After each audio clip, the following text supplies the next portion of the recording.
Please note that this content is for adults only. Viewer discretion advised. If you haven't yet, hit the subscribe, like, and share.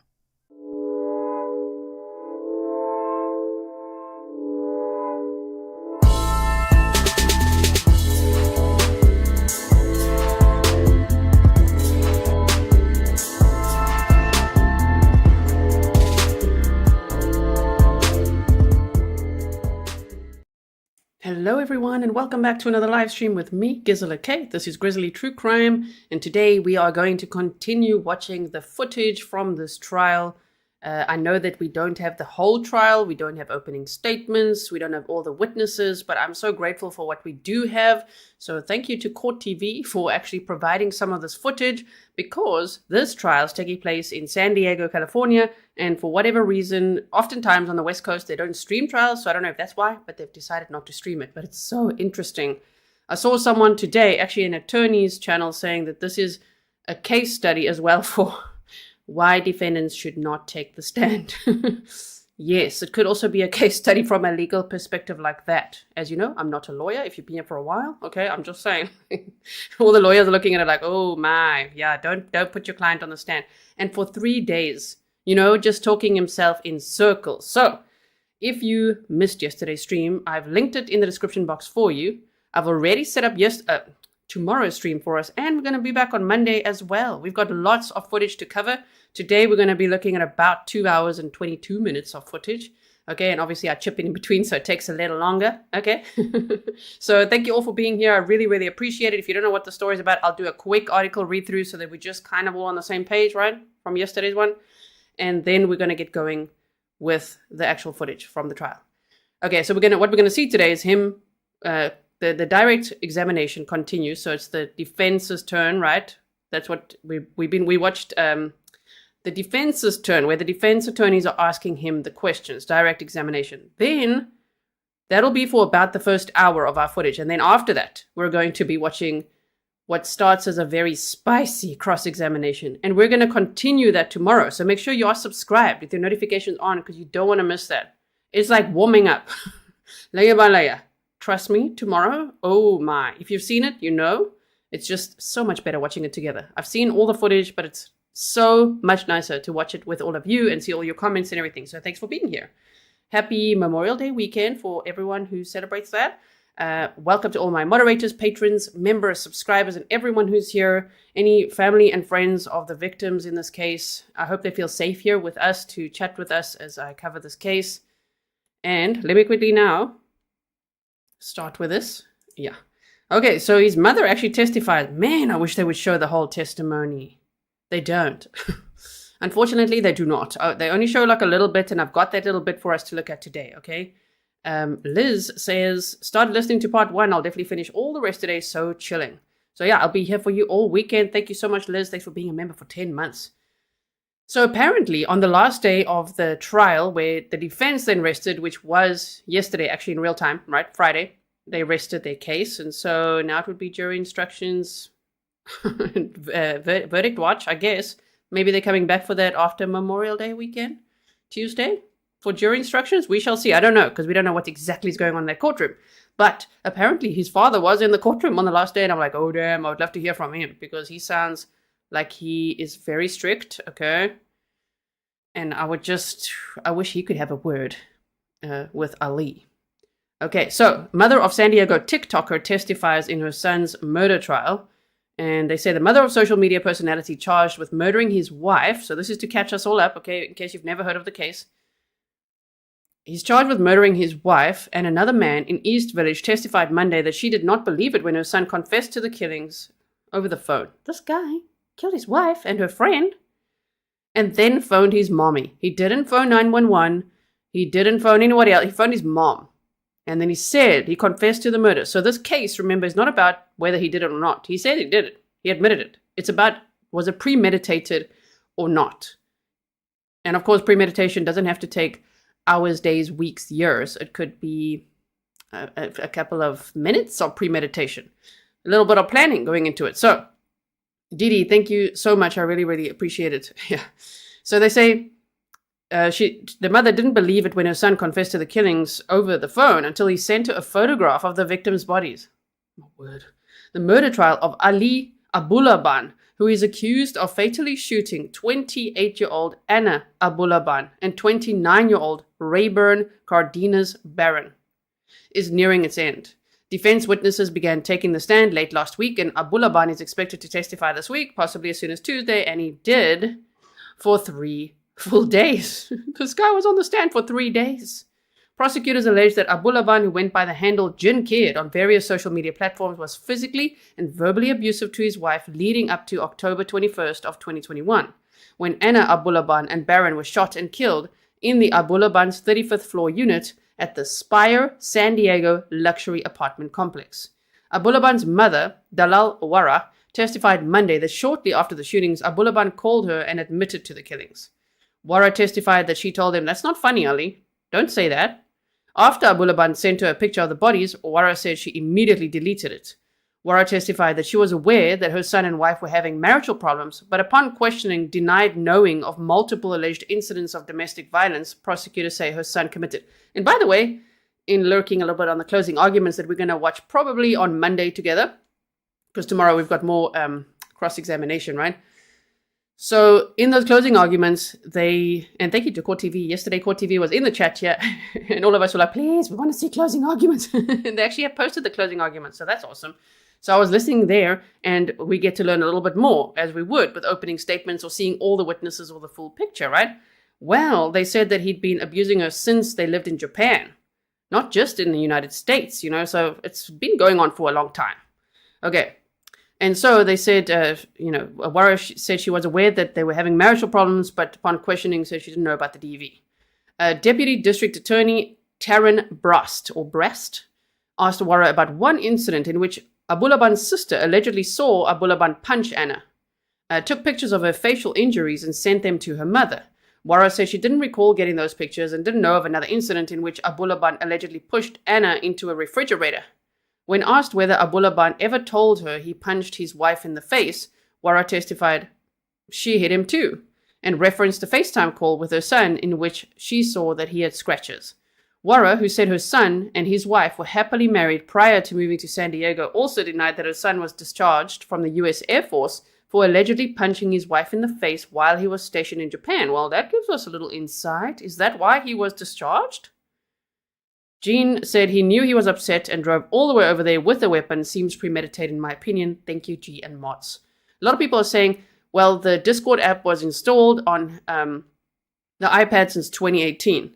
But the thing is, he went to the apartments that morning and activated what's known as a voice channel so that he could listen in to what Ana was doing. And while that's not illegal, they were separating. They weren't yet divorced. There was a lot of back and forth as it goes with abusers, right? Like Abulaban. And so for him to make a copy of the apartment key, for him to install that or activate that voice channel on Discord that morning so he could listen in, then double nostril his nose candy, get himself in all worked up and listen in and be like, that's it. And just assume that, his estranged wife was having sex with another man where she was actually sitting on a couch when he walked in. I also think it seems premeditated to me, especially given the years of abuse leading up to it. I mean, how many times would he have threatened to kill her? We don't know because he said, I don't abuse her in public. He literally said, no, not in public. And then he was like, oh, I think he realized what he said on the stand there. That was terrible yesterday. So they say, I don't believe it because I know how they were together, she testified. While she was aware that Ana had called the police on her husband on multiple occasions, Wara testified that Ana never went through with pushing for her husband's arrest or getting a restraining order against him. Well, many victims of domestic violence don't because they crap scared of the abusers because a piece of paper doesn't often protect people, as we know from so many cases. When someone is really that dangerous and such a coercive controller and has isolated you and trapped you, controls you financially, yeah, it's pretty difficult. It's pretty difficult. Yeah, Tracy's like, why would a small child have Discord and iPad? Don't buy it. Right? They're like, already from 2018. I would speculate that, so he was listening in, stalking her, obsessed with her from 2018. If it were me, if I was speculating, right? So they said, there he is as well. Brast told jurors earlier this month that Abulaban was jealous, controlling, and violent towards his wife, and despite Ana saying that she was through with the marriage, Abulaban considered her newfound relationship with Barron to be cheating and killed them for it. He has no right to do that. And he was banging a lot of other people. Sorry for saying banging, but it didn't sound like it was very intimate or loving either. I'm just going to say banging because that's what he was doing. Double nostrilling and banging other people and telling Ana all about it to taunt her. So he can, but she can't. You know what I mean? Now, it wasn't an open relationship, but he could do, you know what I mean? They were estranged. She wanted a divorce. She was like, I'm done. He says he wants to move on with his life. That's what he said on the stand. She wants to move on. We heard her say it like 20 times yesterday in a recording, right? Which I think was a call that was recorded. So she really wanted to leave him. Why can't she? Even though she was just sitting on a couch with this dude, why can't she move on? He's out there, moving on all over the place. Such a control freak, this guy. Like, to the max. So that's an understatement. Cindy, thank you for being a member for 13 months. Oh, my goodness. Phantom said, I don't think they had sex after that taped argument. Apparently not. Apparently September of 2020, it was September 21st, they said, of 2021, which was exactly 1 month before the murders happened, was the last time that they got together. Ana and Ali. All right. So let's just finish this here, and then we're going to get to the footage, because, my goodness, it's quite something. So Abulaban's attorney, Jody Green, a public defender for all those asking from yesterday, has argued that Abulaban suffered childhood abuse, which may have played a role in the way he handled relationships. Okay, Jeffrey Dahmer. You know what I mean? When people are like, shame. But they had so much childhood trauma. Yeah, many people do. They just don't go on to kill people. And one also shouldn't abuse people. I know that happens. Don't kill people. My goodness. So they say, just hold on 1 second. Now, on the day of the shootings, the trauma, coupled with an array of undiagnosed mental health issues, sent him into an uncontrollable state. But I thought he's a control freak. I thought he wants control. Anyway, when he saw his wife with Barron in the apartment, according to Green, the attorney argued that in the moment, Abulaban felt as though he was in the passenger seat of his body, not in control, not in his right mind, but overcome with so much intense emotion, simply out of his mind. Yeah, but what about when he put his pants on, the gun holster, took the gun out the safe, drove there, listened into Discord, double nostriled his candy? I hope you guys are following from yesterday what that is, okay? Got to censor it a little bit over here. He bragged about double nostrilling, by the way. So, okay, we're going to hear more of his testimony in a moment. But all of that, like, to be like, oh my word, I walked in and I just lost my mind. Right, within 3 seconds, he started shooting. 3 seconds. And you just heard those shots go off. We literally, sorry, I'm laughing at Stefan's comment. We just heard as he opened the door and he just started firing. He didn't like walk in and go, I knew it. I knew you cheating on me, even though she wasn't doing anything, was sitting on a couch. He didn't say that. He didn't do anything. He walked in and shot them. And he shot the male friend first.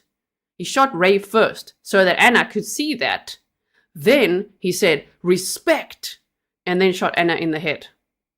Right. Stefan's like, but he had to go to college. He's got lots of first world problems he complains about. But he had to get on a bus when others didn't have to. Mrs. Melissa said, happy Grizzly Saturday, and Salt and Cayenne, welcome. So, they said jurors also heard on Monday from Dr. Francesca Lehman, a clinical and forensic psychologist retained by the defense, who said that she diagnosed Abulaban with bipolar 1 disorder, complex trauma, alcohol and stimulant dependence, and unspecified personality disorder with borderline antisocial and narcissistic features. Okay, could we have one from the state, though? Because they're probably going to be like, malignant narcissist. Right, and all those things just based on what we're armchair seeing here. Okay, we don't like to armchair diagnose, especially not victims or families or anyone else, but this criminal on the stand, like, damn, this killer, wow, he's really like quite the case study, right? Like what it looks like when you put an abuser on the stand, when an abuser speaks for himself, when he tries to defend himself and has an answer for everything. So they said Lehman testified that these diagnoses would create a perfect storm that she would expect to severely impair a person's judgment and decision-making. Yeah, that happens when you snort all that as well. No matter what you are, who you are, and you still have to decide. You have to decide to kill people, which is what he did. Okay, so the doctor also referenced multiple 911 calls Abulaban made in 2021 in which he expressed concerns about himself. In one of the calls, a police dispatcher felt Abulaban was having some kind of breakdown and referred to him to services that could assist him. Abulaban is charged with 2 counts of first-degree murder with allegations of using a handgun and a special circumstance allegation of committing multiple murders. Jurors are expected to begin deliberating towards the end of the week, which is maybe what they're doing now. I do wonder about that. I wish we could see everything. All right, so that's what we have for now. Yesterday, I also showed you his social media. Is this still working? Let's see. Yesterday, we looked at his social media. If you do go to his Instagram, I'm not linking it because I'm not going to promote this guy. Oh, hell no. When his subscriber count has grown on YouTube, he has almost 200,000 subscribers now. What? People, like he had 170 or so, 170K. When he got arrested, now he's got almost 200K. I'm like, why? Why are people doing that? Donna said, thanks for all you do. Best channel on YouTube. Oh, thank you so much, Donna. And thank you for the purple hearts, Lily Pauly. I would assume that's for DV awareness, right? So, oh, by the way, if you go and look at his Instagram, which is called Jin Kid, and you go to these stories here, you just click on these. Oh, it's quite interesting to see all of that. Shame, he's got a lot with his daughter as well. I really feel for her. I mean, she was only 5 years old at the time, so she would be like 8 now. Wow. Jean said, my snarky is at, but did you bring your snarky pants? Because that's a requirement for today, okay? So you can go there. Just want to see, does this load? I'm not going to play the sound because... There we go. Wow, this is what Anna posted. And she said, when your relationship is drama-free. Which, if you're on Patreon, Patreon, there's public posts too. So it's kind of like Twitter, like X, right? If you want to follow on Patreon, I often post notifications and things on there for you if you just want to check it out. What I was saying in my post today is like, you see, social media, yeah, it's very often not what, especially couples, but people portray it to be. She said, when your relationship is drama-free, shame, man. And this was posted on, it says 2021 4/7. So I'm assuming that would be the 7th of April of 2021. May, June, July, August, September. 6 months before the murders. But we know the relationship wasn't drama-free. Wow. So if you want to go check out some more of her posts, you can see her handle on TikTok is Anna Mace Windu. Okay? Wing says, I've got my snarky suit on. Okay, I need one of those because I've only got snarky pants. All right, so now that we're all up to speed with that, let's fetch the footage. Okay, we need to take it back to 0. And here we go. All right, time for a little resize. Again, very grateful that Court TV is sharing what they are sharing. That's amazing, so that we can actually see some and study this because it's important to learn from these cases. Especially, one can learn a lot about abusers and coercive controllers, stalkers, harassers, all of those, aggressors from this case. Because he's speaking for himself, you know what I mean? So sometimes, like we saw crickets for Adam, we don't get to learn from that because he doesn't talk, he didn't show up. We don't know what the hell is going on. But this is unique hearing from a killer, an abuser himself. And my, does that alleged narcissism show, you know? He really thinks he's the smartest person in the room. He's got everyone wrapped around his finger. He's in control, right? Okay, sorry for this weird little it's like a blend, because we're going to start now with a testimony of Ali Abulaban's mother, okay? So let's first go there. Hello, sound. On October 21st, you received a phone call from Ali, is that right? Yes. And he called you after the shooting happened, is that correct? Yes. Do you recall talking to him on the phone? I just recall saying, that's not funny. That's not funny, Ali. Don't say that. That's not funny. And then I received the picture. I looked and I deleted it right away. And I hung up the phone and I literally fell on the ground. And the defendant, who was clean-shaven today, listened as his mother, Dalal Wara, testified about the day he was arrested. She told the jury she was thinking of her young granddaughter. She was worried Ali would pick the child up at school and then drive crazy and get in an accident. So she says she told him just leave the child at school. So she also testified about going to San Diego to the police department and talking to an officer. She says the officer told her he interviewed her son and that he was funny and that it sounded like Ana drove Ali to the brink. She talked about Ali's childhood. She says she got married to his father when she was 15 years old, had Ali when she was 16, and then went on to have 3 other children shortly after. She says her son grew up in an abusive household, that her husband Nasser had a temper. That there was violence in the home, correct? Yes. Violence by Nasser towards you. Yes. Violence that Ali witnessed as a child. Yes. And there was violence by Nasser towards Ali, correct? Yes. Physical, Objection asked and answered. Yes. emotional, Yes. verbal, Definitely yes. and mental. Yes. But during cross-examination, prosecutors tried to paint Ana Abulaban as a problem child who wouldn't listen to his parents, who got into trouble at school, got into fights, and who was suspended at one point. Mr. Abulaban, when we left, we were talking about leading up into... Okay, so here we are at the next clip, everybody. Right? I'm putting all these clips together for you, as you know. So now what was shared is just so if you're thinking, is this where it starts? Yeah. From the footage that they're sharing on Court TV, this is how it starts. Okay, so it just begins with him, and it seems like it's a continuation. So let's just put up some banners. I did some digging now to find the attorneys' names and everything. So firstly, footage credits for Court TV, and secondly, let's find the attorney names. There we go. Public Defender Jody Green. So it's first little bit of direct examination. We'll be busy with this for about 59 minutes or so, if I remember correctly. And then after that, we're going to start with a cross-examination. So the state will be asking Ana Abulaban questions, and then you see a shift in his demeanor.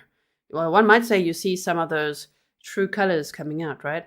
Okay, so here we go. The morning, the evening of 10:20 into the morning of 10:21. You having sent that message, making that video and sending it, to Ana. And you were telling us that you had not slept prior to sending that message from the night before, and that you had been using cocaine. Does that summarize where we left off for you? Yes. Despite what we saw in the video of you exhibiting signs of being tired, yawning, and things like that, you did not go to sleep after making that. No, I did not. What did you do after making that video? I started doing coke. I was just on my phone, just contemplating everything, and also preparing to hit the road soon. At some point, did you decide to send Ana some groceries? Anyone already rolling the eyes? Anyone? Because he's like, yeah. And then oh, shame. Oh, shame. Remember, he's the victim. Okay, he'll remind you throughout his time on the stand that he is absolutely the victim. Okay, I'm going to speed it up to 1.1. I did. What were you thinking in doing that? Around 8 a.m., I figured this would be the time when she would drop off Amira to school. And I knew that I would start hitting the road at some point. That was when I wanted to do like kind of one last nice gesture before I leave. You know, I wanted to let her know that I still care about her and Amira, and I wanted to take care of them and feed them for the week. Because I had been staying at the house, but I had not been cleaning it. I had not been getting groceries. So I wanted to do that for them. Were you having any reservations at all about going to LA? Because every time I go to LA, Anna gets upset. And a part of me was scared that even though if it would probably be best for me to go to LA, that by going to LA, I was scared that she would interpret it as me closing the door of any reconciliation or something. The grocery order that you placed, do you remember placing it at about 7:20 in the morning? Yeah, about.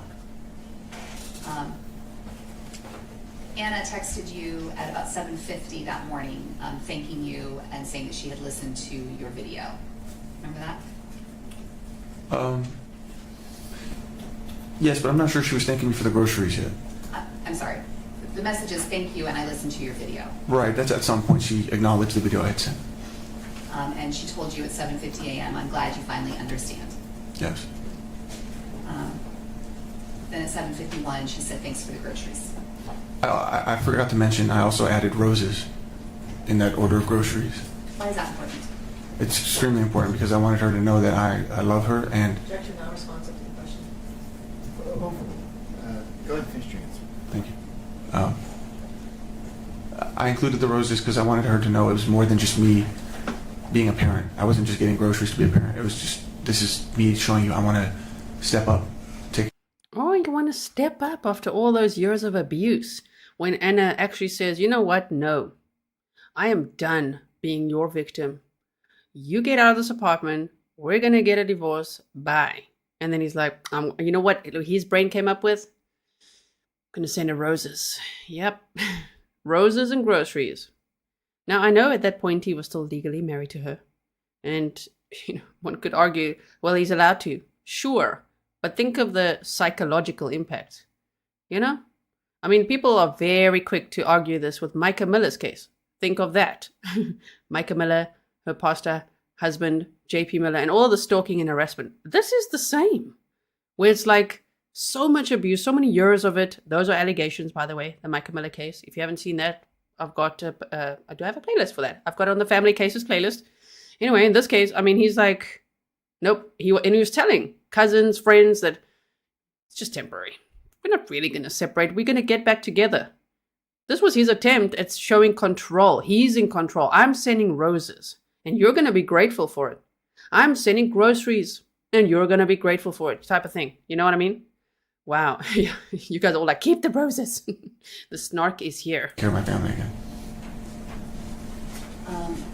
You and Anna were communicating over text that morning until about 8:46. Anna said, I got food, thank you. And then she asked you if you got paid. Is that right? Yes.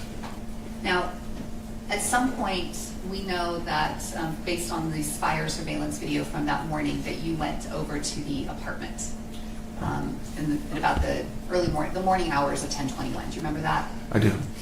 Why did you go over there that morning?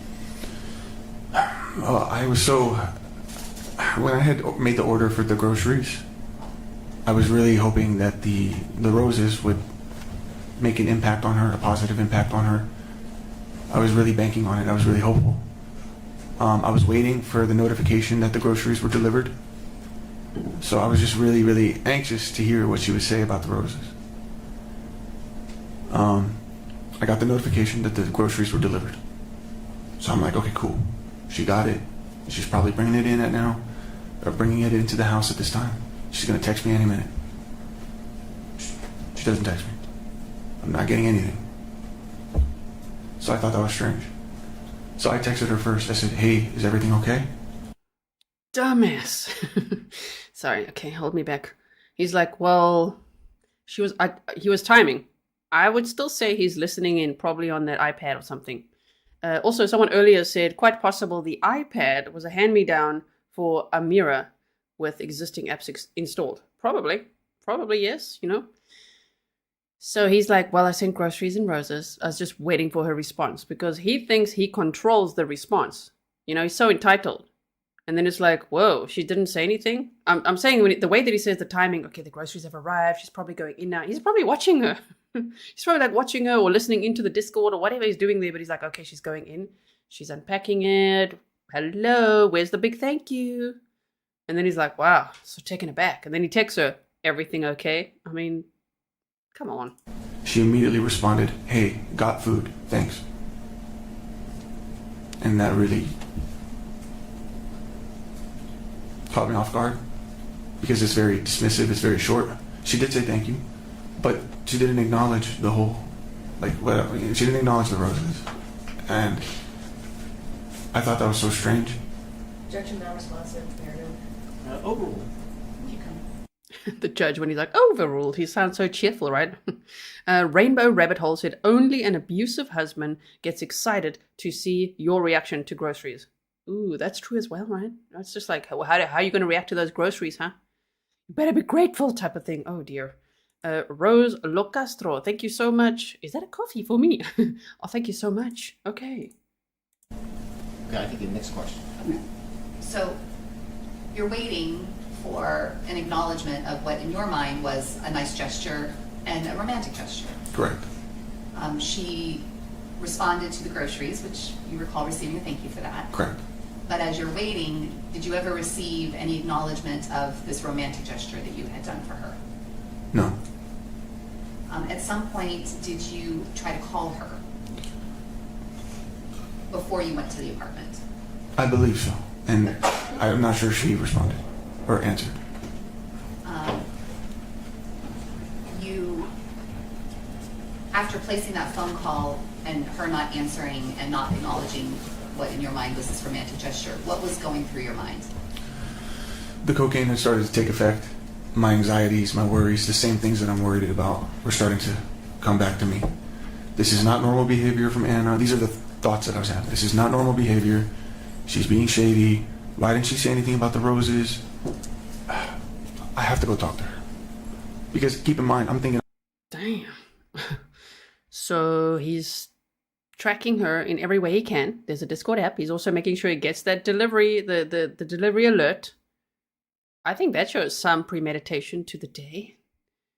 But then just the way he thinks about things. And he's fine saying it on the stand too. This is literally how he thinks about it. Unbelievable to see. He's like, well, she didn't respond to the roses like I thought she would. Gotta go talk to her. She's being shady. No, she said she was done with you. No means no. A boundary's a boundary. It doesn't mean I'm just going to just bulldoze over that and send roses and track you. And if you don't acknowledge it and praise me for it, I'm coming over there. I'm about to hit the road for 4 hours to go to LA. So I wanted to just... Well, first of all, my intention was just to do something nice with the roses. But now I'm having suspicions about her reaction. So now I just wanted to talk to her just before I go. Is that what led you to go to the apartment that morning? That is. When you got to the apartment, what did you do? Well, I first noticed that a portion of the groceries were still sitting on the floor outside the front door, including a case of water.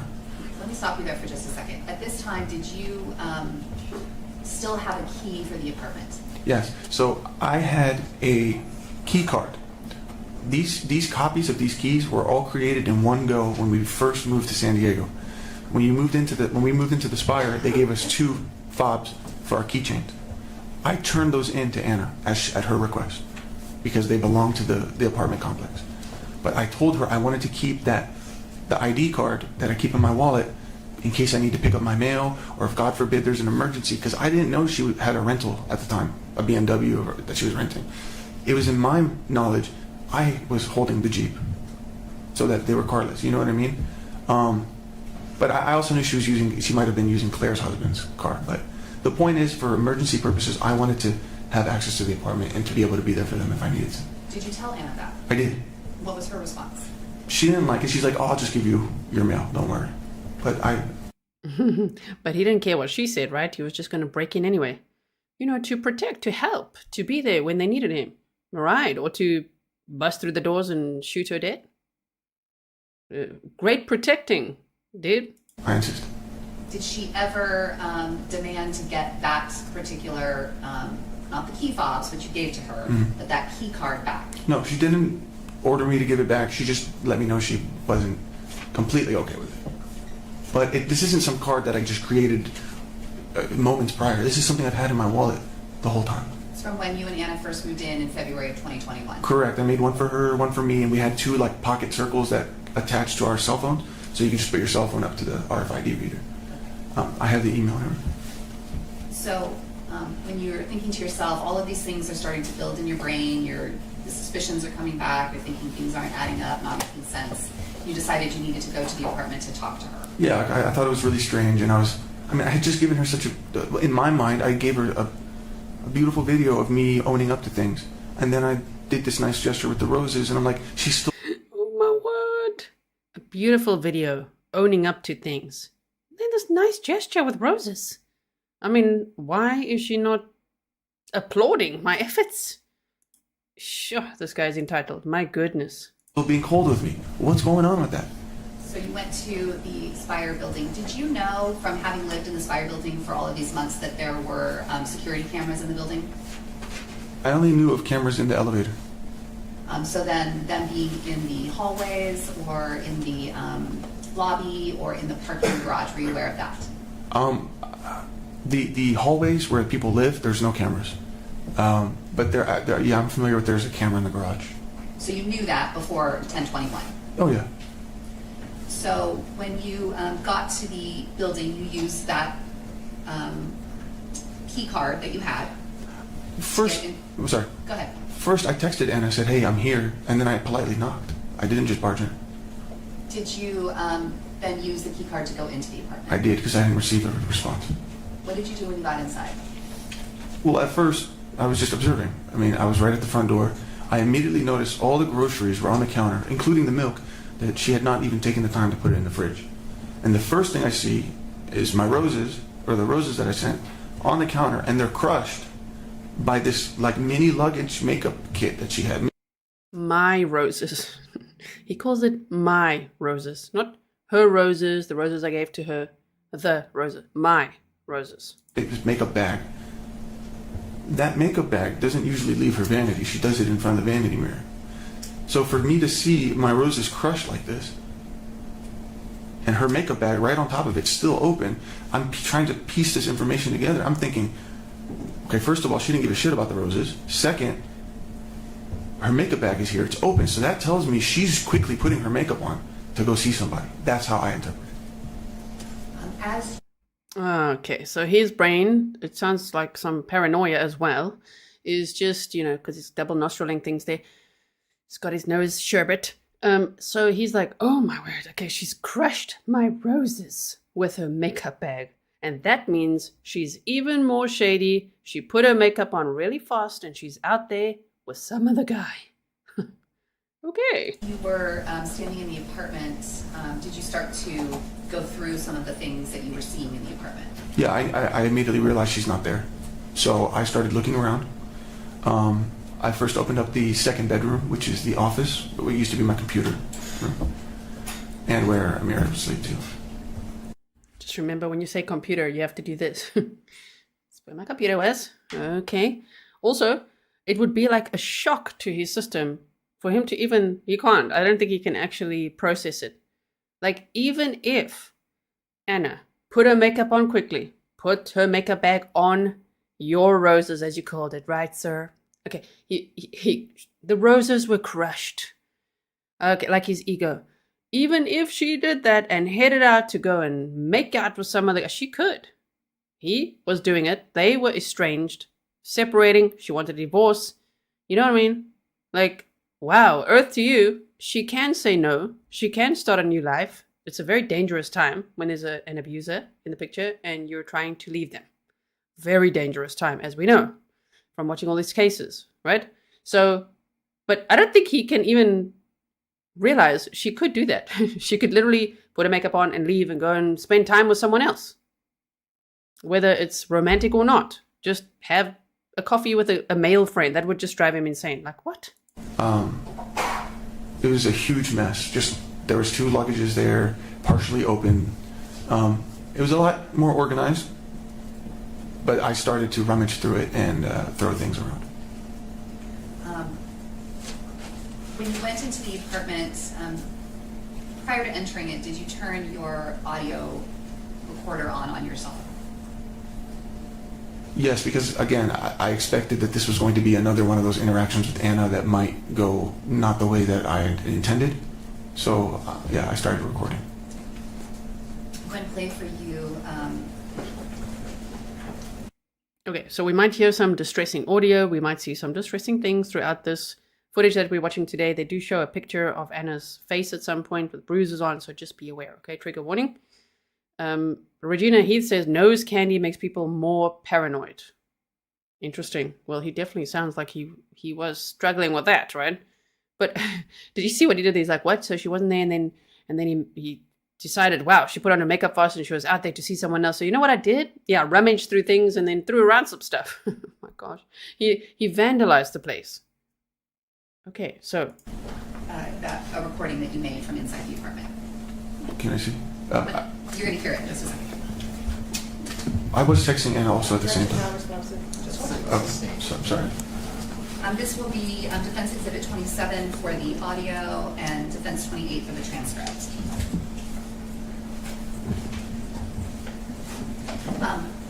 Do you recall whether before you made this recording of entering the apartment, were you texting with Anna? I was texting with Anna. And what were you texting about? At first, I wanted to see where I asked her what she was doing. I had not let her know that I was in the apartment. And what was her response to your question of where she was or what she was doing? She told me, well, she said, I'm at home, stupid. You obviously were at home and you knew that she was not home, is that right? Right. This was the first time that she had blatantly lied to me with my knowledge. And that set me off. When you say it set you off, what do you mean? I knew in this moment she's a liar and she's lying to me. And my suspicions are skyrocketing. And now I'm just like, at this point I knew I can't believe anything she's telling me. Do you remember calling her on the phone? I did. Was that before or after you made this recording in your apartment? I think it was before, and that's why I was trying to bring this up. Okay, so when you made this phone call, what were you saying to Anna? Where are you? You're not home. I'm home. You're at Dunkin' Donuts? Like she said she was at Dunkin' Donuts to get iced coffee. And then I remember asking, give me a pan of like the car. Let me see if there's anybody else in the car with you. No, I'm not doing that. This was the phone call that the prosecution played in their case in chief. Did you hear how he says it? He wants her to pivot the camera so that he could see exactly where she is and who she's with. She says, no, I'm not doing that. But the way she's like, no, I'm not doing that. Like, he still can't believe, like, she wouldn't show me. Where part of it is recorded on the Nest camera, is that right? Yeah, yes. You didn't know there was a Nest camera there? No, I had no idea about that camera. And in this phone call, we heard you. Your demeanor sounded like you were getting kind of agitated. Yeah, she was like kind of laughing at me for she knew I was freaking out. She knew she just lied to me. And I was in her apartment and she's still continuing to mock me. So then after He said I was in her apartment. Well, we could analyze all the things he says for days. Just think of what he just said.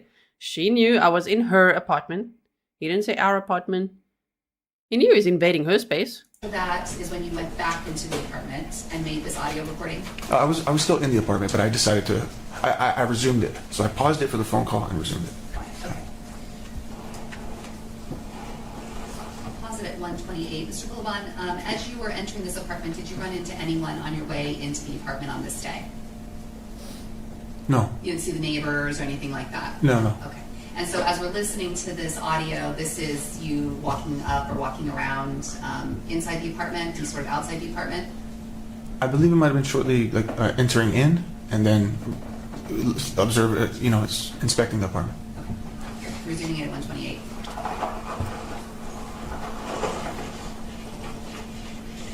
What is she giving? Okay, so when I was defluffing, editing, the initial part of that audio was just no talking, nothing. It's as if someone's walking around, okay? Just in case you're like, what the hell was that? Okay, so let's hear now. My kid.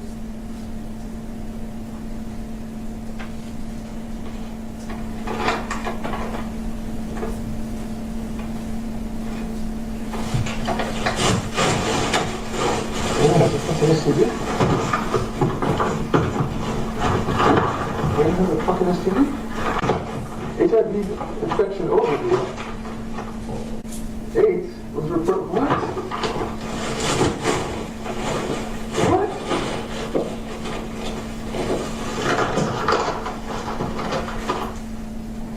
Because there's no vaccine for AIDS. What the fuck?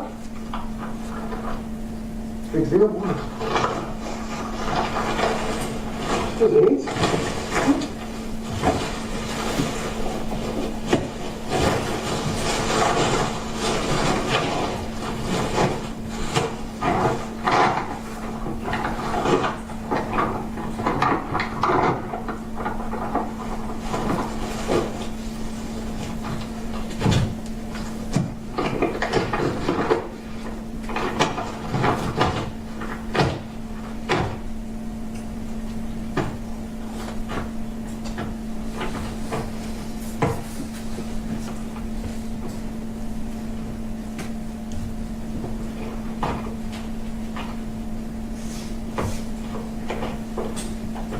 Oh my fucking God. That's really good.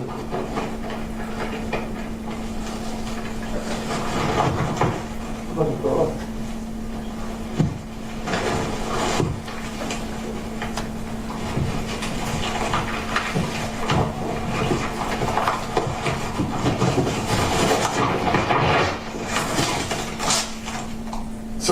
texted Anna. She said she's at home. I'm at home. She's lying.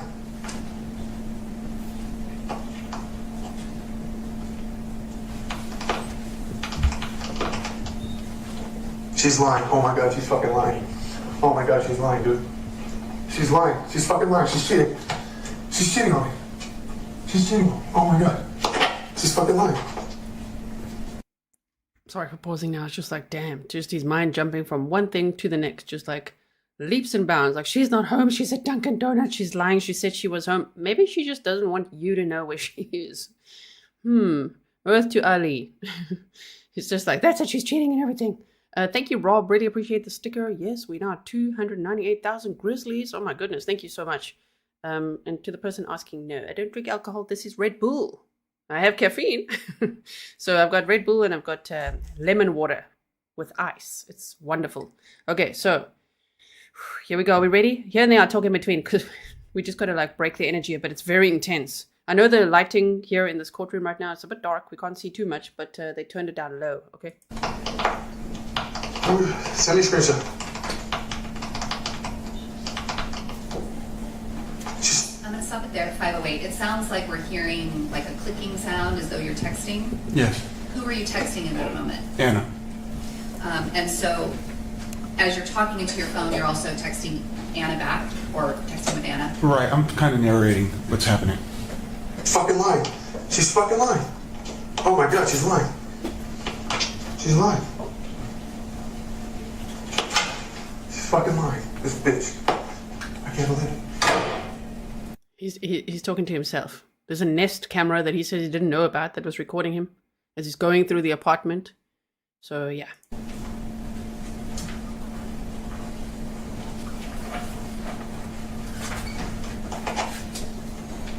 She's lying to me. She said she's on a fucking new hire training call. 1 hour training on her phone. I said, where are you? She said, I'm at home. She's fucking lying. I'm at home.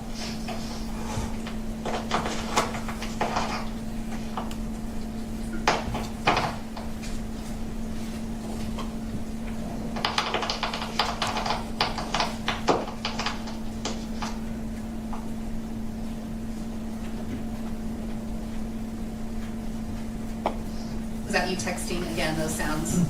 Yes. Also to Anna or to someone else? To Anna. As I fucking suspected. She's cheating on me. She's fucking cheating on me. She said she's home. She's not home. She just blocked me because I wanted to fucking find out where she is. She won't answer my call. Fucking cheating on me. All right, Anna. You want to fucking cheat on me? That's fine. That's fine.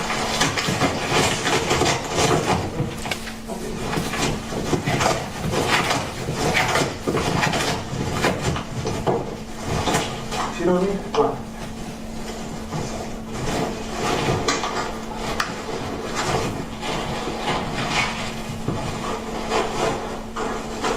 Cheat on me? Okay.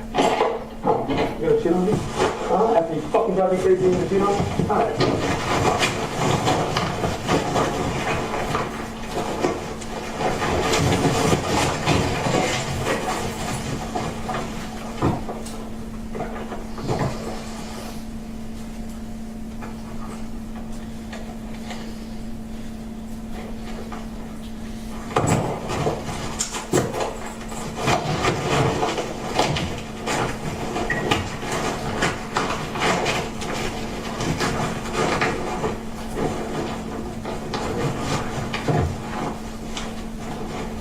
Cheating on me? She blocked me? You blocked your husband? You cheating on me?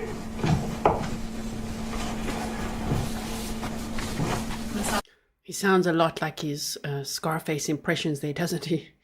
Yesterday we saw a clip of one of Anna's friends testifying. And she had said that, you know, these impressions that he did of Tony Montana and all of that it's really like, it's how he was, you know? And he escalated in his, you know, aggressive impressions on social media, on his Gen Kid YouTube channel, TikTok, and Instagram account. But you could hear it there as well. He sounds almost just like those social media posts. There, 7:46, that's the end of the actual talking. The recording, though, continues to be a total of 12 minutes and 50 seconds. So, is that what you recall having the phone on still? Yes. Now,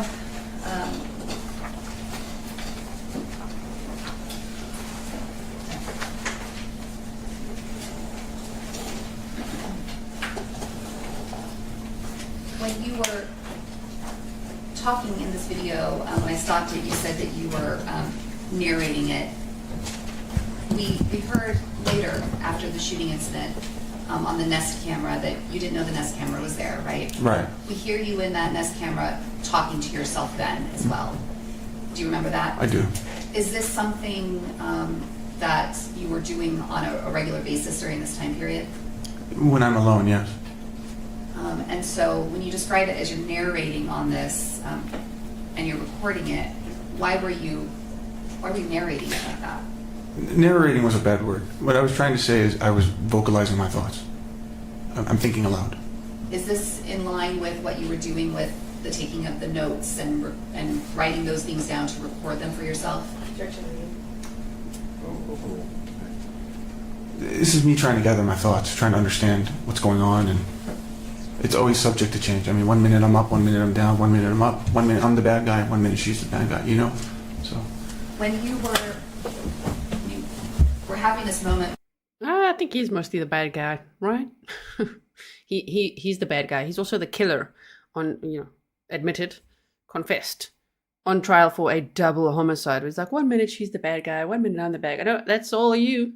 Art, Nixie, I missed your message earlier. You said, Grizzly, I've watched for years as you get even stronger and resourceful in bringing unique, well-researched, compelling cases. Oh, thank you so much. Thank you all for being here. Really appreciate it. I hope that you'll be here again tomorrow as we continue to look at this case.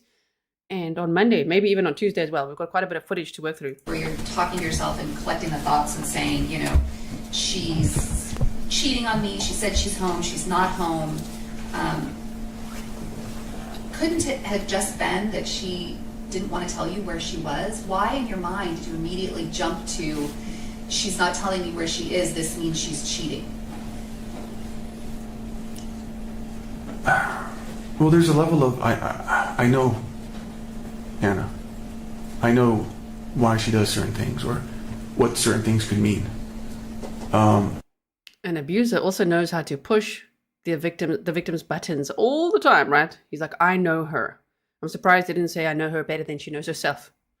Common line as well. But also, it's the buildup of, leading up, the circumstances of what I'm seeing. My rose is crushed, the makeup bag open, her saying she's home, but she's not. The lack of acknowledgement of my... the cheating thing was going on. The suspicion of that she's cheating on me has been going on for months. And I'm constantly, 1 minute I'm thinking it's happening, it's prevalent, and then sometimes I just brush it under the rug. Maybe I'm just crazy. And then again, I start to think. And then sometimes she'll tell me something, and I believe her, that she's not cheating on me. So... Please remember that during this time, he was cheating. He was having sex with multiple women. He was looking up escorts. He was looking up teen, PORN, which, just in the context of everything, is like, dude... Well, he's busy cheating, and he's projecting so much on Anna. She's cheating, she's this, she's that, and just having all this paranoia and these outbursts and everything. But he was cheating. Like, did he ever look in a mirror? Well, if he did, he probably just admired himself, right? The whole cheating thing, it's just been going on for so long. Like, the whole me suspecting that she's cheating, it's been going on for so long. So that's, of course, going to be my first conclusion. Okay. Now, after making this recording, did you stay in the apartment? I started rummaging the apartment. I started throwing some of her stuff away. I threw away her makeup. I smashed some of the groceries. I threw the roses on the ground. I was having a huge tantrum. You see how that ended, the level of my voice? That's how that continued off recording. Or on, I don't remember. So we hear on the Nest camera. Yeah, see, so they say we hear on Nest camera. So we're all a little bit confused. Did he record it? Because he made recordings quite a bit. So I think he made recordings and the Nest camera captured some stuff, is what we're hearing some of this audio, right? If anyone can clear that up for me, please do. Is it the Nest camera only or him audio recording as well? Footage from that time in the morning, sort of a loud banging sound. And the garbage chute on your floor is very close to your apartment, is that right? Just outside my door to the left. And so that loud banging sound that we hear on the nest, is that you throwing things of hers down the garbage chute? It's the door. It's the trap door of the chute shutting and closing in between while I'm throwing things away. So the way that that video ends, like you said, with your voice being very ramped up and agitated, that's what led into the throwing away of her belongings and damaging the apartment. Right. At that point, I had been, like I said, I was set off. I was triggered. I was explosive. At that point, I'm just acting on impulse and rummaging, and I'm throwing away her shoes. I'm throwing away her bikinis and stuff like that. After that, did you at some point calm down? Damn. And he calls it rummaging. Tantrums. Explosive. Like he's got all these minimizing words for his abuse, right? I mean, now he's destroying all her stuff. He's like throwing her shoes away, bikinis. He smashed a pumpkin as well in the house. Just started going through that house and destroying everything he could. Like, what? To punish her for being at Dunkin' Donuts and not telling him where she is every moment of every day when they're not even together anymore? For like a month already at that point? Okay then. Like, wow. And just listen how he justifies it to himself. I was just throwing a little tantrum. You heard my voice. Welcome, Crime Spies. You heard my voice just escalate. Yes, we heard. I did. So what happened was I started to feel severe exhaustion. I felt so completely drained mentally and physically. I didn't know what to do at this point. I'm like, okay, I think she's cheating on me. Should I stay and wait and see if maybe she'll come in with the guy? Or no, I'm too tired for that. I need to go to sleep. I have to go to sleep. I have not slept. So that's what I decided, that I'm going to go back to the hotel. But I also realized that, you know what, this moment is the most that I felt that that my suspicions are actually real. I didn't want to lose this opportunity to catch it. So in that moment, I saw my daughter's iPad on the table, and like a stupid idea that just right on the spot, Discord. I thought about Discord, which is a platform. Do you want me to describe that platform or just keep going to what happened? I'll ask you a question about it. It's a platform. Just a pause. Also, Castle LPC said, is the defense asking for a lesser charge or just a flat out not guilty? I'm trying to understand what a logical alternative is here. So this trial is all about deciding whether this murder was premeditated or a crime of passion. So they're basically deciding between first degree murder. The jury will have to decide first degree murder, premeditated, second degree murder, or manslaughter, or not guilty. Those are the options. Okay, so that is what they're trying to argue. And I think with some of the clips that he's clearly given to the defense, to be like, you see, she's jealous. She's cheating. There's a lot of victim blaming going on. Not as aggressive as we saw in Jesse Krzyzewski's trial, my goodness. But, here it's also like, no, you see, she's also unstable. She also had the nose candy is what they say. And she also did this, and they're showing things like that. But the big question is, was it premeditated or not? Just based on what he's about to say, my vote would be that it was premeditated. Never mind all the years of abuse before that apparently the jury heard about in this trial, because we're going to hear about that in closing arguments, which we're probably going to watch on Monday, because tomorrow we're going to watch the rest of the cross-examination. Today we're watching this direct examination, public defender Jody Green asking questions, and then we're also going to be watching the start of, or a clip of, about an hour of cross-examination. Tomorrow we meet again to continue that, and then on Monday we'll watch the closing arguments, and we learn a little bit more there of what happened in the trial, because we can't see the whole trial, unfortunately. Platform that can be used to live stream something happening, right? It's a community server for like people to join a community on things that they like, and they can make voice chats and voice channels, and they can stream video games or stream their computer. It's like a chat room with voice and audio. And this was something that was already downloaded back in 2018 on your daughter's iPad. Correct, and on my phone and on my computer, because I managed a community of 2,000 members for the Gen Kid community. And so when you said you saw your daughter's iPad and then had the idea in the moment of trying to catch what was happening, what did you do? I opened up the Discord app on my daughter's iPad. That was a separate account. So I had him join the open voice channel. It wasn't a call. It's not something you can hang up. It's just a voice chat channel. And any user who hops into this voice chat channel by default, their microphone is turned on, unless you hit the mute button. So it's just for places for people, as many as they want to communicate. So the iPad joined in the channel, and then I joined it with my phone. After you did that, where did you put the iPad? There's behind my bed. There's like this strange little cutout area. Looks like a little cubby. I don't know if it was by design or what, but I placed it there because obviously I wanted to be discreet about it. But I wanted to catch them having sex. I knew if they're gonna have sex, they're probably gonna do it on the bed. So I placed it there. I plugged it into the charger, and I left it at that. After doing that, Genius. This guy, he's like, well, if they were going to have sex, they were probably going to do it on the bed. How do you know, huh? Okay, so Paul Eckert said with his lack of impulse control, he's going to have a grand old time in prison. That always works so well for that in there. Right?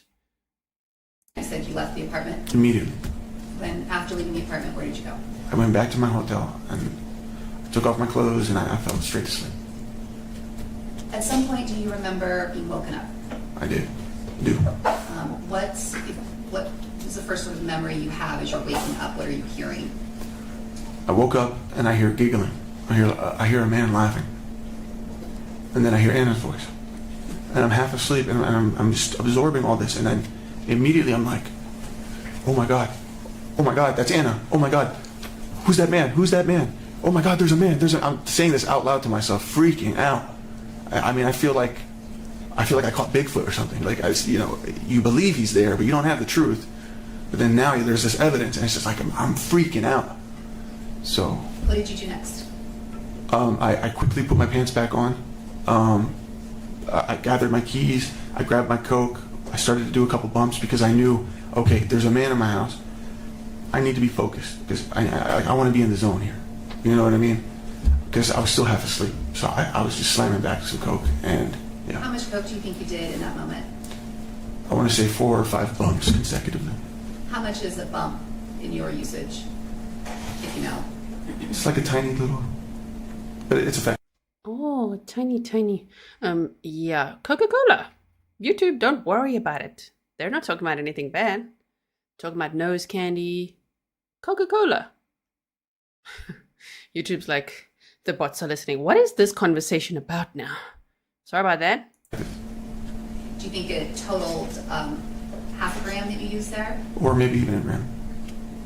When you said that you got up and kind of were gathering your things and put on your pants, at this time, were you always carrying your gun on your holster on your belt? I had been for the last few days. Is there any particular reason why you were doing that for the last few days? Well, I'm a concealed carry permit holder in the state of Virginia, so yes, I used to wear it regularly, concealed every day. But that doesn't apply here in California. However, when I had moved out, or when I left the apartment on the 18th, all my expensive belongings were in my Jeep.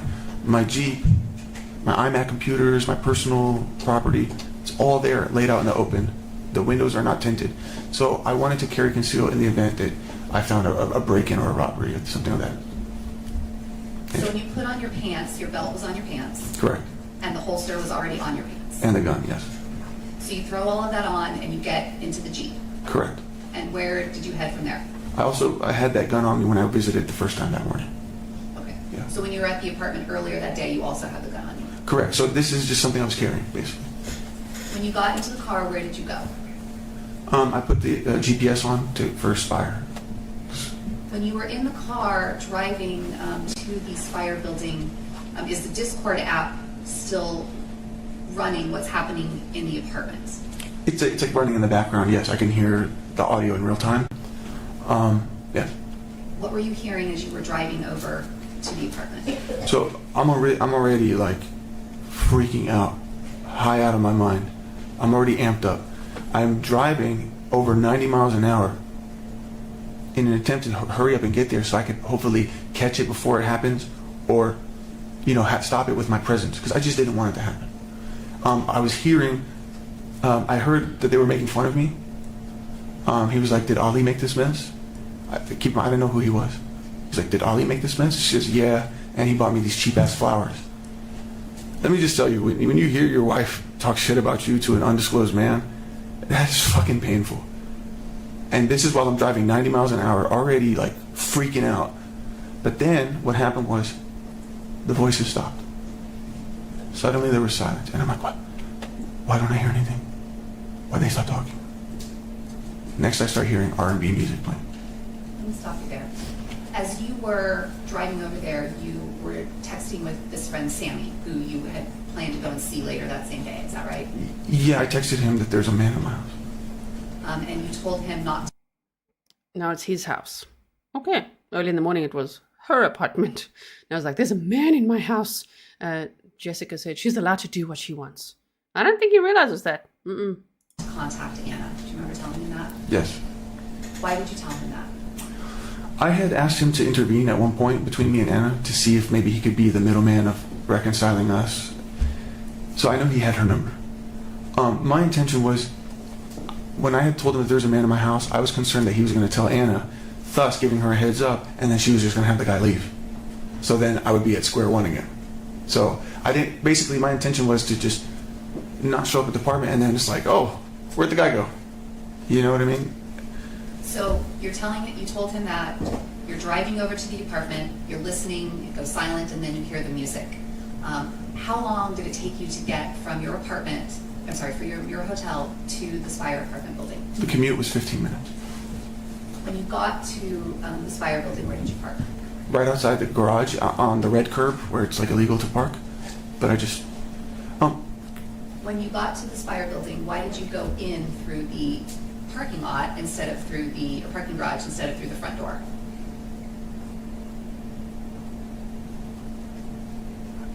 well, there was an important detail about the R&B music. Okay. He wants to justify. There's an important detail about that R&B music they started playing while I'm stalking her. Wow, unbelievable. He really thinks that all of these actions are justified in his own mind, and that he's doing himself favors for taking the stand. Does he think it'll help? Do you think it'll help? And he said, planning, plotting, deliberating, even momentarily is the legal definition of premeditation. He would have had a better chance with an insanity defense, in my opinion. Yeah, to me, this is very premeditated. But I know there's divided opinions. Let me know what you guys think. Do you know? And it's fine. Don't fight with each other. We don't often fight in these chats, but there's a lot of new people here, okay? But do you think, in your mind, that this is premeditated? Because, damn, all the actions he took to me, yes. All of it, from the groceries and then going there with a gun the first time in the morning, then going back to a hotel, then passing out, then coming back, listening in on that Discord app. Oh, my goodness. Sorry. Sustain. Next question. So when you parked, why did you, let me finish the question. When you parked your car there, why did you go in through the underground parking lot instead of through the lobby? That, I really don't know. I think because the GPS just took me to J Street, which is where the garage entrance was. When you, we saw on the surveillance footage, when you went first into the parking garage, you then came back out. Why did you do that? Because I had ran all the way to where the elevators are, and there's a black gate that requires you to use your key card. I had forgot my key card in the Jeep. So that's why you then ran back? Correct. So you had your gun on you the whole time, but the Yes. first time you ran, and then the second time you came back? Yes. We saw on the surveillance footage that you seemed to be like adjusting your belt or your pants or something. What was going on there? So this had been the first time that I'd ever carried concealed in a full sprint, meaning I'm running. I had never run with my gun on me before, so I did not know that the weight of the gun was yanking my pants, and I was concerned that it was going to fall out and somebody was going to see it. So in that moment, I was just adjusting, tightening my belt to better secure it. Okay. You used the security key or the key card to go inside the gated area of the complex, and then you took the elevator up. Do you remember that? Correct. At this time, are you starting to feel the effects of those 4 bumps that you did before you left your hotel? And the ones that I did while I was driving too. Okay, so let me ask you that. So in addition to doing the ones in the car, in the hotel, did you also use in the car? Yeah, I was not even taking bumps at that point. I was just taking the bag and literally double nostrilling it. Like I was freaking out, and this is probably the most coke I've ever done in a single moment. There you go. He was literally double nostriling it. Oh my goodness.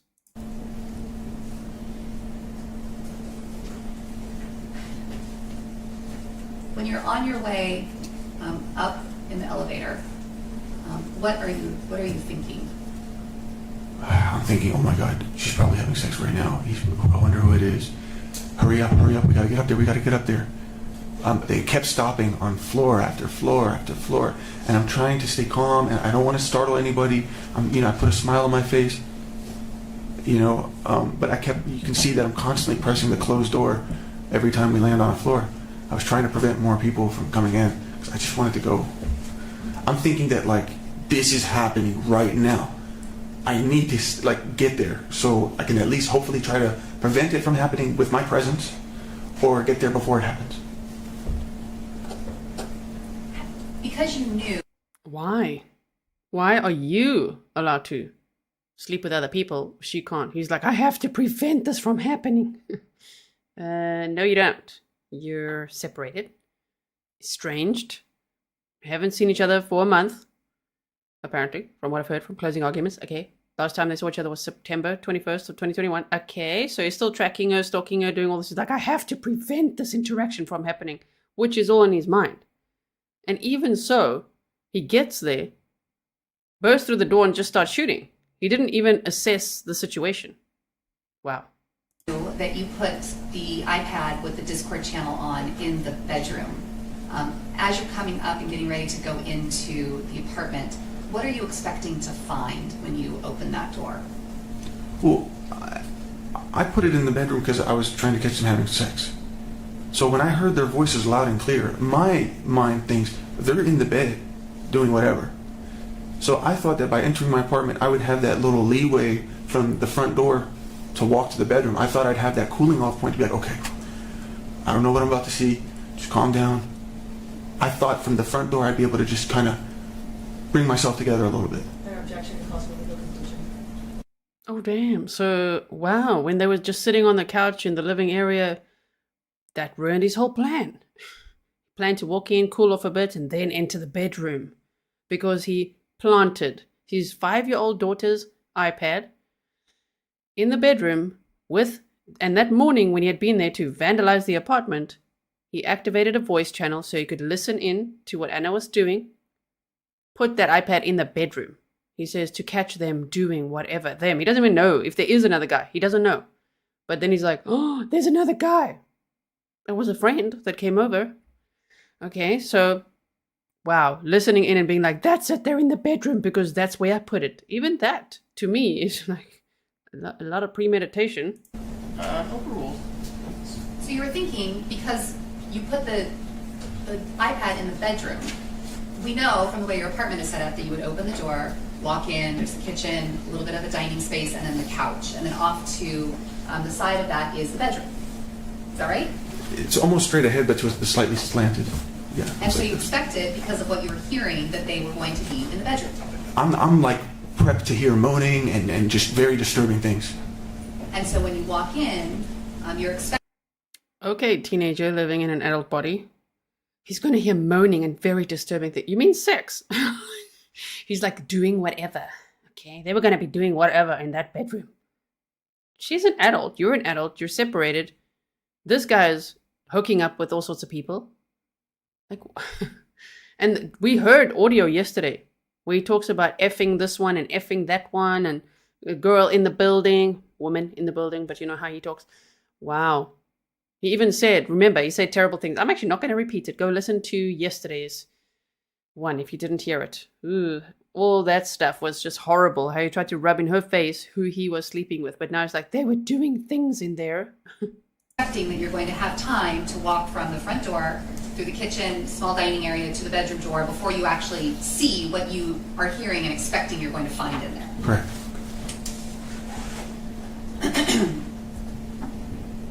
When you got off the elevator, what happened next?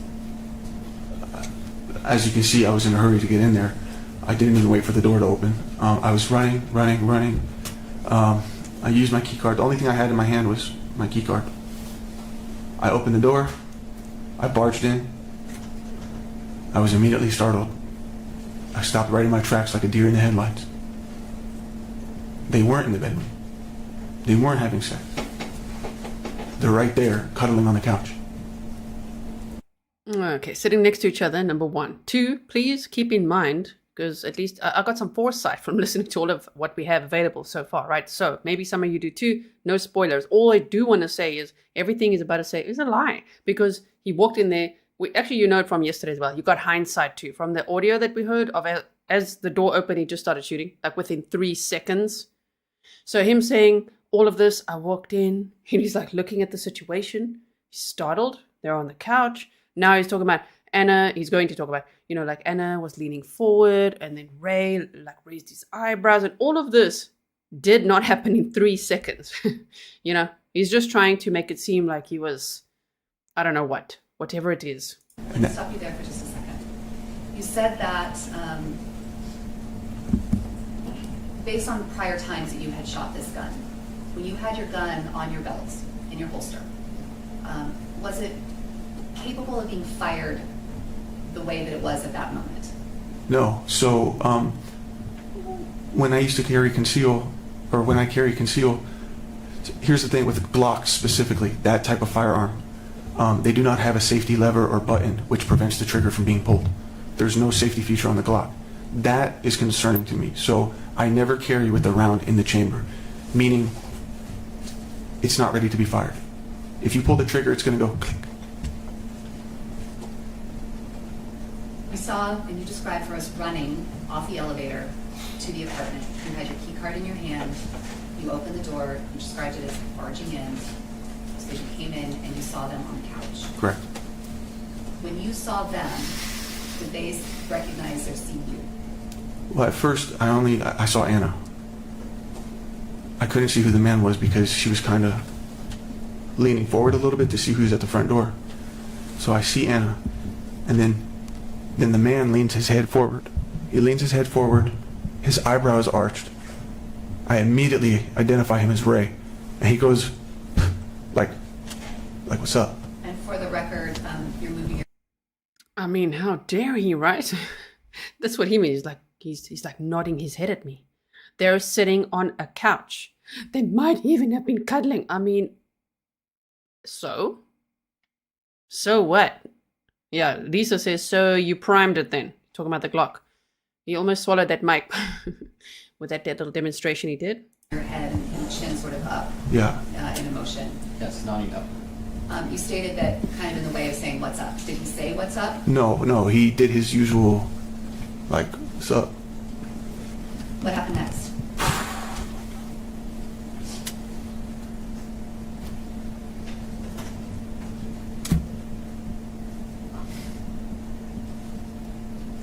I didn't expect that Anna would ever do that to me.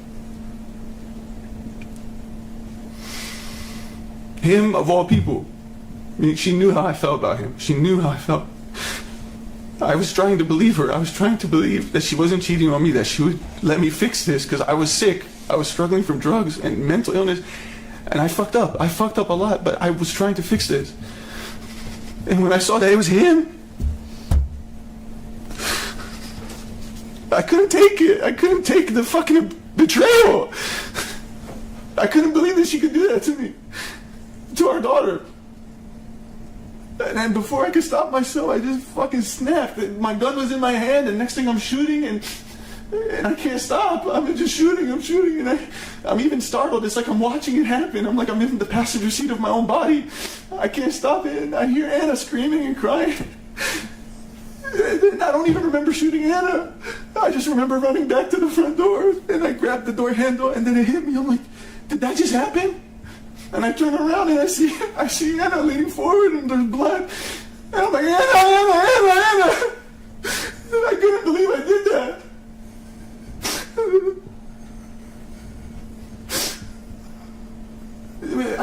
I don't know. I didn't mean to do that.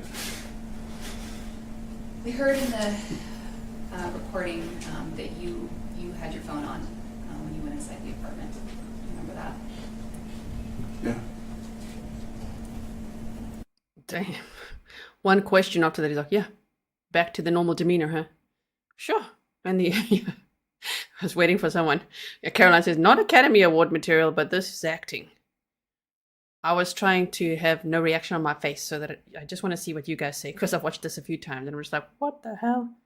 I almost laugh because it's like so dramatic. And it's just like, I don't think she would do that to me. And she knew how I felt about him. Insecure. You felt insecure about her being with any other male, by the way, not just him. And it's like, how dare they sit on the couch over there? And then he's like, oh man, then the gun is in my hand. Oh my word, all of a sudden. And remember when they said, tell us what happened. And then he immediately goes, I don't think she would do this to me. Blame. DARVO. Deny, attack, reverse victim offender. He's the victim in this. You know, that's what he's trying to do. So I didn't think she would do this to me. And she knew how I felt about him. And then suddenly he's like clocking out saying, oh, I'm not even like in my body. Well, who took over? Your characters? Was it Scarface? Will you want to be Tony again? This guy. Yeah, I'd like to see all your opinions on this. You guys are AC. It's like Amber Heard, right? And then my dog stepped on a bee. It's kind of like that. You guys are like little tiny violins coming out. Quite something that was, wasn't it? And look at him. Now it's just like, okay, back to answering questions. When you turned that phone on to record it, what were you thinking? Why did you do that? When I recorded the phone? Or When you went into the apartment, you had the recording on your phone. Why did you do that? again, this is just something I started doing in these recent months to make sure that, basically, because I don't know how this is going to happen, how this is going to play out. I don't know what Anna's going to say to me. I don't know if she's going to blackmail me. I don't know if she's going to call the cops on me, or if they're going to lie and say I hit them or whatever. So I started recording to protect myself, to make sure I have integrity of what took place. It was to protect myself. Integrity? No. He doesn't have any integrity, in my opinion. Okay. But he also sent text messages, which they're going to talk about when we look at it on Monday in the closing arguments. He had sent text messages saying to Anna, like, please don't call the police. Like, don't send me to jail. Like, you're going to ruin my career. And also his like social media presence, right? So integrity, blackmail. I think he was making recordings to control her, to blackmail her, to see, look what I've got here. I'm recording your abuse. Abusers do that sometimes. When you went to that apartment and you had your gun in your holster on your pants, was it your intent to kill them? No.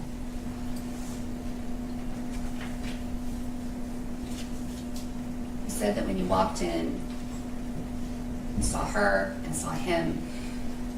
It was like you snapped and were walking towards them with the gun. You know from the audio that the first rack was before the first shot. Do you remember hearing that? Yes. And then a shot. And then a rack again. Do you remember that? Yeah. Based on the experience that you have with shooting this gun, after that second shot, do you need to rack it again to shoot it? No. When you're hearing that on this recording, do you have any memory of racking that gun again? No, and when I had later found out that there were unspent bullets in the apartment, I was very confused. That's not even proper weapons handling. That's not the way I would use that firearm. There's no need to rack it again because it's a semi-automatic pistol. It automatically refills the bullet.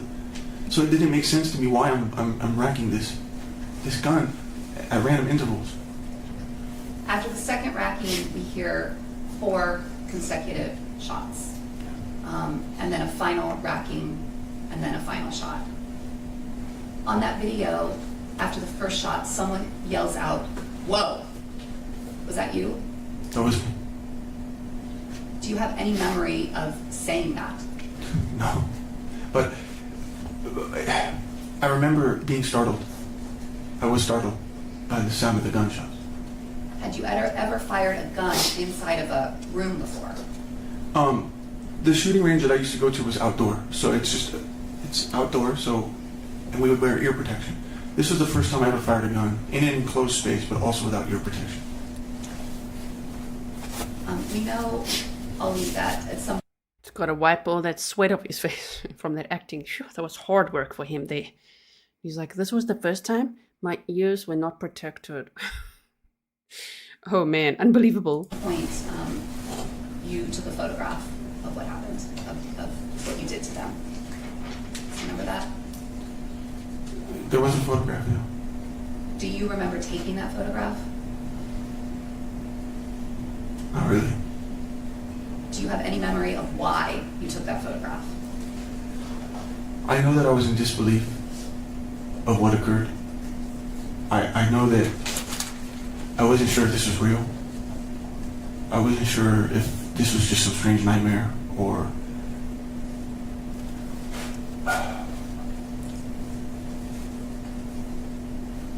yeah, I didn't know how to, I wasn't thinking clearly. I didn't know how to process this information.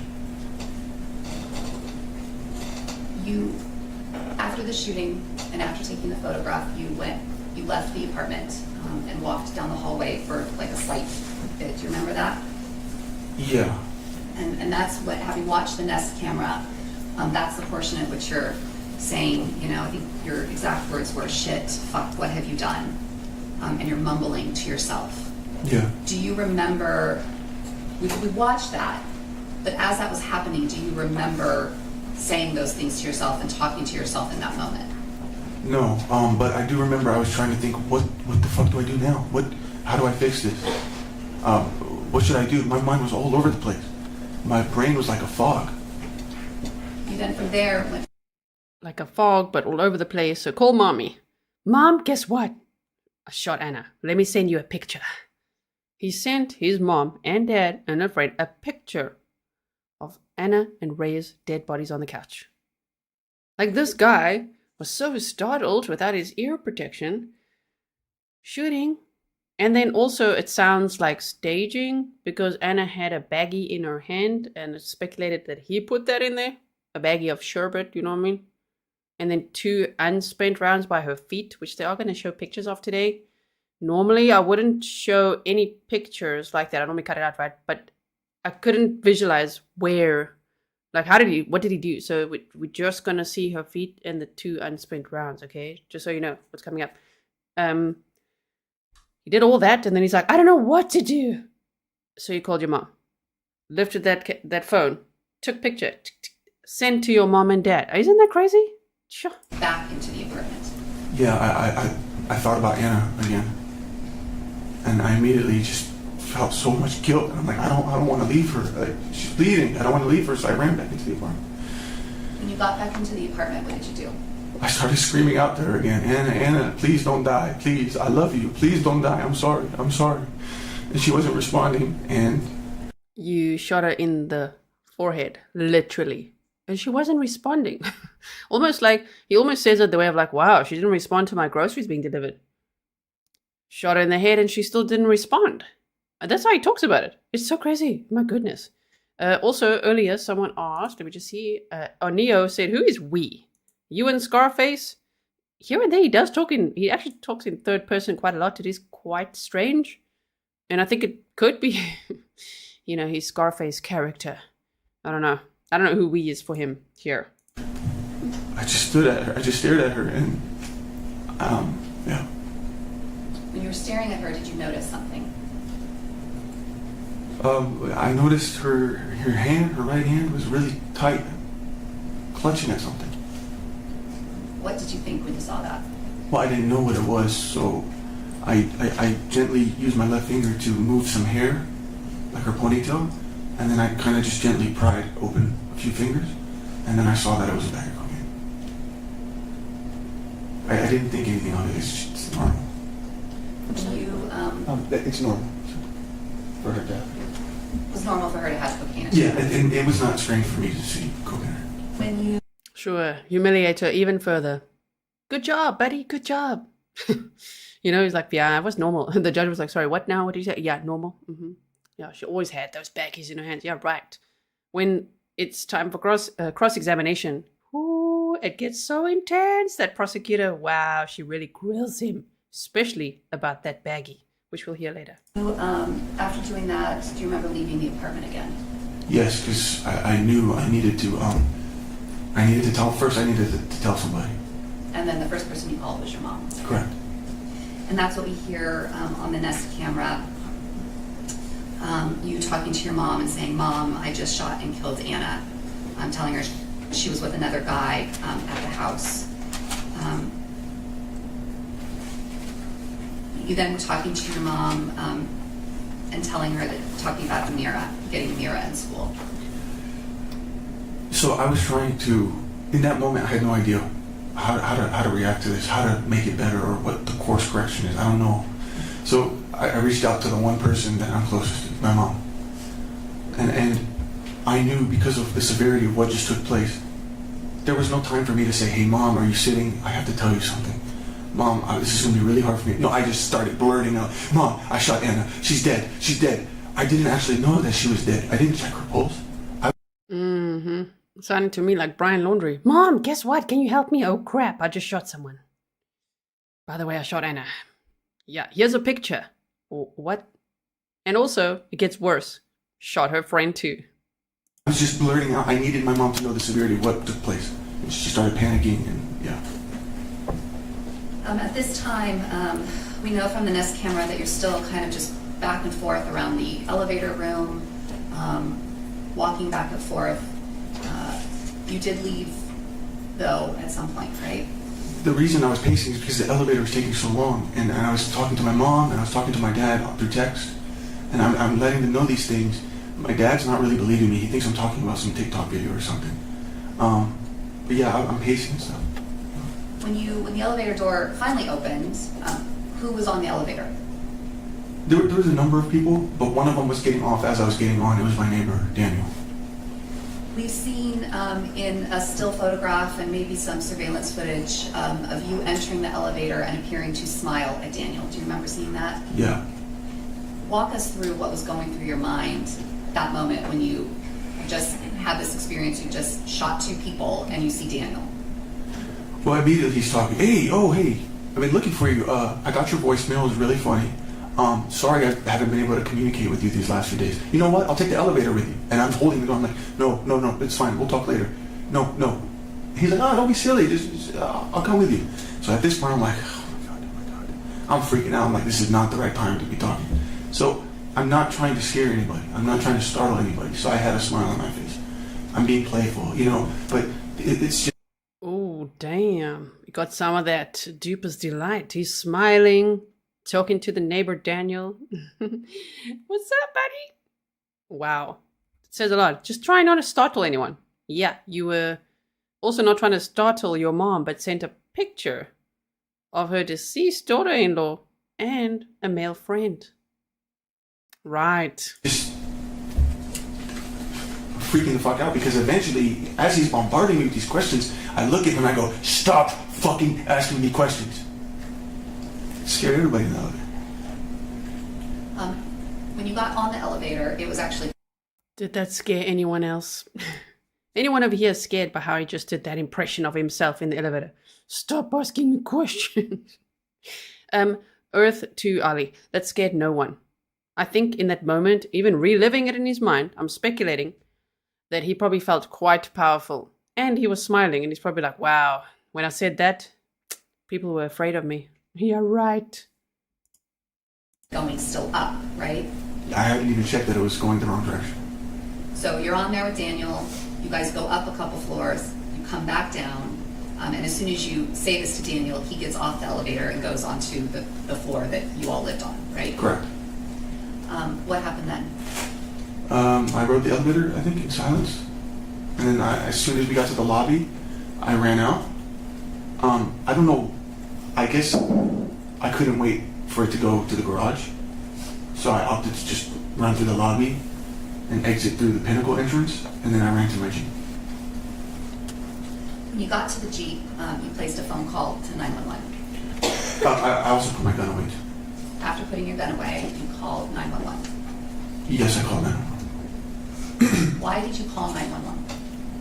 I called 911 to get medical help for Anna and Ray in the event that there is a chance to save them.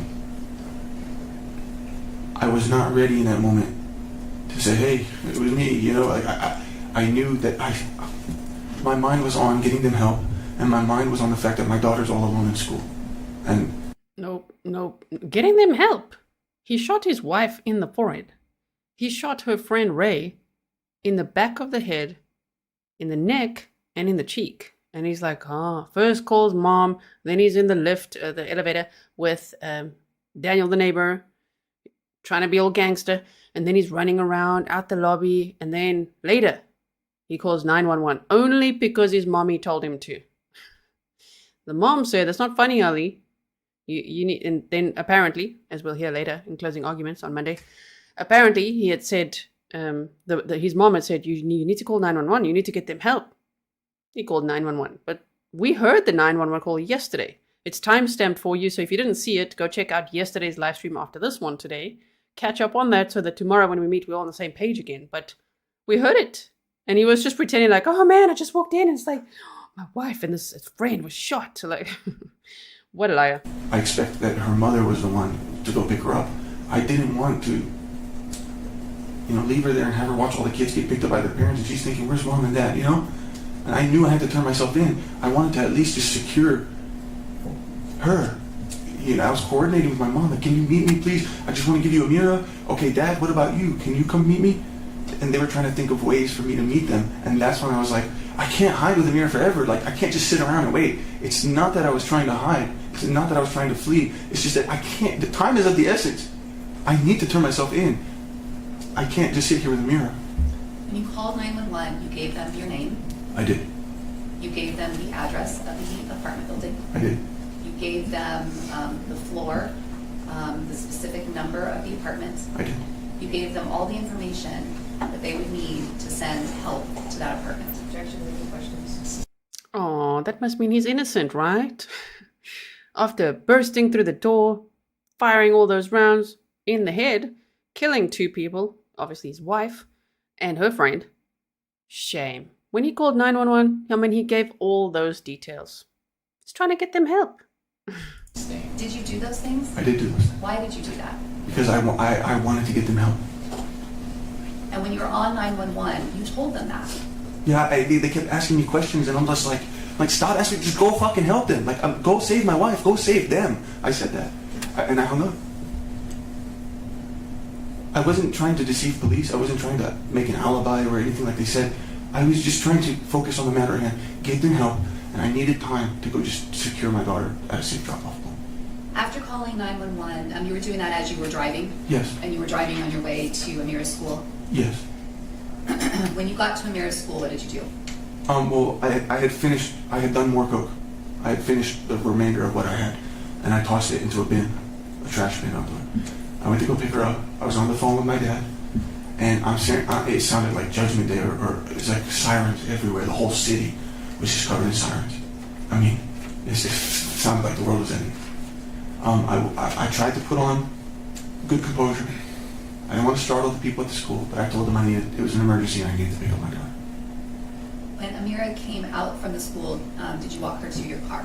Yeah, I was holding her hand and I was putting on a smile. And she goes, "Where's Mom?" I started crying. I said, please don't ask me about Mom right now. Please don't ask. Let's just go to the car. When you got her in the car, you drove away from the school? I did. Where were you headed? My father and my stepmother, she told me she had a brother who lived about an hour away from San Diego. They said, "You know what, for the meantime, because they're in Virginia, they're going to need to fly to come get Amira, or if that's what they wanted to do, or if that's what the plan was going to be." But they said, "Just go drop her off at her brother's house, and then go turn yourself in, we'll pick her up from there." As you were headed on the freeway, was Amira talking to you? For the most part, I was on the phone with my dad, kind of narrating. He wanted to know what was going on, but it got quiet. I'm driving, and then all of a sudden, Amira goes, "Why is there so many police cars?" And then my blood just goes cold. And I'm like, "What?" And I look at the rearview mirror, and every single lane of the highway is covered in vehicles, police vehicles, sheriff vehicles. Damn, just like O.J. Simpson. He's like, "Wow, I'm like the greatest criminal right here. Look at this. Woo!" In his little Scarface mode. He's so dramatic. He makes like there's so much attention on him. And really, your 5-year-old daughter has to say, "Why is there so many police cars? You didn't notice?"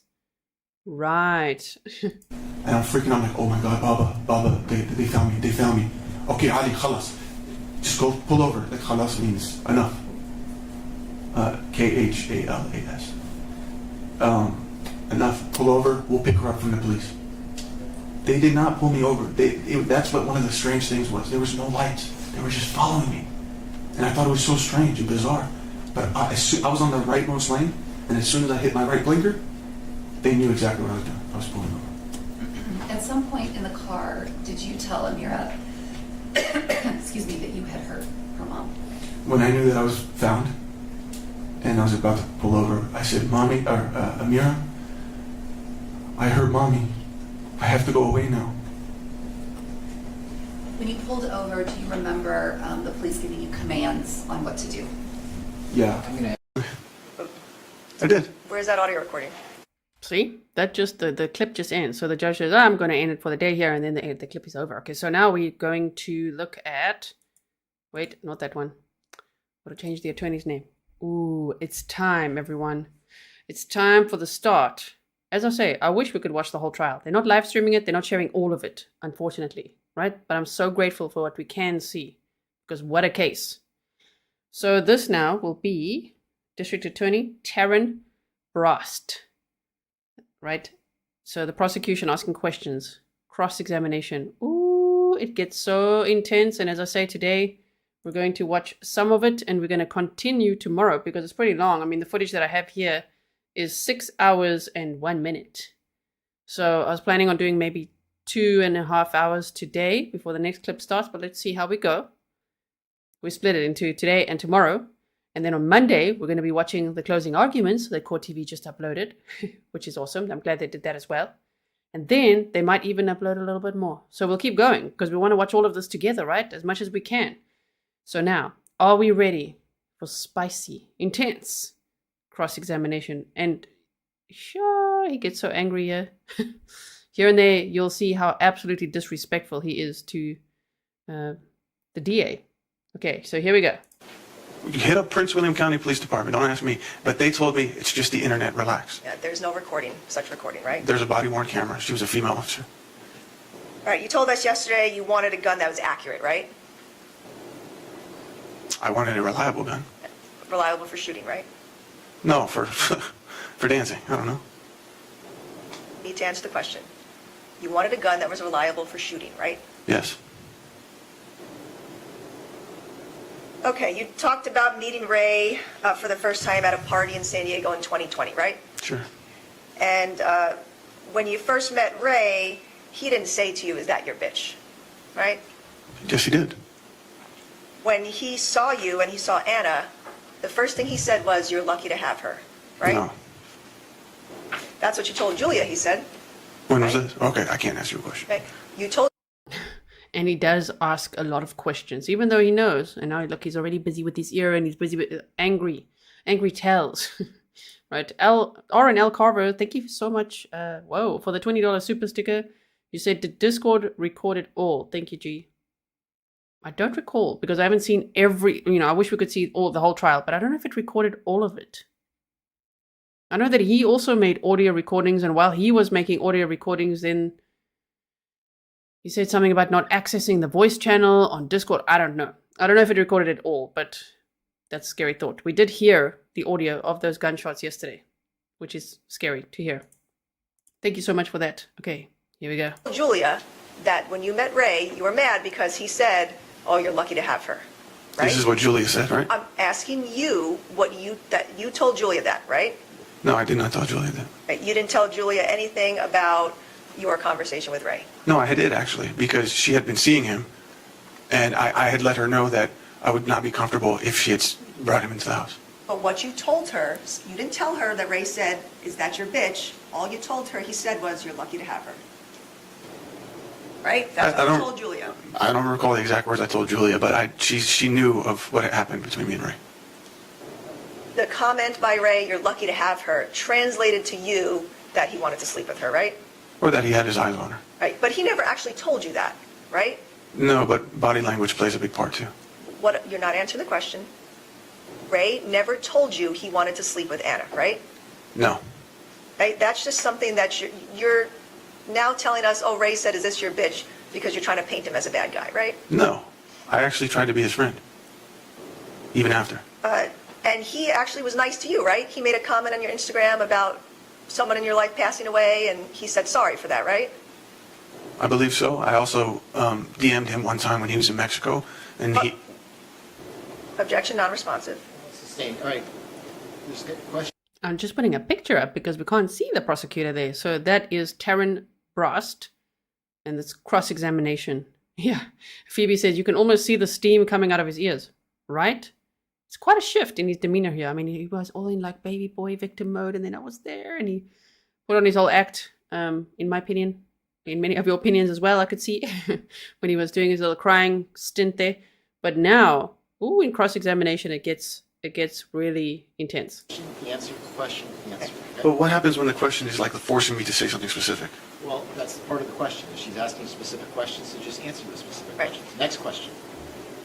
Ray was nice to you in making a comment about someone in your life that had passed away, right? Yes. Okay. So when you told us yesterday there was no hope with being friends with him, that wasn't true, right? Because No. he was nice to you. That was only at one time on social media. I'm talking about in-person interactions. It's a different experience. You hated Ray from the first night you met him, right? I did not hate Ray. Ray disrespected you, right? Of course. You don't like being disrespected, right? No. After your second trip to San Diego, you hated Ray even more, right? I did not hate Ray. You talked about another time where you hung out with him and he didn't want to be your friend. Ray is the other victim. Okay, I've got pictures of the victims here. Ray and his wife, Anna. That's who he shot. Ray was hanging out with Anna at her apartment, and they were sitting on the couch. Right? No, I spoke about the second time I saw him at the party. I got him a beer and sat down with him and attempted to have a civil conversation. Okay. And you didn't like him, though, after that, right? No, I had decided that he's not interested in a friendship with me. He's interested in Anna. All right, so you talked about your move to San Diego, and you're basically telling everyone that it was solely Anna that wanted to move, right? Initially, but I was open to the idea as well. Because you wanted to come to the West Coast and promote your Gin Kid brand, right? I saw that it was it would open a door for me to go to LA easier. You were interested in the limelight, right? Sure. Right, and media attention Sure. and fame, Sure. okay? He's like, sure, yes, sure. He had 970,000 followers on TikTok. It looks like TikTok deleted that account, but his YouTube channel's still there with 199,000 subscribers, and he's still got his Instagram account as well. So I think he's got about, if I remember correctly, from Instagram, 180,000 followers on Instagram. Also, wait, where was that question? From R&L Carver, did Discord record it all? I do recall him saying, and we'll hear more of it tomorrow because we're going to continue with this cross-examination because it's pretty lengthy. I'm glad that they shared all of, like a lot of it, right? It's not all of it, but it's a lot of it. Many hours of it. We've got like 5 hours of it now. So I do recall he said that when he was making recordings on his phone or making a phone call, then Discord wouldn't be recording. So we haven't heard any recordings from Discord. So I don't think so. Okay. Yeah. So let's keep going. He's like, sure, he wanted to be. Is it okay with the picture there? Now at least you can picture who is asking the questions, because before I just didn't know. Like, what does this lady look like? Who's asking the questions? So we like to visually learn, right? And you're an actor, right? That's what you did, Content creator. Right. I wanted to be an actor. right? But you did a lot of impressions, right? Yes. You're a good actor, right? To a certain degree, but not good enough to be in a movie. Well, I don't think. Right. And so you also were interested in being here because that would help your career, right? Being where? Being on the West Coast. Oh, I thought it'd be easier to collaborate with LA content creators, yes. But you're blaming Anna as like the sole reason, as the person who dragged you here, but you wanted to be here, right? No, I did want to be here. What I said was that Anna, she put pressure on me to make the move exactly when we did. I had suggested not that we cancel the idea, but that we just put it on hold so I could be there for my brother and my family. But again, you wanted to be here, right? Sure. You're happy to be here. Yes, I like San Diego. And once you moved to San Diego, you continued being violent with Anna, right? No. No? No. But you testified multiple times yesterday that you were violent with her on many occasions. Down the road, I mean, once things started to get bad, yes. In July of 2021, your sister Shireen was visiting you, right? Yes. Okay. She was staying at the apartment with you and Anna. Yes. And Amira, right? Yes. And you punched Anna in the face, right? Yes. Multiple times, right? Yes. You continued attacking Ana until Shireen. See, he admits to it. Also, yesterday when we looked at his Instagram, because it's a repeat of what was on TikTok and what's on his YouTube channel as well. He's got some videos on YouTube, but mostly the shorts from TikTok. I was saying that I didn't see any brand deals or something because people are worried about where's the money going. If he doesn't have active brand deals on Instagram, he's not making income from that. TikTok account is down. And on YouTube, I'm not sure if he'd be monetized or not based on the music that he plays in the background from his TikTok videos that he shares, right? Because that gets copyright claimed on YouTube.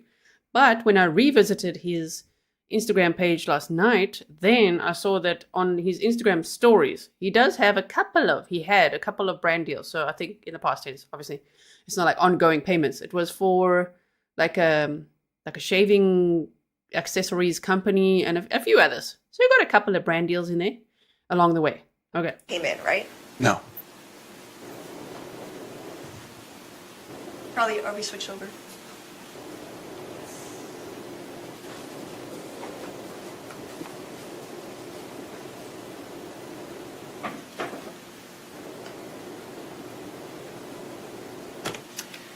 Okay, so July 21st. As I said, trigger warning, trigger warning. I did put it up there. I hope you guys saw that trigger warning.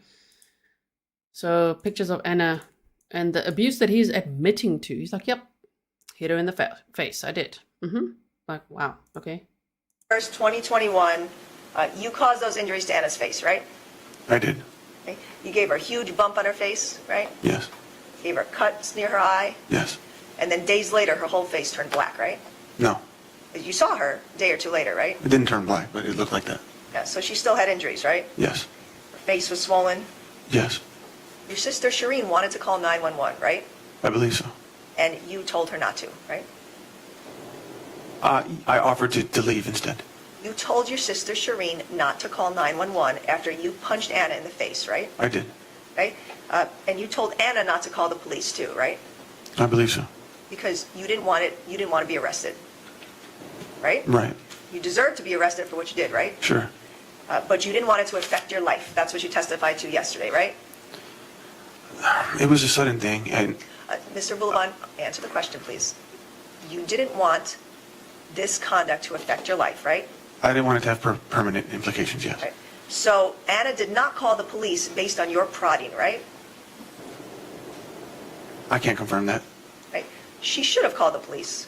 Sure. And 911. Yes. But you convinced her not to. I don't know if I convinced her, but I certainly asked her not to. Right? And you often did that. You would convince her not to call 911 or the police to report your violence, right? Yes. Because you did not want to take responsibility for any of your conduct, right? I just didn't think it needed to go there with legal. I took responsibility in the sense that I immediately apologized and I was willing to work away, get past it, but... Oh, so an apology by you makes everything okay, right? No, but it's a start. Okay. And... Thank you so much, Melcriada Medina. In all my editing, I didn't come across that picture. So if you know when about it's going to be, please tell me. I don't want to show any graphic pictures. I really hope I don't, because I don't want to, okay? I try to be so careful with all my editing, but obviously it's hours worth of footage, so sometimes you could miss, a few seconds. In fact, after you did this to Ana, she took photographs on her phone, as well as your sister, right? Yes. And in July, this is now the next day, you sent Ana some messages on Instagram discussing your violence with her, right? Remember I showed you those messages? Okay.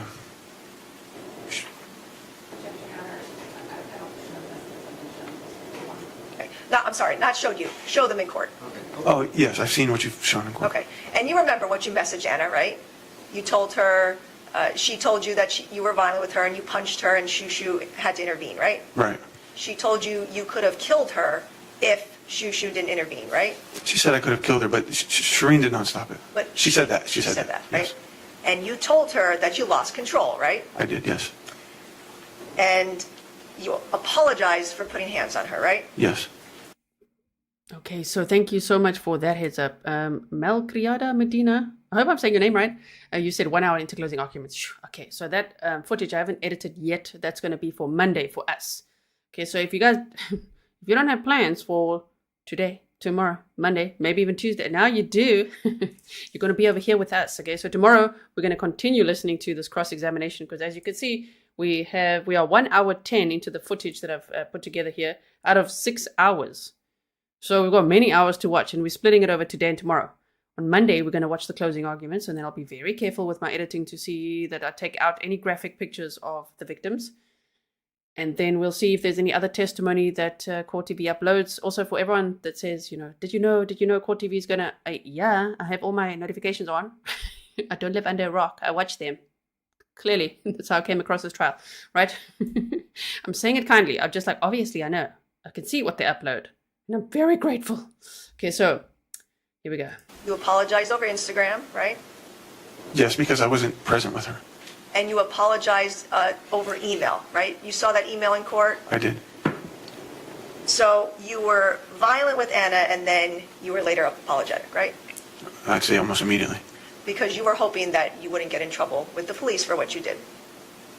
It was just because I'm sorry. But you didn't want to get in trouble with the police, right? Who would? And you told Ana in that email that you were an abusive piece of shit, right? Yes. Because you were abusive with her, right? Not on just that occasion, but a number of occasions, right? Sure, yes. Now, you wrote a note as well in your phone. Remember that note? It was dated the end of June, but then you made some changes to it July 23rd of 2021. Yes. Okay? That was a 3-page note you wrote in your phone, Yes. right? So what did you do to abuse her starting in June? So the original date of that, if I can give some context. No, I'm asking you a question. Yeah. What did you do in June to abuse Ana? So I did nothing on June. The reason why it has a creation date of June is because it was let's say a grocery list or something that I later used to replace it with a new updated message. So you deleted. Interesting. He does a lot of shady things, huh? Eliza Joy. Thank you so much. Look how cute that sticker is. It says, "You are amazing." Is that a pear? It's so cute. Thank you so much for the sticker. I really appreciate it. A grocery message and wrote instead a big, lengthy message about stop abusing your wife? Yeah, sometimes I use the notes to make reminders for myself, and if it's not important anymore, I'll just replace the contents with whatever I'm thinking in that moment. Right. So you acknowledged on July 23rd, 2021 as well that you had been abusing your wife, right? I was referring to this event. You wrote over and over, stop abusing your wife, why do you beat her up, things like that, right? Yes. Okay. You wrote in that message that she was wonderful to you, right? Mm-hmm. Because she was a wonderful wife to you, right? She was. And you hurt her badly, right? I have. You knew what you did was wrong, Yes. right? But you did not take any domestic violence or any anger management classes to address what you did to her, right? Actually, that's incorrect. After this incident, that's when I called my father and told him what happened, and he had suggested to take a break and come to Virginia, and then he encouraged me to take the neurofeedback. Neurofeedback is not domestic violence or anger management counseling, right? No, but it is for chemical balancing and for impulsiveness. It does correct emotional impulsivity, which is something that I was diagnosed with. You were diagnosed with emotional impulsivity? Mm-hmm. In the neurofeedback results, we never showed it, but it says... No neurofeedback records for you, right? There are. You had a packet of information on what neurofeedback was, right? I have results. Okay. You had a packet of information about what it was in general, right? Yes. And in fact, the doctor at the neurofeedback center is a chiropractor, right? I don't know what his background is, but he's the head of the neurofeedback. Right. He's a chiropractor, not a psychologist or a counselor, right? I don't know what his background is. I didn't ask him. So you never looked up the website of where you were going? No, it was recommended. My whole family had done it. Okay. You described neurofeedback as, attached, like watching a video and having something attached to your head, right? Yes. And then you ended up getting like a kit or a machine to bring home with you, right? Yes. Right. But what I asked you was, you didn't get any actual counseling for domestic violence, right? Specifically, no. I thought it was a bigger issue. There was a bigger underlying issue with me. But you continued being violent with Ana after that incident, right? Yes. Okay.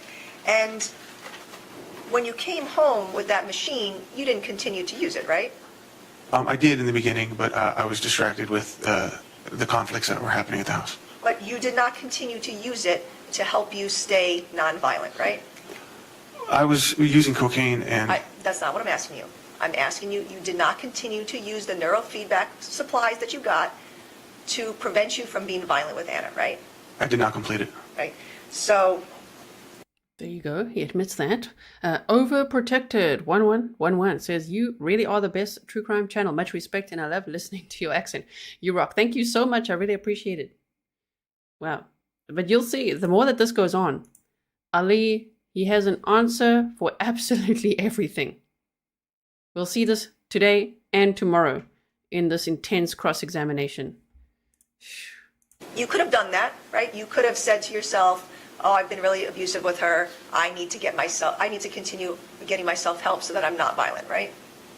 That's what I wanted to do, but there was more conflicts happening, so I was distracted. But you didn't. You didn't address your violence, right? To someone specifically about domestic violence? Yes, you didn't continue to use the neurofeedback machine or any other counseling to address your violence, right? Actually, I sought behavioral counseling by Dr. Stephen Band. You liked being violent with Ana, right? That's why you didn't get yourself help. Why would I like that? No, I do not like that. So you would be violent The questions is like, so you like to be violent with her? Is that why you didn't get help? He's like, no. with Ana, and then you would apologize and she would take you back, right? Not immediately, but yes. Right. And she took you back every time until the end of September, right? Yes. Right? You were violent with her multiple times between July and September, and she went back to you every time, right? Yes. Ana told you in July that she did not feel safe with you, right? Right. And she told you to stay away from her, right? Right. Right? Because of your violence, right? Because of the violent events, yeah. And because you were controlling with her, right? Yes. You saw those messages where she would write to you that you were controlling, and that's part of the reason why she wanted to leave you, right? That she didn't feel safe around me in that moment. But you wouldn't stay away from her, right? No. Then you took your disability leave on July 23rd, 2021, right? Mm. And you claimed one of the reasons that you took leave was that your mom had left your dad, right? That was like something going on in your life, One of the reasons, yes. right? Your mom had left your dad long before then, right? It was not confirmed until they had their intervention or meeting in my house, my apartment. That was in July? Well, whenever it took place, I'm not sure exactly the... When was it? Well, she had ran away from home, and that was a very big troubling thing for the family. Nobody really knew what was going on, except my mother had confided in me. Right. that she- What I'm asking you, though, is when did she come to San Diego? When were you all in San Diego on this occasion that you're talking about? I think it was like May, June-ish. I'm not sure exactly. Right, and so your mom had already left your father before May or June of 2021, right? She'd left the house, but we didn't know the status of what's going on. Right. So that was not a recent issue in July causing you to take disability leave, right? That was an ongoing issue, and that was just one of the issues that was impacting my mental health. And you took leave because you had just been violent with your wife, right? No. You learned that your mom had been dating a man named Napko Sharma, right? Mm-hmm. A man she met online. Right. And your mom left your dad while she was talking to this man, right? At some point she did. Ooh, the behavior panel. They would be on that. Did you see him swallow? Like, just like, oh crap. He's asking about his mom. Sorry. The prosecutor's asking about his mom talking to a man that she met online and then leaving to be with a man. And he's just like, oh dear. And you had learned that your mom had essentially had an affair with this man or was talking to this man, Mr. Sharma, online, right? Yes. Right. That made you mad, right? It hurt the family, yes, Right. including me. You slapped your mom when you found that out, right? No, I didn't. Ana saw you slap your mom. No, I didn't. But Ana saw you slap your mom, right? She did not see that. And I can't ask her, right? That's not fair. Because you killed her. That's not fair. I'm asking. That's so inappropriate. That's so inappropriate. Damn. Now he's saying that's not fair, that's inappropriate. Why is it inappropriate? You killed your wife and admitted it, and her friend Ray. This is clearly a touchy topic for him, but look at that come out. Look at the streak coming out now. Oh my. All right, first of all, I'll sustain the objections. I'll sustain that as argumentative. And everybody, question, answer. All right, that's how we proceed. Yes, sir. Thank you. Next question. You and Anna had a conversation about the fact that you slapped your mom because she was having an affair, right? I shoved her. Or you shoved your mom. I did. So you didn't slap her, you shoved her. No, I shoved her. Because you were mad at her for cheating on your dad, essentially, right? She admitted in a very vulgar way in front of my dad that she, yes, so yes. You were mad at her, right? Because you don't like when someone is cheated on, right? That's correct. That's disrespectful, right? Yes. And you didn't talk to your mom for a while after that, right? Maybe a week or two. She didn't talk to you, right? She would have if Because you were physical with her? No. She didn't even think much of that. You heard your mom testify yesterday there was a time where she wasn't speaking to you, right? She meant she wasn't in our lives. She wasn't purposely ignoring us. Right. But she wasn't speaking to you because you had hit her, right? No, that's not why. And you sided with your dad in this scenario, right? You were mad at your mom and you sided with your dad about your mom being with another man, right? Not quite. I understood why my mom wanted to leave him, and she confided in me alone. But it was the part about her already having been with another man that upsetted me, and I was tormented. I was torn between the two. I wanted to be there for my dad and wanted to be there for my mom. It upsetted him. Oh dear. Yeah, Lee says, Q blaming the courtroom. No, it's their fault. He says he shoved his mom. Apparently Anna had said that he hit his mom. As the prosecutor pointed out, well, we can't ask Anna now, can we? And he's like, that's not fair.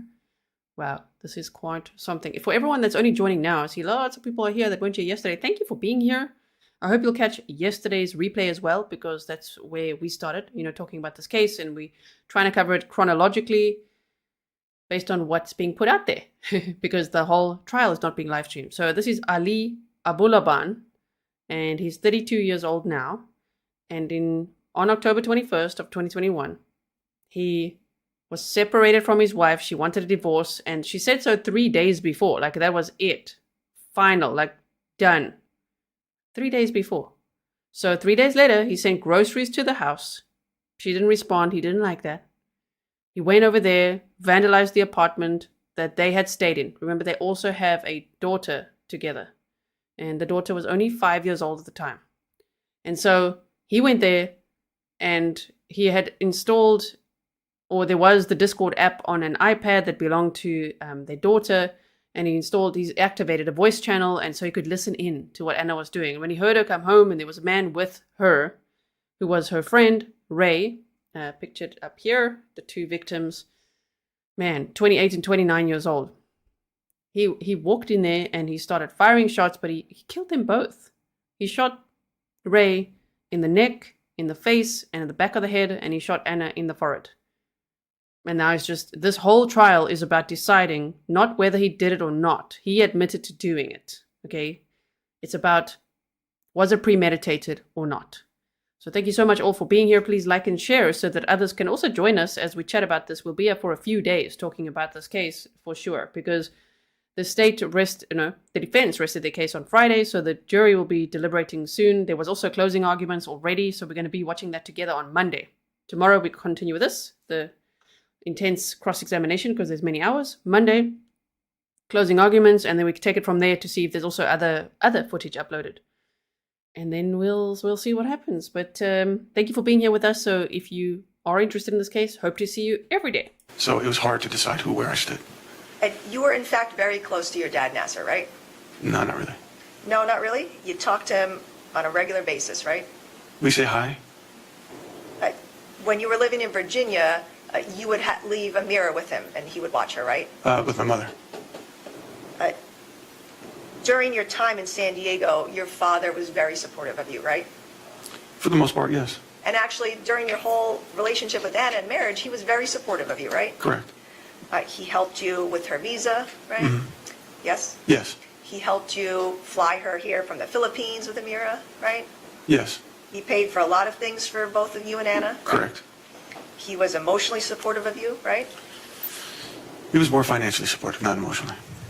But you would call him and talk to him about Ana, I confided in him, yes. okay? So you were close with him, right? He's my father, yes.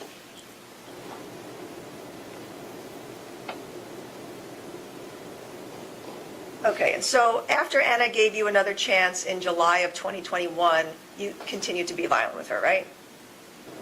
There were moments that popped up, yes, occurred. In August, there was a time where Julia picked Ana up from your apartment, right?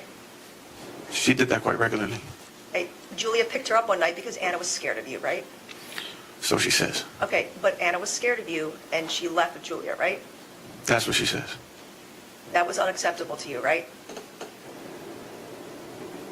If- Ana leaving the apartment. It frustrated me because Julia became her to-go, like on call. Hey, we're arguing, come pick me up. So things were not getting resolved. It wasn't physical violence. It was just me trying to address something or trying to fix something, and Ana would be like, nope, I'm calling Julia. Julia, come get me. And she's just there. And then you followed Julia and Ana in your Jeep that night, I did. right? I was very upset that this was happening. Okay. And did you follow them immediately after, or were you tracking Ana's phone to see where she was? I can't track Ana's phone, but I followed them visually. Okay, and you swerved near Julia's car to scare them, right? No, I pulled up to the adjacent lane, and side by side, and I told them to pull over. Okay. You're moving your hands indicating you're in the lane next to Julia's car? Yeah, we were just, I was behind her the whole time, and then at some point, I moved to the left lane to be window to window. Okay. But you were swerving near them, right? Trying to make them scared? I swerved in front of them, just to try to stop them, yes. And then you brake checked them, right? I did. That's scary to someone on the road, right? It is scary. And you Okay, so when a victim of domestic violence had a friend to help her out of these violent situations, this maniac took her to the stalking level. You know, he's just like, no, this is not happening. I'm going to follow them, and then I'm going to swerve in front of them, and then I'm going to brake check them. What? Wow. did that because you were trying to intimidate them, right? I was trying to get Ana to come back with me. Okay. And Ana did not want to come back to the apartment with you that night, right? Initially. Okay. She made that clear to you, right? I don't know if she made it clear to me, but I knew that she was trying to leave for the whole night, and I wasn't happy about it. Now, you testified that Anna's friend's behavior created like a weird energy between you and Ana, right? I'm just asking, that's what you testified about, right? At some point, it became weird, but in the beginning, it was very fun and beautiful, and I liked it. And so you're Fun and beautiful, and he liked it. Okay, then. Denny Dawn says, you tried to stop her. That is stalking. Reminds me of the other case. That other case we watched is the Gareth Pursehouse trial. Yes, if you guys haven't seen that, go and check it out. Those trial days are time-stamped for you. You could check it out anytime. There's a playlist for it. That was also crazy, obsessive, jealous, stalker, ex-boyfriend. you're blaming her friends for Ana losing love and affection for you, right? No, what I said was that she now had a moral support group.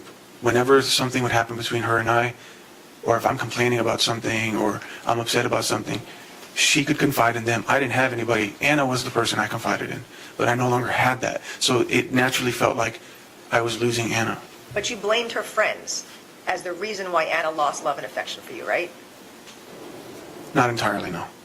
But somewhat, correct? Sure. You didn't like her friends, right? I actually really liked them.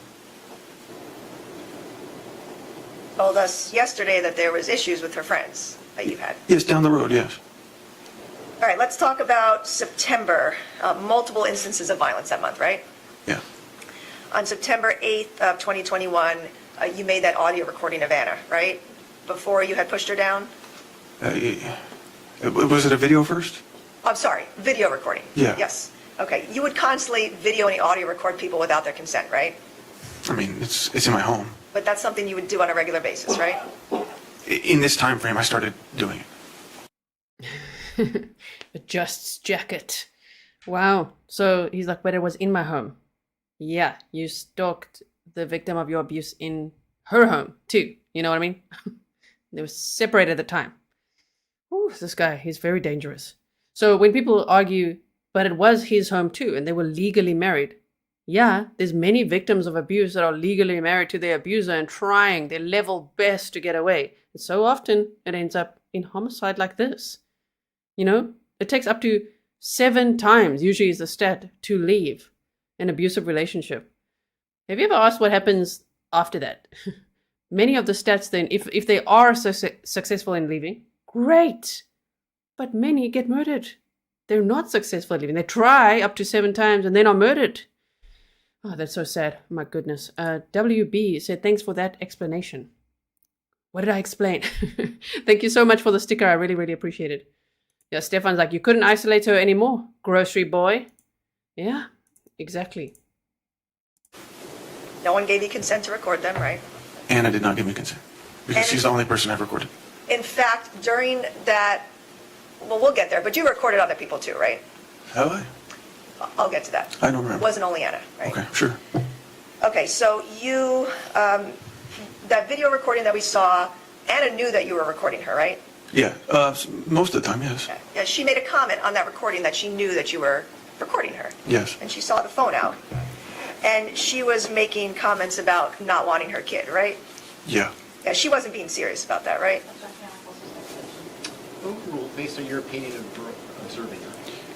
I found that to be extremely shocking for her to say those things, so I took it very seriously. But she was joking, right? No, that was not a joking matter. Anna was a great mom to Amira, right? She was. She always took her to school, right? You No, actually, I drove her to school before this whole stuff began. Anna always picked her up from school, right? Sure, because I would be at work. You actually didn't even know what time Amira ended school, right? Yes, I do. You actually had to text Anna and ask her that, right? To confirm it, yeah. Sometime in October of 2021? Oh, yeah, she's been out of school for a while, so I forgot. But it's because you never picked her up, right? No, because I would be at work. I would drop her off in the morning. But you weren't working July through September, right? At that time, yes. But initially, when she first went to school, that was the agreement. I would take her to school, and I would pick her up. But during this time frame where you're being violent with Anna, she is the one taking care of Amira, taking her to school and picking her up, right? No, she pulled her out of school. Every time Anna left the house because you were violent with her, she... Sure, this guy's getting agitated. Huh? It's like really like flipping the ponytail, adjusting the jacket, tissue, like he's seeming quite, like he's getting quite agitated, doesn't it? Oh my goodness, okay. You would take Amira with her, right? Not all the time. Okay. She never left Amira at the house to stay with you, right? She did a few times, actually. When you were violent. Mr. Abulaban, you keep looking at your attorney. I just need you to look at me and answer the questions. Anna never left Amira with you after you were violent with her, right?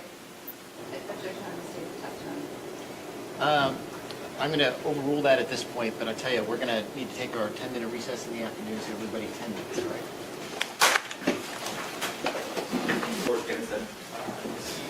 Did you see that?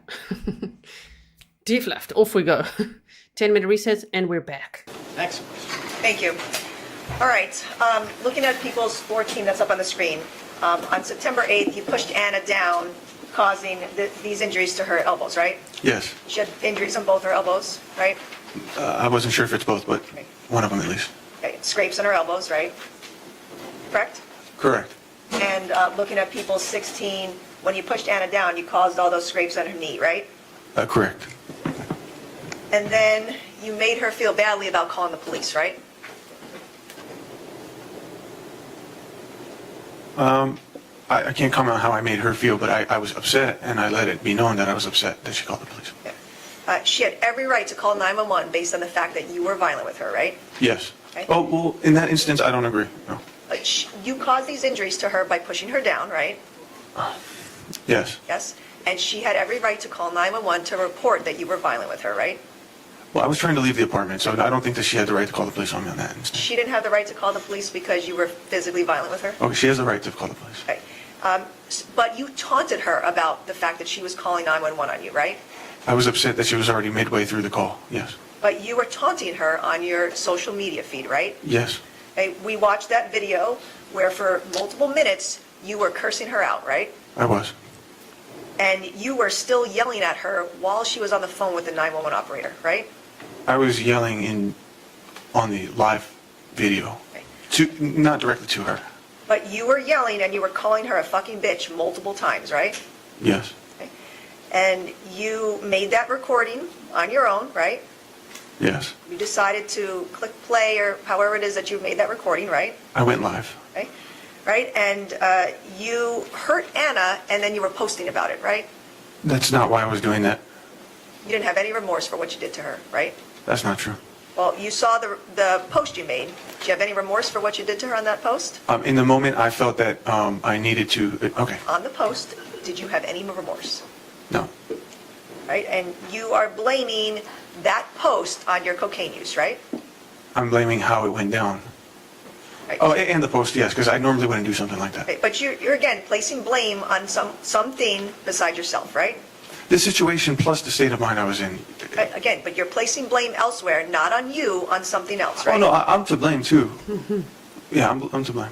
Are you? Are you though? Because he never ever blames himself. It's always everybody else's fault. He never takes accountability. It's unbelievable to watch. So the jury is deliberating, okay? Which means if they come back with a verdict, just so that you all know, we're going to talk about it. But we're going to continue with this trial, right? Tomorrow we're going to continue with this intense cross-examination. Monday we're going to watch the closing arguments. On Tuesday we might watch some other witness testimonies, and we'll watch the verdict at some point as well. So we're just going to keep going with it because it's just, I don't know, if you find it riveting like me, but I'm like, what? And as I say, this is my second time watching all this, like, what? Anyway, I'm so glad that you're all here watching with me. Thank you so much for spending your weekend with me. I really appreciate it. Please like and share, subscribe if you haven't yet. And let's continue. Look, it's getting very uncomfortable. You testified the reason you made that post is because you were high, right? I would not normally post like that. I would not go to social media for stuff like that, normally. So on that date, you were not taking any responsibility for your violence on Ana, right? In that moment, no. Or even in the following days, right?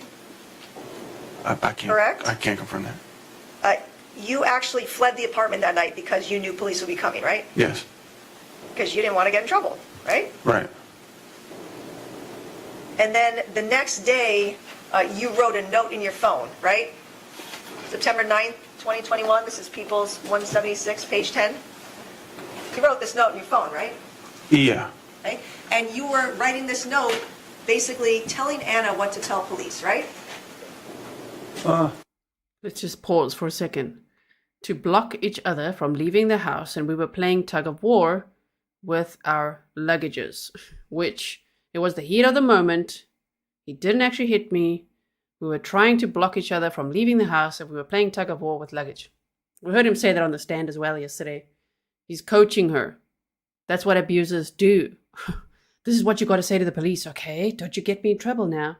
And he went on a rant on an Instagram live to talk about, he said horrible words, but her getting him in trouble with the police. But just look at that. Oh, my goodness. Yes, I was. Okay? You were telling her to say it was the heat of the moment, right? Correct? That's what it says, yes. You were telling Ana to say he didn't actually hit me. Right, because I pushed her. But you're telling Ana what to say. Because she had asked me, what should I say to the police now that I've already called them? You are telling her what to say. She asked me what to say. Because you were telling her not to get you in trouble, right? She was concerned that she already went through with the call. You were telling her not to get you in trouble, right? Perhaps I did. Right? Okay, and then you're telling her to say, we were trying to block each other from leaving, right? And we played tug of war with the luggages? That's what you told her to say, right? Right. I was just suggesting. Okay. But that's what you were writing down in your notes to tell Ana what to say, right? Yes. Right? And that's what you're testifying to here in court, right? That it was just a tug of war over the luggage? She was trying to prevent me from leaving the house. But that's... Oh, so you're sticking to the narrative. Stick to the story. He's probably like, be cool, be cool. In his own mind, it's just stick to the story. Yes, we had a tug of war over the luggage. Yeah. how you're testifying today, right? That's what happened.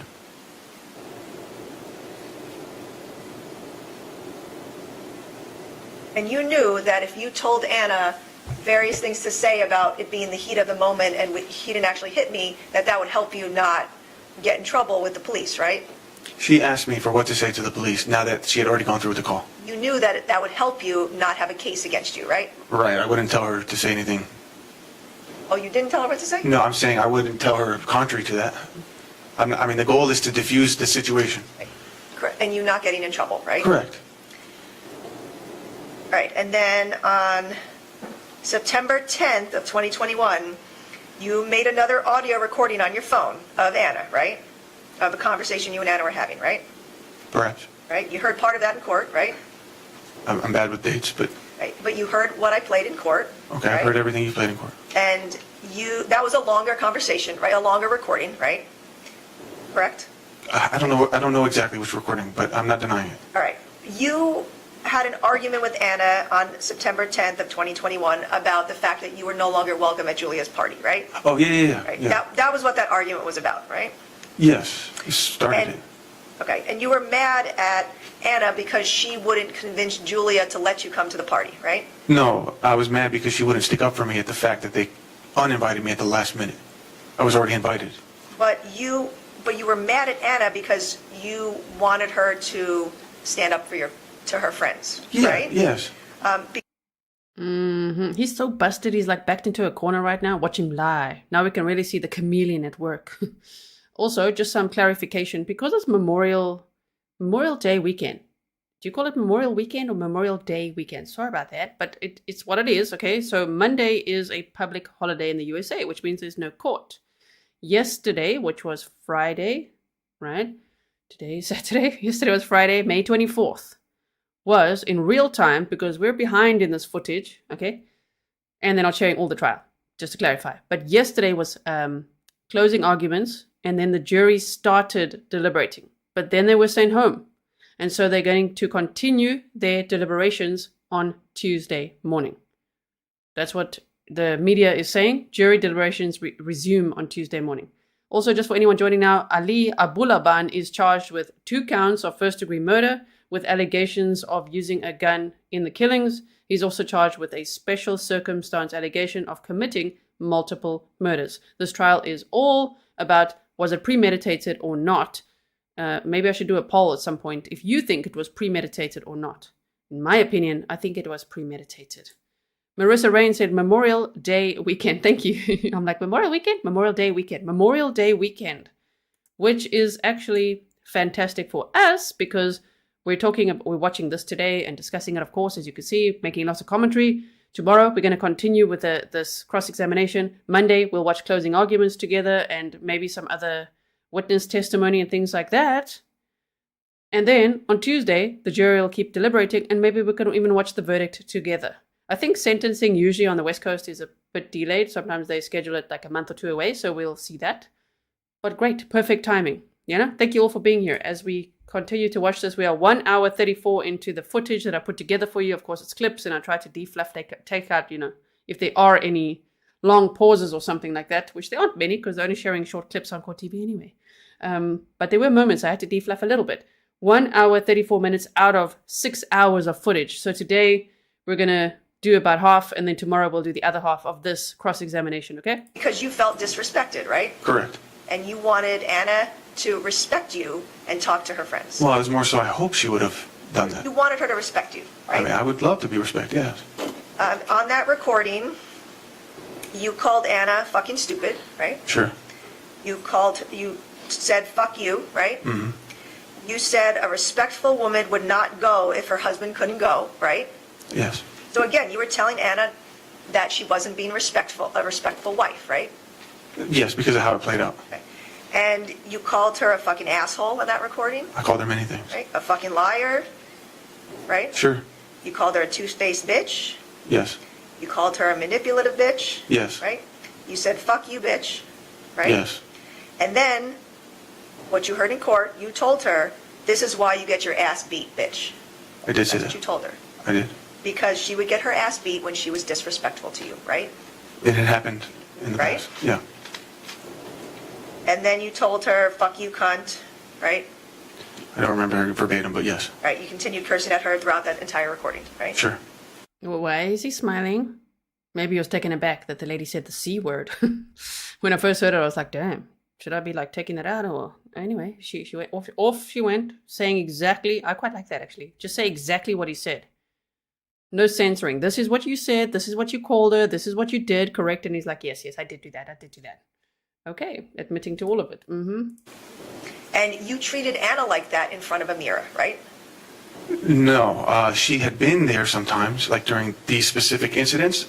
If Amira was there, yes, she would hear this stuff. But this is not how I would regularly treat Anna ever in front of her. Was how you treated her, because constantly throughout your calls and texts you are cursing at her and berating her, right? Amira's not always present with those. Well, she was this date, right? This day, yes. Yep, because right in the middle of that recording, you say, Amira, let's go to bed.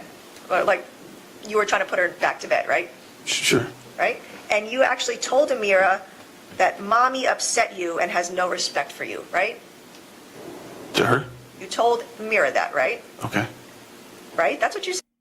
Man, involving the child as well, doing all of this in front of their daughter. This guy has zero respect for women. Look how I paused him. I don't even care. Look at his face. I paused him on a bad face. Normally if it's, anyone else but the criminal, I'll be like, oh, sorry, let me correct that. But just look at him. Wow, in front of their daughter.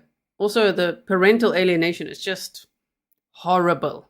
He's like, you see that? Mommy disrespected me. Let's go to bed. Shame, man, that poor little girl. I think she would be 8 years old now. She was 5 at the time. I don't remember verbatim. Because, again, you were telling a child that her mom wasn't respecting you. Sure. It took you 4 days after that September 8th incident to apologize to Anna, right? I don't know. There you go. Sorry.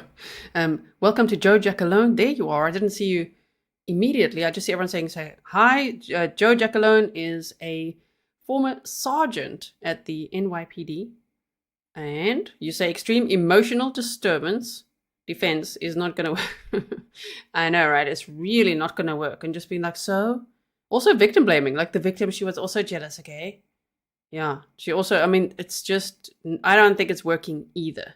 If you guys ever checked out Joe Jackalone's channel, go check it out. I do love roll call. It's always so nice watching your streams in the morning. I say, Joe, of course, for me, it would be like 1 p.m. Okay. Ooh, this guy's getting super annoyed. You could tell, right? Look at him.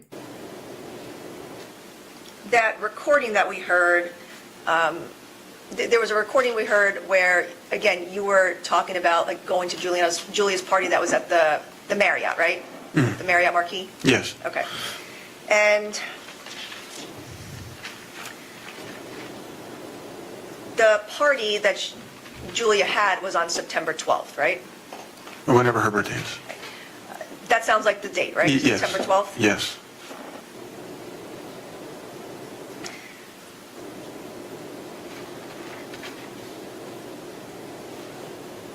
Right. And so on September 12th, you sent an email again to Anna, People's 176, page 6, that you're sorry, babe, don't put me in jail, right? Yes. You said, I'll stay away from home, get therapy and everything else, right? Yes. Right, but you didn't go get therapy after that, like domestic violence classes, right? Not domestic violence specifically, but I did find a neurofeedback center in San Diego that I attended. But you didn't get domestic violence treatment, right? Again, I wasn't looking at it as specifically that being my problem. I thought that the domestic violence was coming from a deeper place, which was be the drug addiction and the mental instability. So, again, you knew that your conduct was wrong on Yes. September 8th, right? Yeah, yes. Look at him. I'll stay away from home, get therapy and everything, please. Meanwhile, he did anything but stay away from home. And even if he stayed away from home, he sure sent over groceries and roses and hounded her, stalked her, harassed her. Shame, man. My goodness, okay. And then again, you were apologizing to Anna to try to get her to forgive you, right? Of course. And you were trying to prevent her from putting you in jail, right? That's what you told her? Of course. Yes. Now, this 9/12 email, was that apologizing for 9/8, or was there another domestic violence incident that you were apologizing for? No, this would have to be the same. Right? Or maybe not? No, it is. Because you said I haven't apologized until 4 days later, so... Well, I'm asking you, what are you apologizing for? Are you apologizing for the 9/8 conduct or more conduct that happened? No, I think it's just in general because she had gotten into the habit of saying I'm going to call the police and tell them you hit me. So she would frequently threaten me with that. So I think that's just me generally saying, please don't put me in jail. But, Mr. Abulaban, you were... She would threaten me with that. after you were violent with her. Like, he's always doing the DARVO, deny, attack, reverse victim offender. He's literally being like, she was threatening me. Okay. Violent with her on a number of occasions, and she should have called the police. Absolutely, right? I agree with you. So when she would threaten you about calling the police, she was valid in those statements, right? 100%. Right. So you're telling everyone that she's making these threats towards you, but it's really what she should have done, right? In the moment, if like as it happened, sure. But if you're gonna give me the idea that you are not gonna call the cops, but then you threaten me that you're gonna call the cops when it's convenient, that's very frustrating. But she can call the cops at any time to report you being violent with her, right? If you're gonna do that, in my mind, it should be when it happened. Okay, but she's still entitled to call the cops a month later and say, my husband abused me. I think that's really Right? shitty, but sure. Oh, he thinks that's shitty. So the actual abuse, that's, whatever. He's got conditions for when the victim is allowed to call the police or not. It either has to be in the moment when he's standing right there, which is extremely dangerous, or it's just shitty. I mean, I can't believe. Sometimes my jaw is on the floor, okay, even though if you can't see it. I'm just like, damn. I just can't believe the things that this guy says sometimes. So you think it's shitty for a woman who's abused to call the police to report? If there's an incident that where abuse happens, if you want to report it. But don't hang it over someone's head if they're trying to actively apologize. That's just how I look at it. On September 12th, you were violent with Ana again, right? No, I don't recall this. But that was the night of Julia's party, right? I never made contact with Ana when she left for the party. But you told us about an incident where you pushed Ana into the refrigerator and then Jean and Jennifer Yeah, came that over. happened. Sorry. That happened. And Jean and... So something did happen on September 12th. You're right. I wasn't thinking about Julia's birthday. All right, so this apology email, is that for your conduct on September 12th or September 8th? No, that's for September 12th. So I'm sorry. I couldn't remember it. So you didn't apologize to Ana about September 8th then? I'm sure I have in a phone call, but this email specifically is in regards to Julia's birthday party. You were violent with Ana and then you fled the apartment, right? When she ran September 12th. When she ran to the neighbor's door topless, yeah. Okay. But she had to go get help. Pause. The Knoxville agent says, how is the jury still deliberating? They're not. They're coming back on Tuesday to continue deliberations. So they've gone home for the long weekend. Oh, because you were violent with her, right? She wanted to go to the party. She had to go get help because you were violent, right? No, because I didn't want her to go to the party. Oh, so she got help because you didn't want her to go to the party? Because I was trying to barricade the door, and then it got physical, and she left. Got physical because you caused it, right? Sure. And you actually caused her to be bruised from that incident, right? Sure. Yeah. That's true, right? Yes. Because you told your neighbor, Daniel Lacerda, that you pushed Ana into the refrigerator, right? Yes. Yes. And you told Daniel that caused Ana to bruise, right? Yes. You pushed her so hard she was physically bruised, right? Yes. Black and blue? I understand if I read that question differently from Knoxville. Is it like that? Is it like, how is the jury still deliberating? Is that the tone of it? And now I understand because I'm like, they're not. They're coming back on Tuesday. It's more like, how? Why did they not come back within like 5 minutes? Right? I think there's quite a bit to decide on there, but yes, how? I'm sure it'll be pretty quick on Tuesday, right? What did Liddy said? If I was on the jury, we'd be back already. Lol. What's there to talk about? Yep. They'll be back on Tuesday. Yeah. Well, not black and blue. On her face? She went to a party immediately after. It wasn't that bad of damage. It wasn't that bad, but... Of damage. But you bruised her, right? I didn't see the damage. So you, again, were violent and fled because you didn't want to get in trouble, right? Sure. Correct? Yes. You didn't want 911 to be called and you to be there and get arrested, right? Correct. But that night, you actually followed Ana to the Marriott Marquis Hotel, right? I didn't follow her. I went there myself. You started a recording there, right? An audio recording? This guy. I didn't follow her. I just went there myself. She just happened to be there and I knew it. So I was just going there.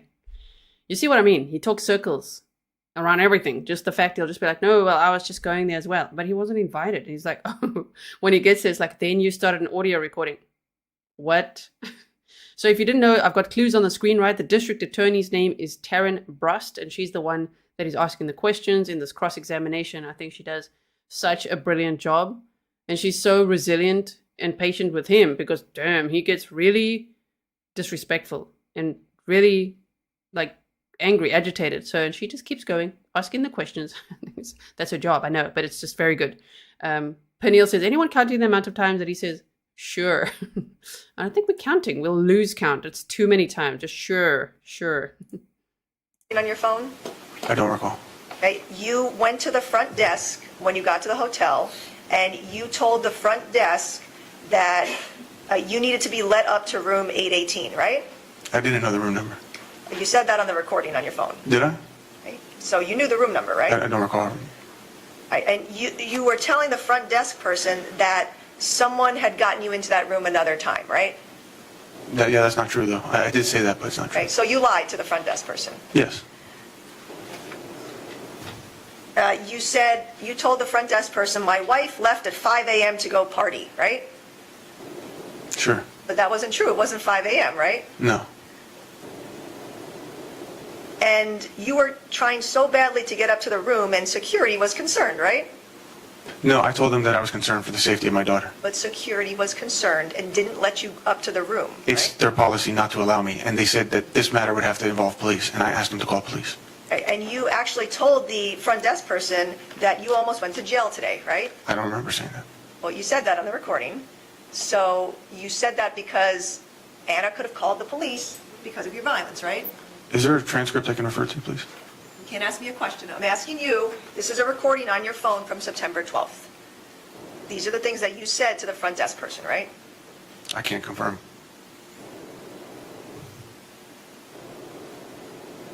And again, you had been violent with your wife, and then you're trying to follow her, even though she doesn't want to be with you, right? That's not how it went down. But that's what you were doing, right? No, I was because I did not want her to take my daughter at that point. I was trying to retrieve my daughter. All right. At some point in September, Anna left you because of all the violence, right? No. She would often leave the house in September after you're violent and stay with Claire, right? She would go to friends' houses for periods of time. And she would take Amira with her, right? Yes. Because she didn't want to leave Amira with you, right? That's not true. Call for speculation as to why. Overruled based on his interaction with her. He can answer. Go ahead. That's not true. Right. Anna would tell you that she doesn't want to leave Amira with you, right? Sure. And Anna told you various times in September that she didn't want to be with you anymore, right? She did. Right? And she was living with Claire, and you were still living at the Spire apartment, right? Yes. Because you wouldn't leave your apartment and give it to Anna and Amira, right? I had tried to leave a few times. But you didn't want to leave your apartment, so Anna had to leave with Amira, right? Yeah, she had told me she wanted me to be out. Right. But you wouldn't move because and let your wife and your child stay at the apartment instead of you, right? That's not what I wanted to happen, sure. Damn. These are hard questions for him to answer. Just like, oh, so you wanted to stay in the apartment and your wife and daughter, they're the ones that had to leave or stay somewhere else. You wouldn't even give them the apartment. He's like, sure. Wow. Right. So instead of giving your wife and daughter the apartment and you staying somewhere else, you let Anna take Amira and stay with friends while you stayed in the apartment by yourself, right? I asked her to come back many times, and I eventually did remove myself from the That was over a month later, right? Sure. Now, you testify that you were frustrated that Anna blocked you for periods of time, right? Yes. She had every right to block you because you were violent with her, right? She can do whatever she wants. Right? Oh. But Oh, can she? Can she now? He's like, she could do whatever she wants. Did you hear that? Wow. Well, clearly not, because you went there and shot her. You're upset she went to Dunkin' Donuts in the morning. You're upset that she didn't acknowledge your freaking groceries. Okay? And then you killed her because she had a male friend over at the apartment. Interesting. It's like, she could do whatever she wants. MB Inc. Hello to MB Inc. Thank you so much for saying hi in chat. If you guys haven't checked out MBing's channel, go over there, show some love. He always finds us the very best press conference links. He is the press conference hunter. So also covering the Karen retrial over there. All right, so deep breaths, everyone. Here and there, I've got to talk a little bit. We've got to take a deep breath. I don't know if you feel like that, but just to like break up the intensity of what this guy's saying, like to process it and just be like, what? Look at him now. He's like, mm-hmm. Looking at the district attorney. Of course, I've just got a picture on the screen because we can't see her, but he's like, yeah, what else is she going to ask me? And he definitely loses his cool later. We'll see more tomorrow as well. That made you mad, right? Because, right? Yes. Because she wasn't respecting you, right? It wasn't about respect, it's because I felt like I was being shut out. Okay. And you, in fact, in September, had a sexual encounter with another woman, right? It was an attempt. You met Ashley Sanchez on the elevator. Apparently, some of these women that he had slept with took the stand. They were witnesses during this trial. Now, I don't see any of that. I don't know if we will see any of that, but they said that they did have sex with him. So, in closing arguments, which we're going to watch on Monday, wow, the district attorney points out that he did. He just lied on the stand. Just like, nope, it was an attempt. Right. Tanya says, keep watching. It gets so much better. Yeah, I've watched it all as well. That's why I'm here with you, watching it with you guys, because it's just not the same watching this alone. We have to watch it together. Oh, man. So even if you've seen it, thank you for being here. Let's all watch it again. I love seeing all the comments. It's just great watching this as a community. My word. This guy, I mean, he looks a little bit defeated there for a second. September 15th, right? Mm-hmm. Yes? Yes. Yep, she was crying, right? She was 19, right? Sure. I didn't know her age at the time. But she told you she was 19. She did not. You heard her testify to that, right? Yeah, I did. She did not. We did not ever talk about age. All right, and you brought, as a 28-year-old at the time, right? You brought a 19-year-old to your apartment and gave her wine and cocaine, right? I offered, and she willingly and consentingly did it herself. I didn't bring her anywhere. I'm not saying you forced her. I'm saying you gave her wine and cocaine, right? Hey, hold on. Did you get the point? No, I didn't. All right. Guys, again, one at a time, so next question. You gave Ashley Sanchez wine and cocaine, right? Ooh, he's getting so busted. Applejack says, is the prosecutor wearing a body camera? I don't know why you asked that. What does it mean? I don't think so. Applejacks, thank you so much for the sticker. Really appreciate it. Yeah, Water Lily says, I would love to hear the other women's testimony. So Court TV, if you're here, Court TV, if you're watching, Court TV was in our chat yesterday. That was pretty cool. But yes, we would love to see other the other women's testimonies. We shall see if they actually, what they upload, okay? Because they said they're still going to release a bit more. Okay, excellent. Offered it, and she took it herself. And you told her that you wanted to have sex, right? No, I did not. You kissed her in your apartment, right? After she had asked me if we wanted to have sex. You kissed her, though, right? At some point, yes. Yes. Okay, you touched her body, right? We became intimate. You touched her body, right? Sure. Yes. Okay, you took off her pants and her underwear, No, right? I did not. And you had sex with her, meaning for some period of time you put your penis in her vagina, right? No. You heard her testify to that, right? I heard a lot of things. Right? He heard a lot of things. See, you heard her testify to that. We did not hear that. But damn, he's just like, no, he didn't do any of that.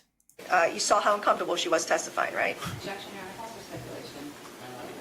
Sustained it based on these observations. You also used a vibrator on her vagina, right?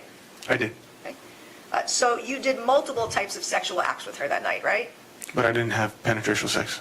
I'm asking you, you did multiple types of sexual acts with her, right? One. Okay. You were kissing her, touching her, using a vibrator, right? Sure. You're only claiming you didn't have intercourse with her, right? That's correct.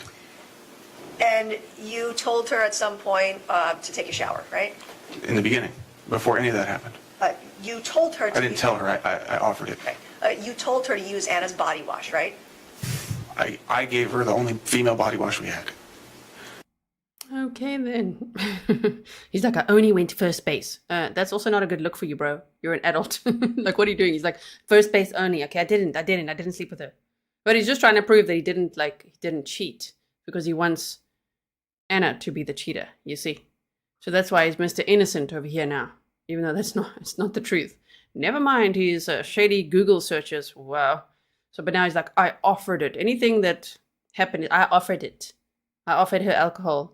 I offered her a shower. Wow, how nice of you, offering her a shower. My goodness. So, Not exclusively. But you told her, oh, use that one, right? No, I just gave her body wash because she's taking a shower.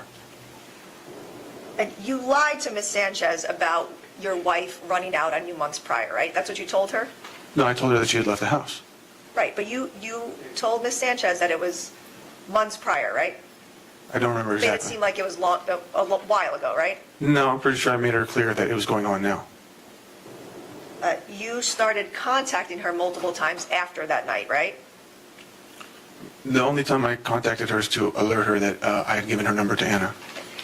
You heard her testify to multiple times where you reached out to her and called her to try to hang out and get dinner, right? I don't recall ever doing that. Okay.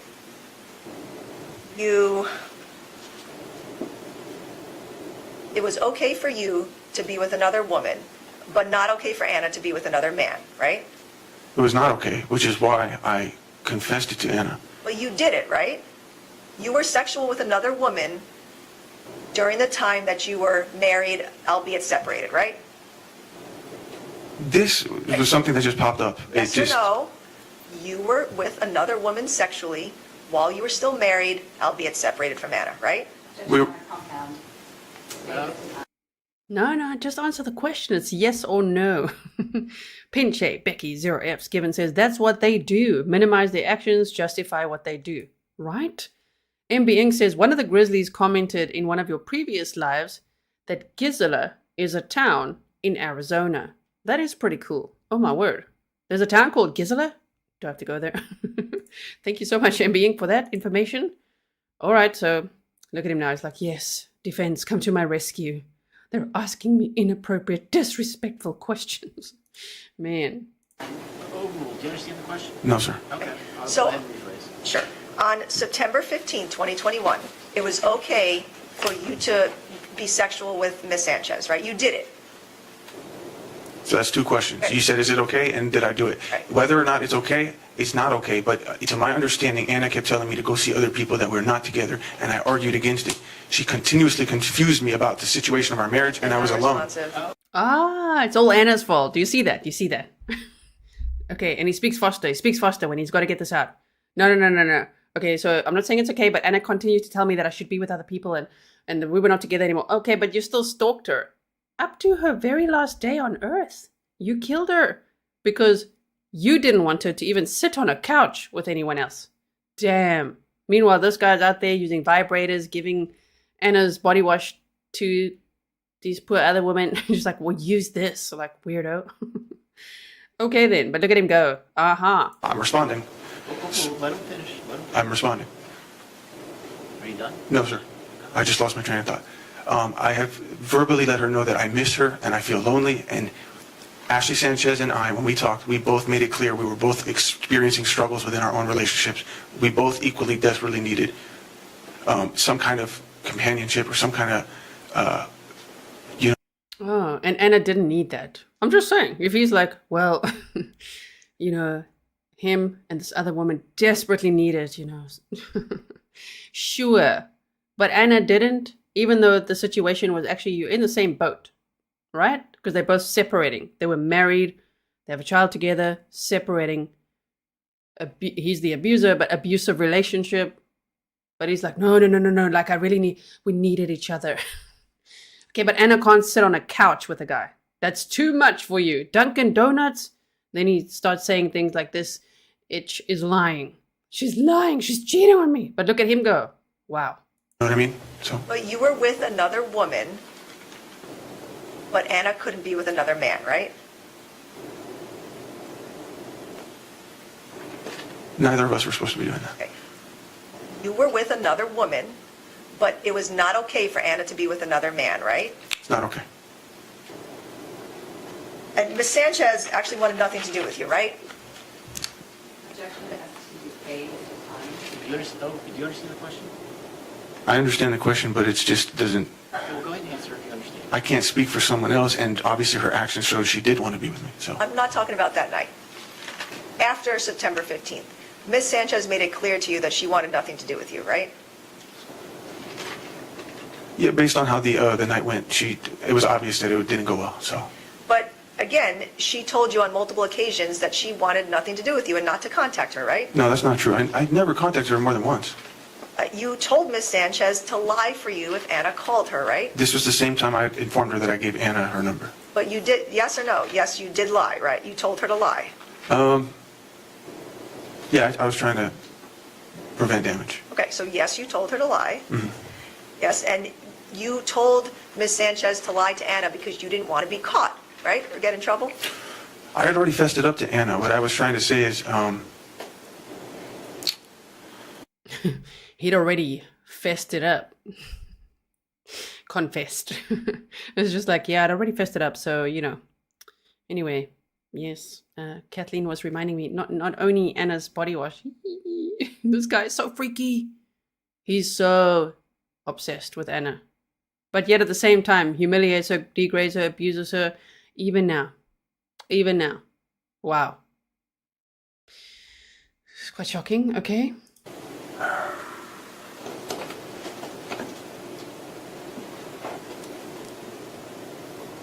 Before I gave Anna her number, before I fessed it myself, I had believed that Anna found her Instagram. So I was already concerned that she would reach out on her own. So yes, I did at one point tell her to lie and deny any kind of contact whatsoever, but then eventually I fessed it up to Anna myself. At that point, her responses between Anna was completely her real responses. It has nothing to do with what I said. But you blatantly told somebody else to lie for you, right? Initially. And you actually didn't tell Anna the truth right away, right? No. And we went over already, there were multiple times where you lied to Anna and didn't tell her the full truth about Ms. Sanchez, right? Yeah, in the audio recording. Actually, in multiple texts too, right? Yes? Yes, I did. Because you told Anna multiple times, I lied. I Right. lied about some stuff, right? Right. And on that recording that we listened to from September 21st, you were taunting Anna about your interaction with Ms. Sanchez, right? I was. And you... Yes, sir. That's what you get when you get on the stand. It was going so well. I don't think so, but maybe he thought it was going so well until it's time for cross-examination. So in any trial we watch, when it's like, do you think he'll take the stand? He or she will take the stand. Many answers in chat are always like, no. They're not ready for cross-examination. Here, he thought he was ready. He could take this on. Ooh, it's not going well for him. told Anna during that recording that you fucked Ms. Sanchez, right? You used those words. I didn't mention her by name, but yes. Well, but that's I what you told were her that there's referring somebody who lives in the building that I fucked, yes. to. And you said that you fucked a stripper, right? I did. So of course Anna was upset with you during that recording, right? Which is what my goal was, to upset her. Because I had brought her from Claire's so that we could hang out for the first time in a while and to be good. But then she went crazy over this bike that a guy who I was hanging out with left. You said... And so I got mad that she had left again, and now it failed. And so I was taunting her. I was saying very mean things. You said in that recording that I don't need to lie, but then you did lie, right? That's what I'm trying to get at. The things that I'm saying was purposely with the intention of trying to get a reaction out of her. Now, you testified yesterday that 9/21 was the first time that Anna had told you that you hurt her, right? That's how you testified? It was the first time that she genuinely told me how much of an impact it had on her. Prior to that, she would say, yes, you hurt me, but I wasn't seeing that in her behavior. But she's told you multiple times before September 21st that you've hurt her, right? Right, and I know I've hurt her. Right. It's no surprise to me. But so your testimony's not truthful. He's like, it's no surprise to me. He knew it. He admits it. He's fessing up to it. He also, as this is going, he's got this one gray hair here now. Look at him. Is he going gray now from all the stress? I think this must be very stressful either way, right? When he's sitting there trying to keep his lies straight. Wow. But that wasn't the first time that she told you. That was the first time she cried and told me, you fucking hurt me. And I felt the real emotions. You texted her after that conversation on 9/21. You sent her multiple texts, including, I did not cheat on you. I've never touched another woman. That's the God's honest truth, right? I said that to Anna You said that to Anna, right? the same day? No, after 9/21, right? Okay, yes. So you were continuing to lie to her. Yes. This is before I actually fully fessed up to her.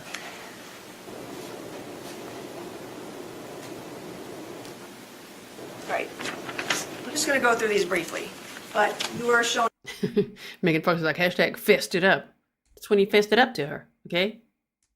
Well, like, pretty much never. It was just like, never, I've never been with anyone else. Wants her to feel guilty. If she had been. I don't know if she had or not, but that's not what we're here for. We're here for this murder trial, double homicide. Also, yesterday we were discussing that, sometimes people think that victims have to be perfect. No victim has to be perfect. Anyone deserves justice in a scenario like this, you know what I mean? Wow. So there was a lot of victim blaming in chat yesterday. It was horrible. Okay.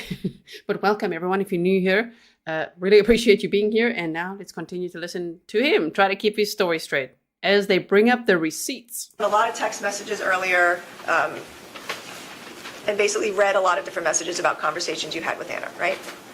Yes? Yes. I just need you to answer out loud. Okay. On 9/22, you were asked questions about, or you talked about meeting up with Anna that night, right? Yes. Right. But in fact, she was out and you kept texting her, show me respect me, please, right? Mm-hmm. So she ended up meeting up with you because you were demanding that, right? What's your speculation as to why Anna did something? I'm asking him what he did. Yeah, overruled. Do you understand the question? She asked me why Anna met up with me. I can't answer that. No, I said, you demanded that she meet up with you, right? And you said that's why she did it. And that she should respect you, right? I don't believe that that's why she met up with me.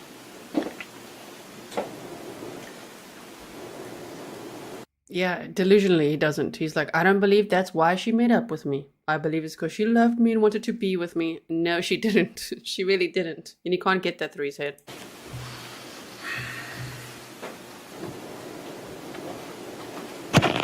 Johnny, it's just one. Next conversation. All right, I'm sorry? Is something going on in your brain? There's somebody in the audience taunting me.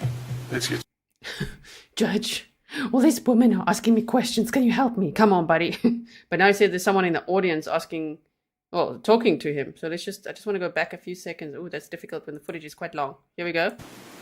No, I said, you demanded that she meet up with you, right? and you said that's why she did it. And that she should respect you, right? I don't believe that that's why she met up with me.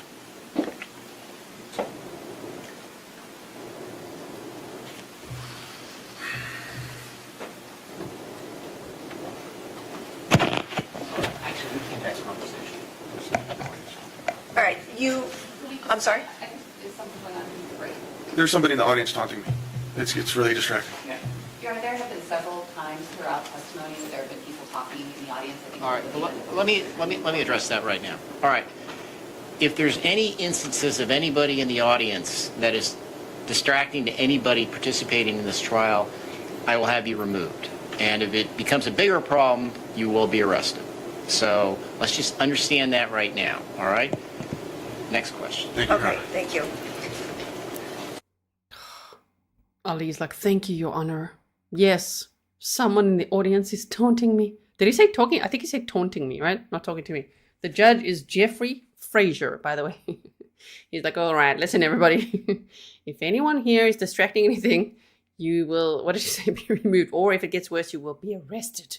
Oh, damn, okay. And in September, also on September 20th, you texted Anna that she was a Damn, they zoomed into those double nostrils. homeless piece of shit, right? Yes. And a cunt and a bitch, right? Sure.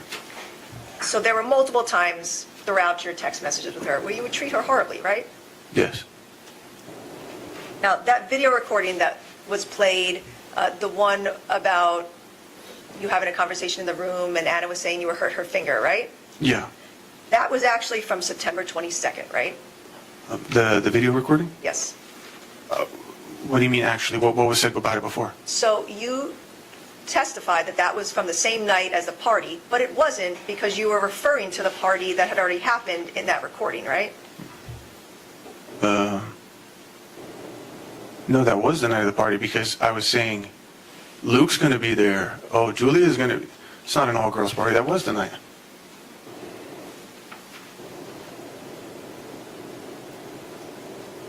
That's right, everyone. Double nostril zoom again. Good job, camera person. Remember, if you didn't hear it earlier, this guy said that he was sniffing so much of his sherbet that he was double nostriling it. Camera person just wants to capture that. Just like, let's look at those nostrils real close. So here we go. Okay.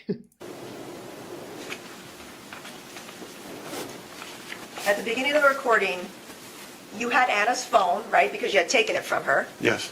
And she was just trying to get it back, right? This is the 22nd? Yes. Yes. You closed the door and you kept her phone and you kept looking through it, right? I was looking at text messages between her and Julia. Okay. And you said Marriott Marquis, that's the fucking place you had the birthday, right? So that birthday party had already happened. Right? I'm not sure what I meant by that because I've only been to the Marriott Marquis once, and that was for the night of Julia's birthday party. So there was another occasion where you hurt Anna's finger. No. Right. That hurting my finger was when I closed the bathroom door. She pretended that her finger was in between the door. This is not some other Closed the occasion. door on her finger, right? And then it closed, right? He's like, she pretended that her finger was. Why would she do that? Tell us, why would she do that? Why would the victim of your abuse for years pretend to suddenly have her finger slammed in a door? Sounds more like her finger was slammed in a door, right? I also wonder what the audience, what were they doing to taunt him? You know, was a little bit of middle finger action, you know? I closed the bathroom door. Her finger was not there. It was fully sealed.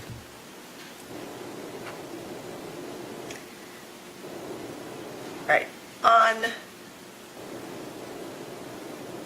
9/23, you sent Instagram messages to your friend. This is People's 79, page 5. And you told your friend, she's mad now because I fucked some Latino chick from upstairs. That's what you said to your friend, right? Yes. Right? So you were telling your friend that you did in fact sleep with Miss Sanchez. I was exaggerating, yes. Oh, you were exaggerating? Why would you need to exaggerate to your friend? Well, this is not really a friend. It's just somebody I talked to on the internet, but I was trying to sound like more happened than what it did. Because in fact, you did have sex with Miss Sanchez and you're telling your friend that, right? No, I did not have sex with her. And you're telling your friend that Anna left you because of this, right? Sure. Because she did, right? She'd left the house. And you're referring to Miss Sanchez as some Latino chick, right? Yeah. And because that's how you treated women, right? No. That's not how you treated women? What do you mean by treating women by calling her a Latino chick? You're derogatory towards women, right? No. He's like, no. Oh, so you can just talk like that about women. I'm not derogatory towards them. Then what are you? Do you think you're being respectful? You know, he's always like demanding respect. Does he think he's respectful? Even to his daughter? No. To his mother, who he shoved or slapped. At least one time that we know of. To Anna, who he abused for years. To his daughter, who he's like, I hurt mommy. Apparently his daughter said that he said, I killed mommy. I gotta go now. That is so disturbing. Pistol Amy says, definitely gotta rewind when you enter the stream at double nostriling.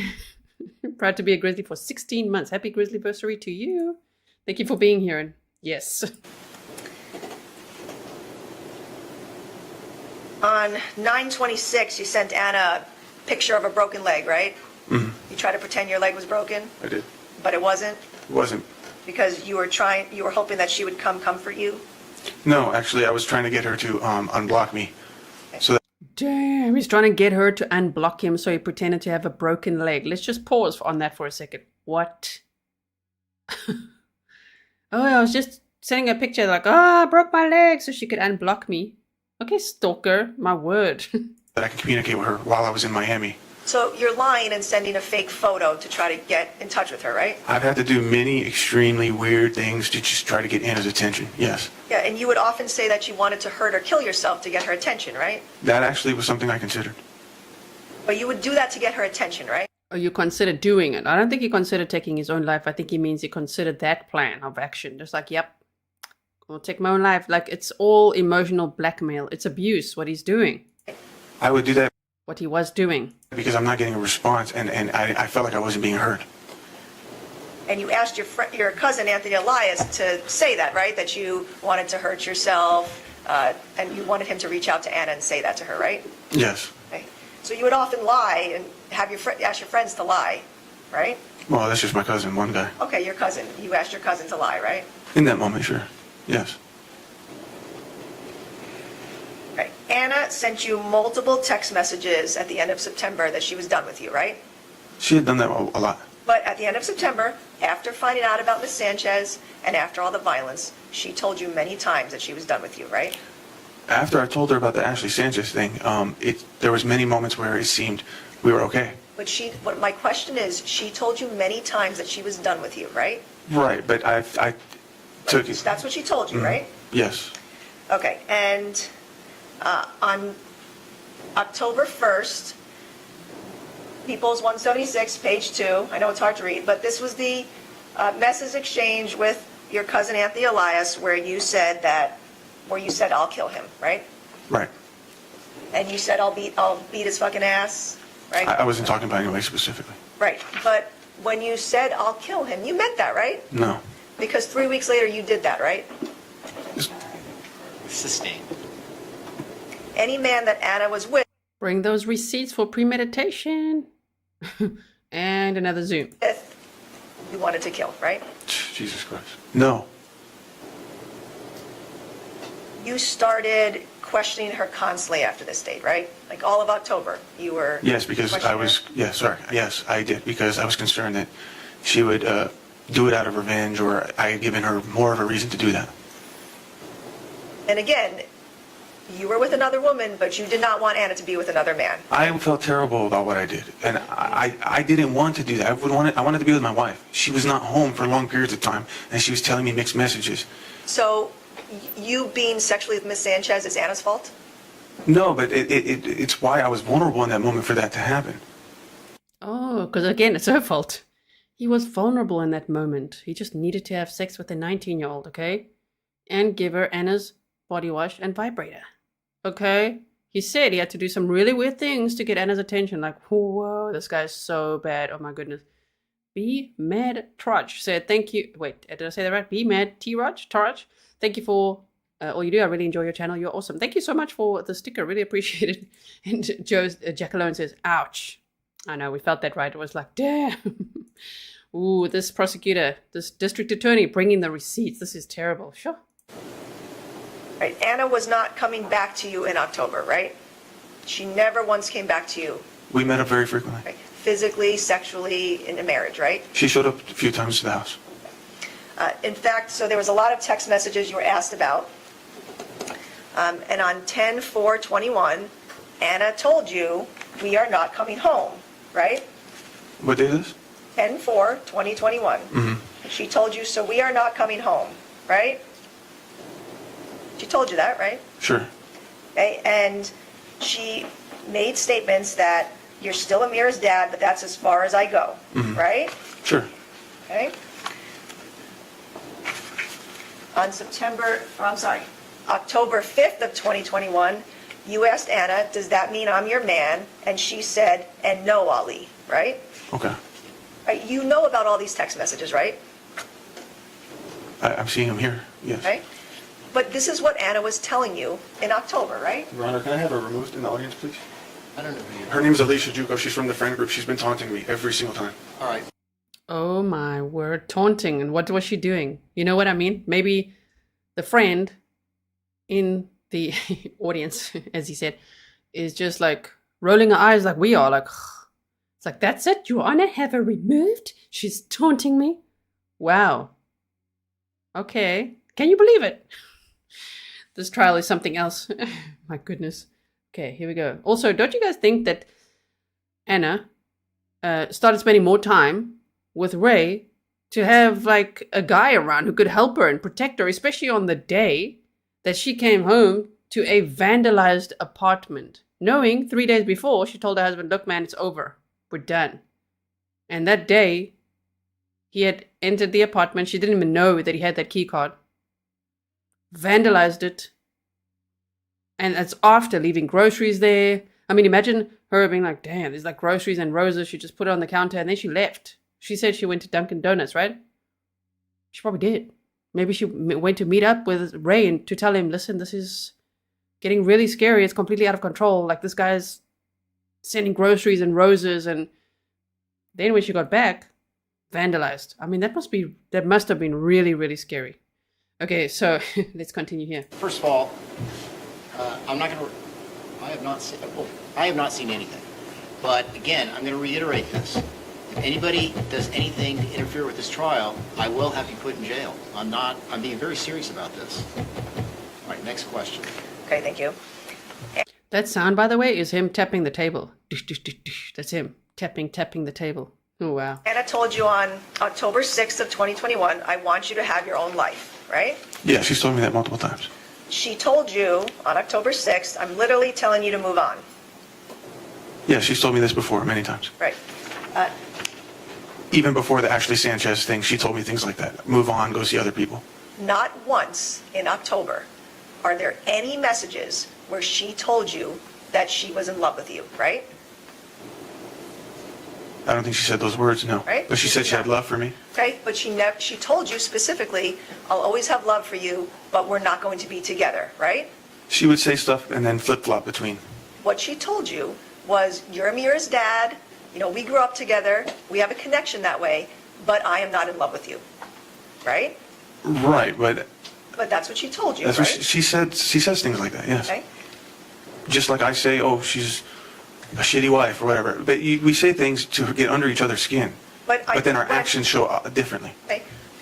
There was not one time where Anna went to your apartment in October to have sex with you, right? There was a wedding Okay. that I got uninvited to. She showed up after the wedding while I was sleeping and made love to me. What day? I don't believe that. Anyone believe that? Mm-mm. Made love to me as well. Not just like she came over, we had sex. No, she made love to me. Oh, we've heard that so many times with people just like him. But he's really one of the worst, isn't he? We're 2 hours and 9 minutes in. I think I might go to 3 hours today. So we've got about 50 minutes left for today of trial footage. Of course, I talk in between, so it takes a little bit longer. We'll still be here for a little bit. And then we're going to meet again tomorrow, okay, to watch the other half of this intense cross-examination. Sure, it's quite riveting. It was that. I'm not exactly sure. Where in the text messages, all of these text messages that you've been shown, that are on your phone, these packets of text messages, can you show me one place where you and Anna talk about having sex in October? It's not something we would probably talk about specifically, but On text? You talked all the time on text, right? we don't talk about every single thing. Right. So you're telling us that Anna would come over in October and there's zero mention of it anywhere in any of the texts, right? I don't know if there's zero mention of it, but in this time frame, maybe? I don't know. You know there's no mention of that in any of these messages from October of 2021, right? I don't know if she mentioned it, but I don't see why we would talk about it. It happened. You talked about She the mentioned that I sex- kicked her out. That was in response to that. You talked about the sex on September 21st, right? You talked about it over text, right? After it happened, Yes, right? That was the last time you ever talked on text about having sex, right? if that's what the records show. Okay? And you left her many, many audio messages in October, right? Mm-hmm. Mean ones, Yeah, right? I played a few of those in court. yes, You constantly called her a bitch, a whore, a dumbass. yes. Right? You did that on multiple different dates, right? In this month? In October. He's like, in this month? Wow. Calling her all those things. He's like, wait, in this month? Which month are we talking about? There were many months I may have done that. Wow. Okay. Correct. Yeah, this was a very volatile month. Right. You didn't make all those recordings on October 15th, right? There were many different dates. Well, a lot of the ones you played were actually on the same day. But you made a lot more recordings than that, right? Sure. Correct. For different instances, yes. And you specifically said on one of those recordings that Anna has not had sex with you in a month, right? Okay, So you had not had sex with her in a month, right? okay, September 21st was the last time you had sex, right? okay. Right? I could be. I remember, I don't remember when the wedding was, but she did have sex with me that night. But you're telling us that Anna would come to your house in the middle of the night in October to have sex with you, and that is a lie, right? No, that was, Overruled. You can answer the question. Go ahead. I had mentioned that as one time that happened, but I wasn't exactly sure when in October, but she did frequently show up to the house to do various things. But you're testifying to that, but there's no evidence of it, right? It was just like you asked me questions that there's no evidence to, like me using racial slurs and So if Anna was having sex with you in October, why would you leave her messages that she wasn't having sex with you for a month? Well, in that time frame, I had a habit of exaggerating time frames. I wasn't keeping track of time frames. Like I would say to, like, persist. I haven't seen my wife in 3 weeks. It could have just been a couple days. It could have just been a week. But the impact was the same. You were telling her multiple times in those audio messages that you're not having sex with me. Why the fuck do I need you, right? Right. So she wasn't having sex with you, right? Right. Okay. So when you're trying to tell everyone that she's coming back to you to have sex in the middle of the night, that's not true, is it? I was referring to one night, and that is true.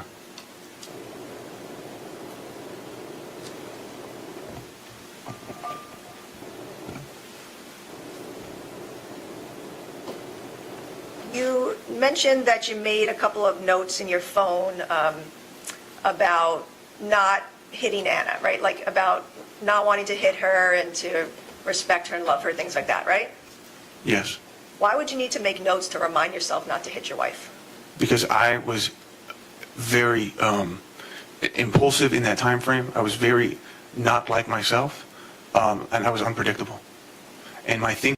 I thought he got diagnosed with being impulsive or having emotional instability. That's what he claimed earlier, right? Now it's like in that time frame, though. Yeah, that's when it was. Thinking patterns would change on a daily basis, maybe even in an hour basis. So you didn't know just to not hit your wife? You had to make a note about it? It's more so me admonishing myself. It's not that I didn't know. It's more like in that moment, it's like, you did that. You should feel ashamed. I'm berating myself. You treated her horribly in October of 2021, right? Because I felt horrible. You were demeaning and nasty to her on all those texts and voicemails, right? Yes. Wow. You treated her horribly because I felt horrible. Okay, that's not a reason. If you feel horrible about yourself, you don't treat others badly. You know, sometimes I feel like one has to spell it out for people. Like some people just don't know. Just don't project, okay? Don't harm others or take your moods out on others. No, it's not good. That's why she didn't want to be with you, right?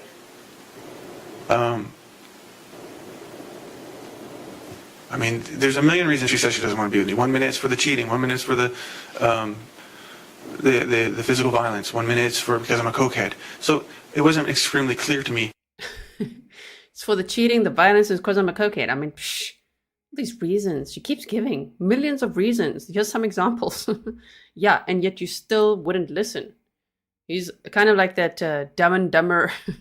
There's that movie, Dumb and Dumber, and where Jim Carrey's like, so you're saying that there's a chance. I know you guys would say chance, but that is kind of what he was doing. Just like, oh, so even though there's a million reasons why you don't want to be with me, including being violent, okay, and cheating, and having all this nose candy, double nostriling it, yeah.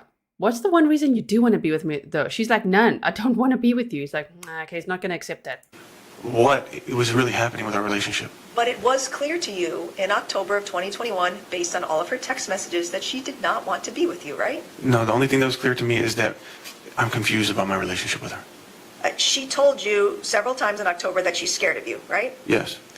She told you several times in October that she was not safe with you, right? Yes.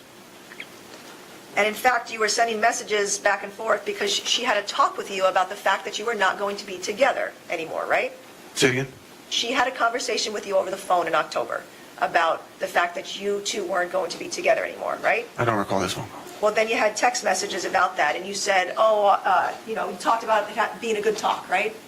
I said thank you for helping me to understand things a little more clearly, right? Because she said she didn't want to be with you anymore, right? No, she told me what it is that I'm slacking on and why I'm not the man that she married and what I need to work on. And I took that as an indication that there's things I need to work on in order to get our relationship back to where it was. She blatantly told you in October, you asked her, you said you're stringing me along, and she said, I'm not stringing you along. Right. But she was. But you talked about... When she says things like, you can't move away from San Diego. I'm going to sustain that. When she says like... Oh, no, there's no question pending. Next question. You testified earlier about meeting up with Anna on October 16th of 2021, right? Sorry, I didn't hear the question. Oh my, look at it. It's like, jacket's coming off now. This lady's making me just too flustered. what is happening here? Look at him. He's like, getting ready for the battle. Testified that on October 16th of 2021, you met up with Ana that day, right? Sure, yes. Okay. And in fact, the only reason she met up with you is because you texted her, hi, Ana, are you sleeping still? I was hoping to take Amira to Westfield UTC, right? Yeah. Let's just quickly, I just want to show you that one more time. Just look at it. We have to see the jacket moment one more time. Here we go. Are you ready? Saying that. When she says, No, no, there's no question pending. Next question. You testified earlier about meeting up with Ana on October 16th of 2021, right? sorry, I didn't hear the question. You testified that on October 16th of 2021, you met up with Ana that day, right? Sure, yes. Okay. And in fact, the only reason she met up with you is because you texted her, hi, Ana, are you sleeping still? I was hoping to take Amira to Westfield UTC, right? Yeah. So this was you reaching out to her to hang out, not the other way around, right? Yes. It usually is me that has to. Right, because she did not want to willingly see you, right?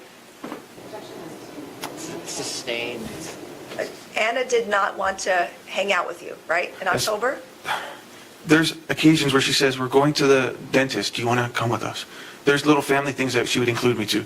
I was supposed to go pumpkin patch with her in October. I mean, when you look at certain things from a specific angle, you're going to get a specific side. But it's not just black and white. There's multiple layers to this. And one minute she told me she doesn't want me, but one minute she'll tell me she cannot, that I have to be within distance of her because I'm Amira's father still. So she's not giving me leeway to leave. And I would say, tell me what you want. Are you seeing somebody else so I can move on? I was giving her cues. Tell me what I need to want to know so that I can do this. Unresponsive narrative. I was begging her to give me. Overruled. Answer will stand. Next question. In none of those texts do you see anywhere where she, again, is telling you, I want to be with you, right? She wouldn't say that because we're already together. She would meet up with you so that you could see Amira, right? But she wouldn't have to stay, would she? But she would meet up with you so you could see Amira, right? On that date specifically, October, what is it, 16th? Right, but She didn't have to stay with me There were times where she would bring Amira to see you, right? and drop her off. On October 18th, again, you were asked a lot of questions about what Ana said to you that day, but she specifically told you, nothing's changed, Ali. She was referring to my behavior. She was telling you that nothing has changed, that she doesn't want to be with you, right? Maybe she said that, but maybe she meant that, but she says a lot of those things. It's common for her to say those things. On October 17th, you were the one that asked Ana to meet you for dinner, right? Yes. Okay. You wanted to see Amira and you asked them to go meet you at that sushi place, right? I wanted to see Ana and Amira, Again, Ana did not initiate that dinner, right? It was you, which is normal. okay? And she told you multiple times that night that she did not want to be married to you, right?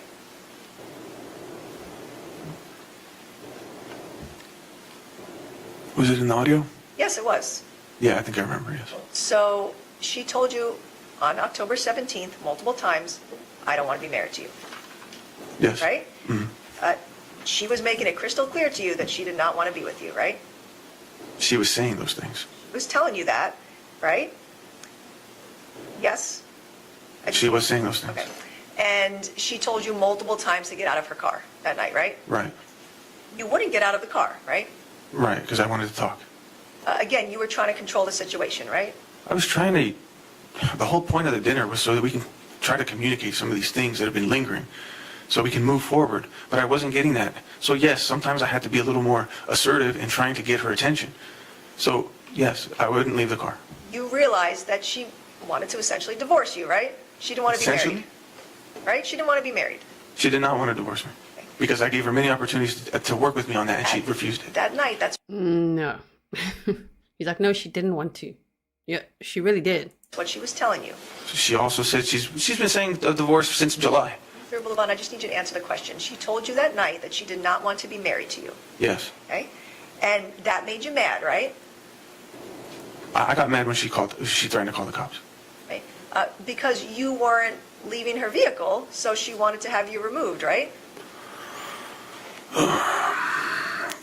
Like I said, she got into the habit of calling the cops as a means to push me away. She wanted you removed, and she was telling you that she would call the police, right? Yes. Okay? And you opened the door to the driver's side, and you struck her in the face, right? No, I didn't. I was in the passenger seat. She hopped out of the driver's seat to make that phone call. At the same time, I said, all right, I'm leaving. I hopped out of the passenger seat. She hopped back into the driver's seat, and I hopped back into the passenger seat. But you struck her in the face in the car, right? My intention was to grab her phone initially, and we were tugging it, and then ultimately I did. Okay, you struck her in the face, correct? Yes. And, I mean, I'm familiar with the picture. You don't have to show it. right, People's 167, page 4. The attorney, the DA is like, all right, People's Exhibit, here we go. He's like, no, you don't have to show that. You caused that injury to her eye, correct? Yes, And you hit Ana in the face in front of Amira, right? I did. And that's not the first time Amira has seen you be violent with Ana, right? No. She has seen you hurt Ana many times, right? A few times.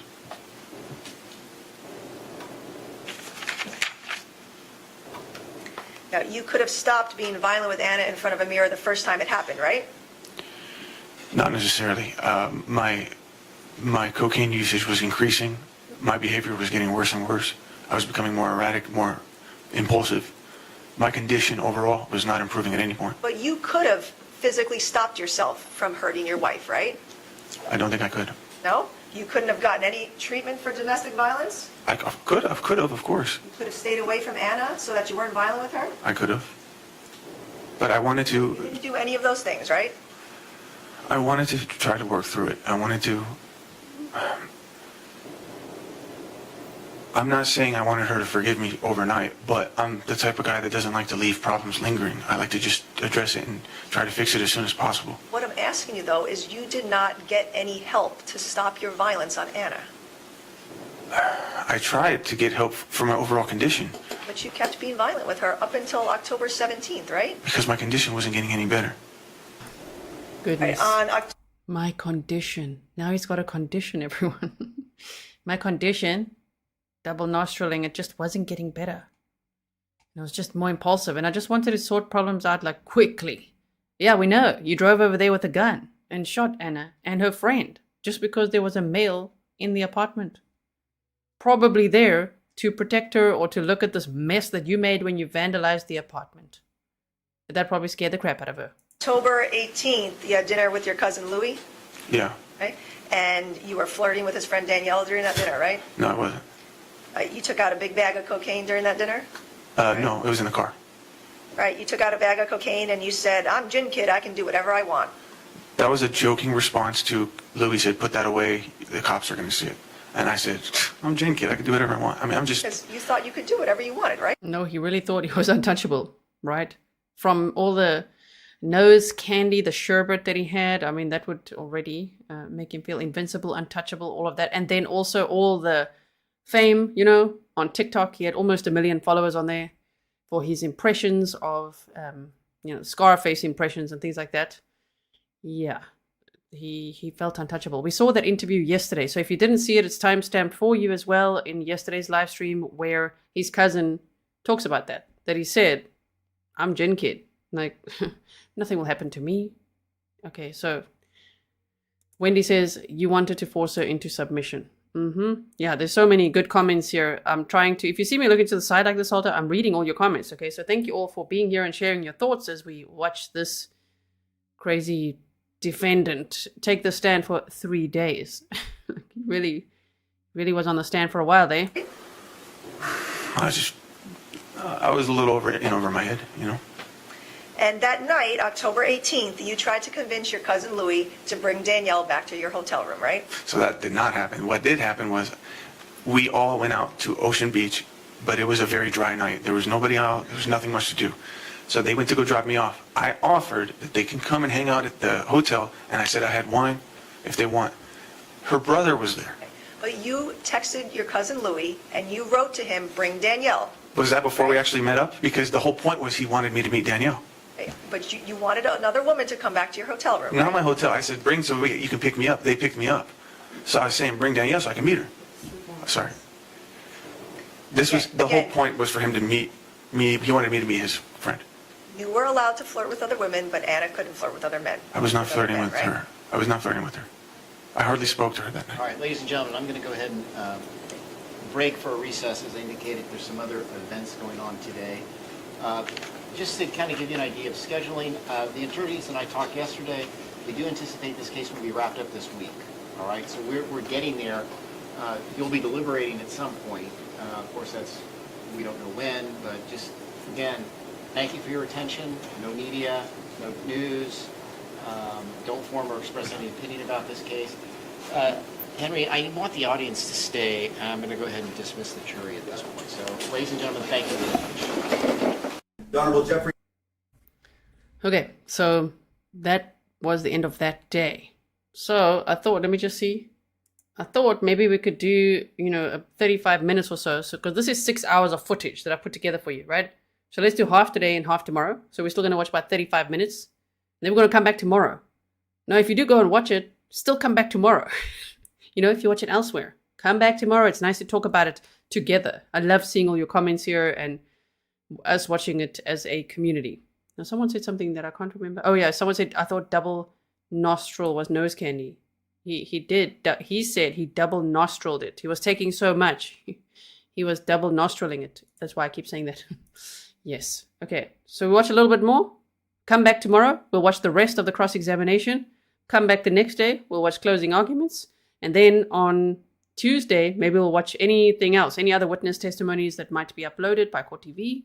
Thank you to Court TV for uploading this trial footage, because at least we get to see some of the trial. The trial is not being live streamed. That's normally up to the judge. And a lot of times the West Coast doesn't actually live stream trials. So I'm not too sure why, but it is ultimately up to the judge. So let's keep going a little bit, and then we meet tomorrow, and we meet on Monday, and on Tuesday, maybe the verdict will end, because the jury started deliberating on Friday afternoon, and then they were sent home, and they're going to continue their deliberations on Tuesday. Okay. Christine said, I looked up jinn. It reflects his ego. A jinn is a spiritual being just under angels. There's many. I've also looked it up, because I was thinking also why jinn kid, but there's many meanings. There's Star Wars references. There's demonology. There's the meaning in Arabic could also mean hidden, or being like a chameleon types, or you know what I mean. There's a lot of meanings to it, so I don't want to read too much into the name that he chose. Either way, we can already see how he operates. He probably thought it's a very clever little name that he made for himself there. It's JINN Kid. That's what he made his social media profiles. You could still find his YouTube channel. Don't subscribe. Why would you do such things? Anyway, you can still find his YouTube channel, and you can find his Instagram account as well. Okay, so we watched a little bit more. So this would be the following day, because they took a recess, right? And so the following day, I don't even know exactly which day this was. I think he took the stand on Tuesday. So it was Tuesday, Wednesday, Thursday, I think. Because Friday was closing arguments, and then the jury instructions, and they started deliberating, right? So we saw Tuesday. I think this could be Wednesday or Thursday. It doesn't matter either way. This is the next day. Here we go. F. Frazier, judge presiding. Please be seated. Come to order. All right, ladies and gentlemen, we're meeting once again on time. Awesome. All right. Thank you, Your Honor. Good morning. Good morning. Yesterday, we talked about Anna coming back to the apartment to have sex with you in the middle of the night, right? You said that happened in October? It was my belief that it happened in October, but it may not have had. That was your testimony yesterday, though, right? That it Correct, happened but in October. correct, but upon reflection, I'm not exactly sure if it happened in October. You testified that Anna came over after a wedding, Yes. a friend's wedding? Yes. Right. And showing you People's Exhibit 212. Did you take a look at this exhibit? Who's shown there? Julia, Anna, and Alicia. Okay. And this was Anna going to her friend Christina's wedding on September 18, 2021, correct? Yeah, that's what it says. Okay. So if she came over to have sex with you in the middle of the night, it was on that date, not October, right? Correct. It's a misunderstanding. And you said upon reflection, you mean upon seeing this exhibit? No, prior to me even entering the courtroom today.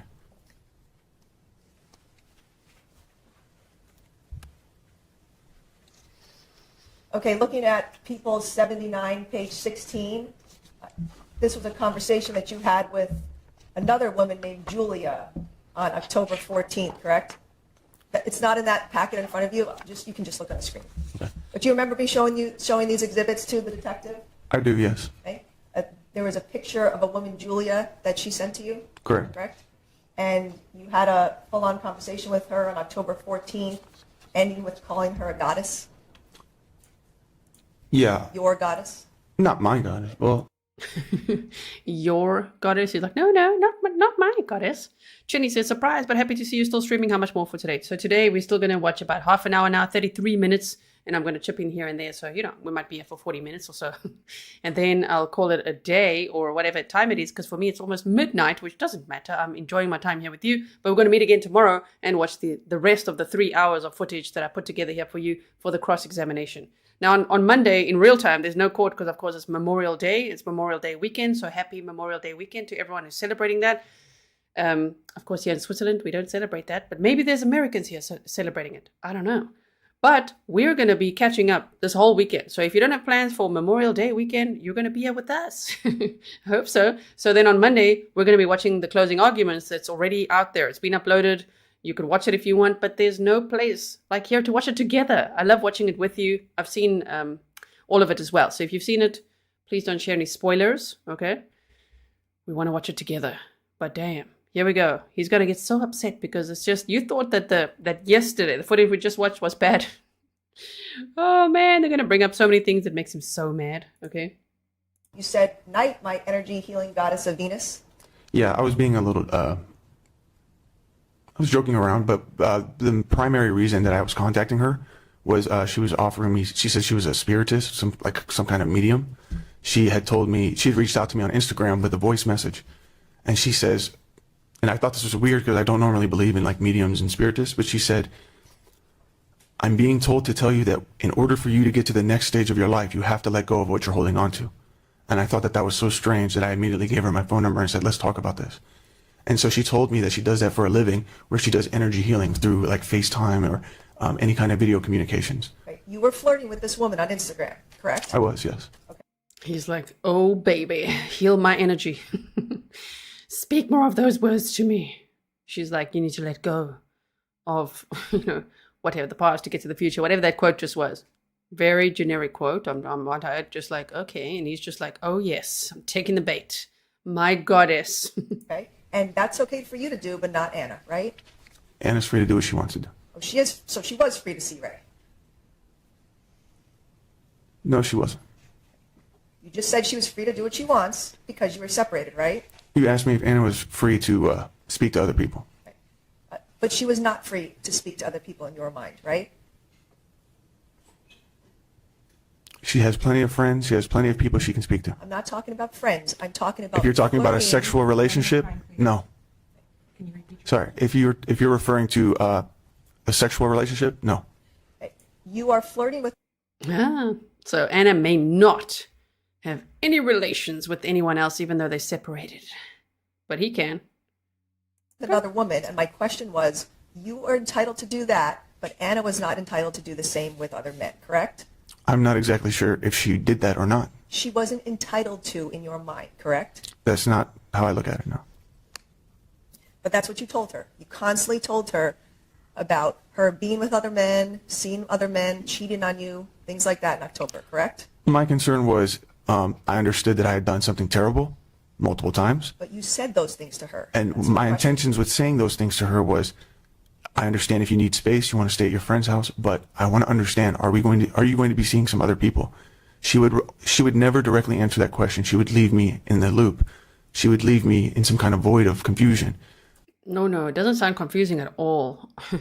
And also, she's the victim. So if he's feeling confused, maybe she's trying to survive you. Did you ever think of that? And wow, look what happened. No wonder she was trying to survive him. He's a killer. See what I mean? Oh my word. He admitted to it. So for anyone that's going to be like, innocent until proven guilty, Gisela. No. He's admitted to it. This trial is all about premeditation or not.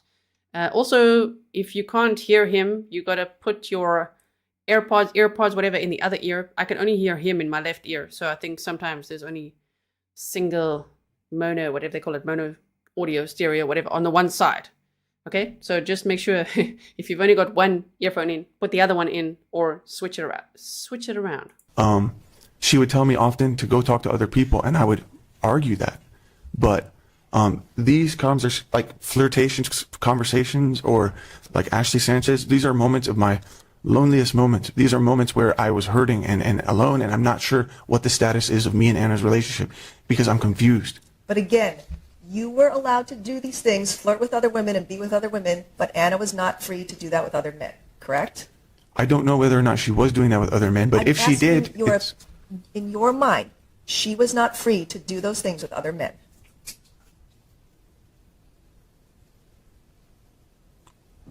I would have preferred if she didn't.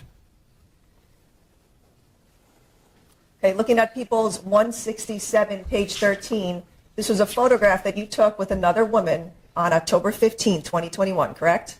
Correct. And then you rubbed this photograph in Anna's face, correct? I did. Yep, you sent it to her, and then you left her a nasty audio message about this woman, correct?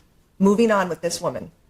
Right. That was when I was in LA at the Comedy Store in Santa Monica Boulevard. I'm not asking for an explanation. I'm asking you, you sent this to Anna, and you were free to take pictures and flirt with other women, correct? So I had told Anna that this is somebody that I'm seeing, but that was a blatant lie. I was just trying to hurt her feelings. I was just trying to get under her skin. That is just someone who recognized me and just took a picture. Her boyfriend was right there. This is another attempt for you to be controlling over Anna, correct? It's another attempt of me trying to vent my frustration of how things are going between me and Anna. And often during your marriage to Anna in 2021, you were degrading to her in front of her friends, correct?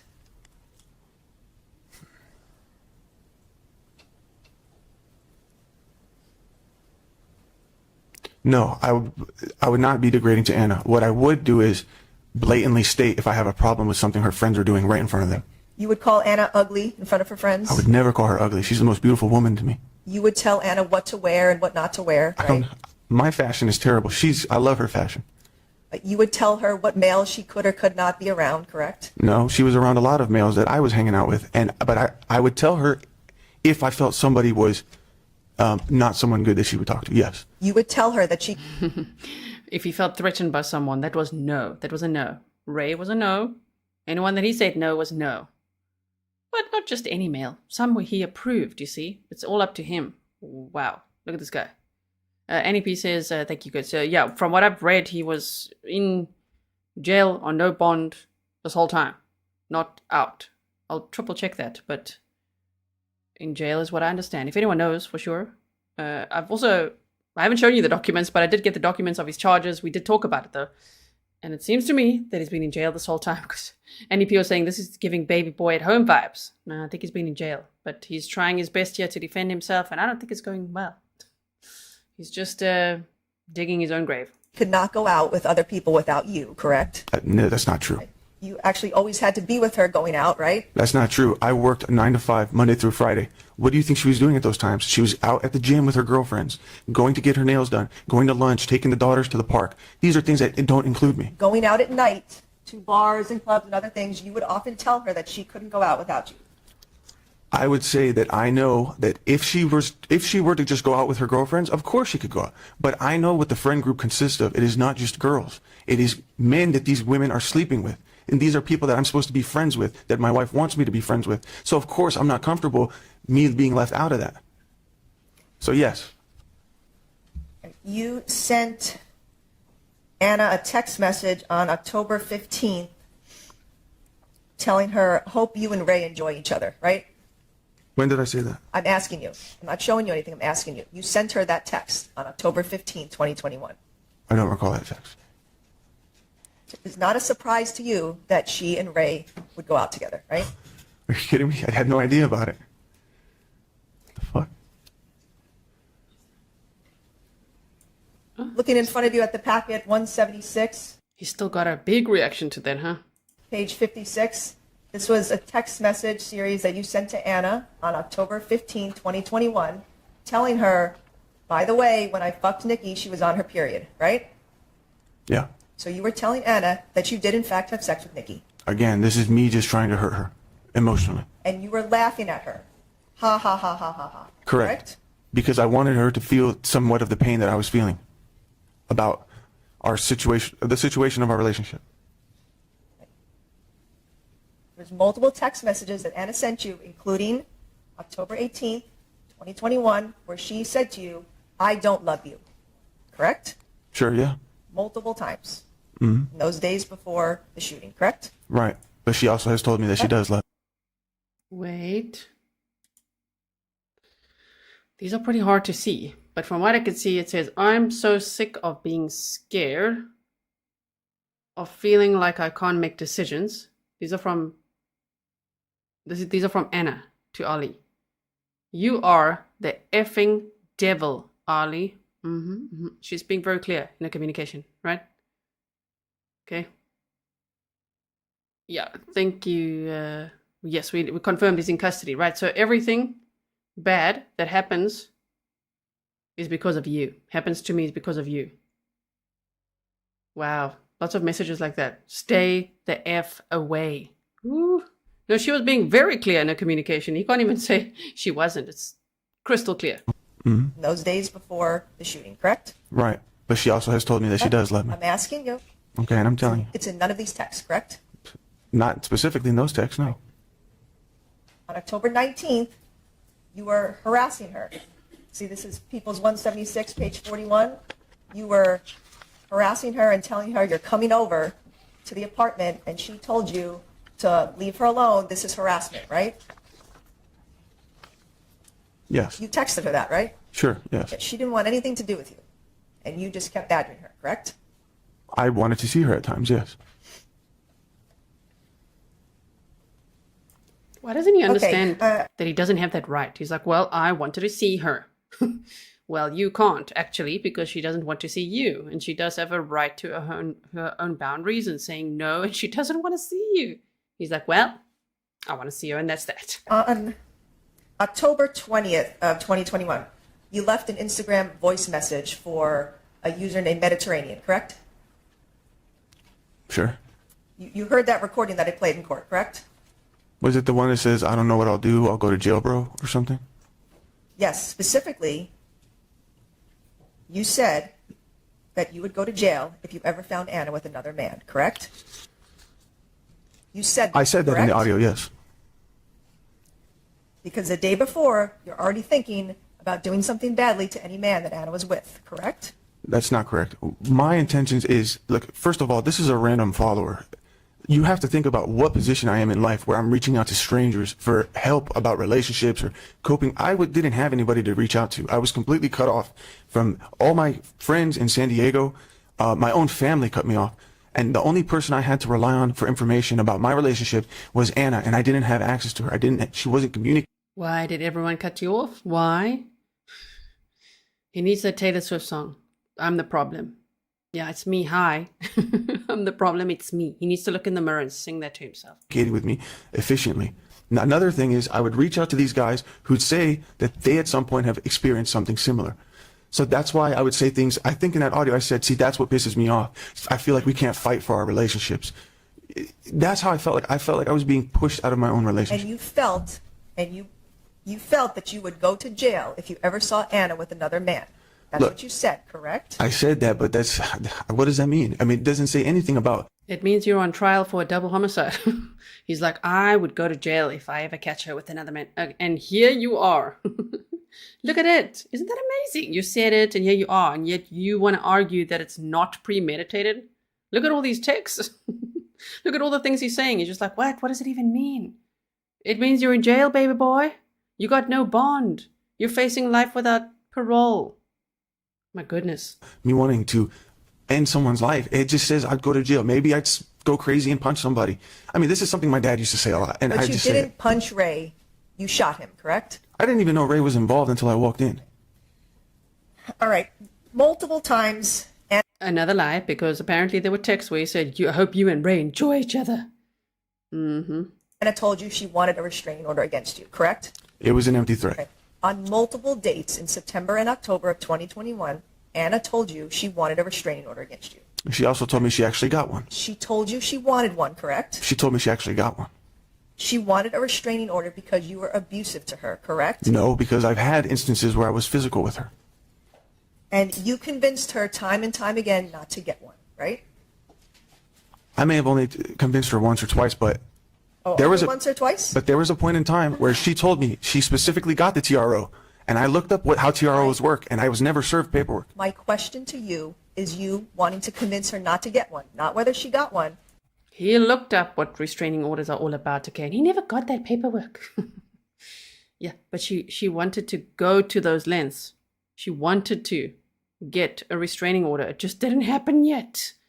That's how badly this guy was stalking her, harassing her, controlling her, abusing her. Like, my goodness. You convincing her not to get one. I don't know whether or not I convinced her, but I certainly told her that there would be consequences on our life. Like, as far as my job, my clearance, I was the only provider financially. And she had every right to get a restraining order against you, correct? Absolutely. And you did not want her to. Of course I wouldn't want her mom. And you told her multiple times in text messages not to get a restraining order against you, correct? I probably advised or asked her not to get one. And you also told her multiple times, either over the phone or in person, not to get a restraining order against you, correct? I can't recall that.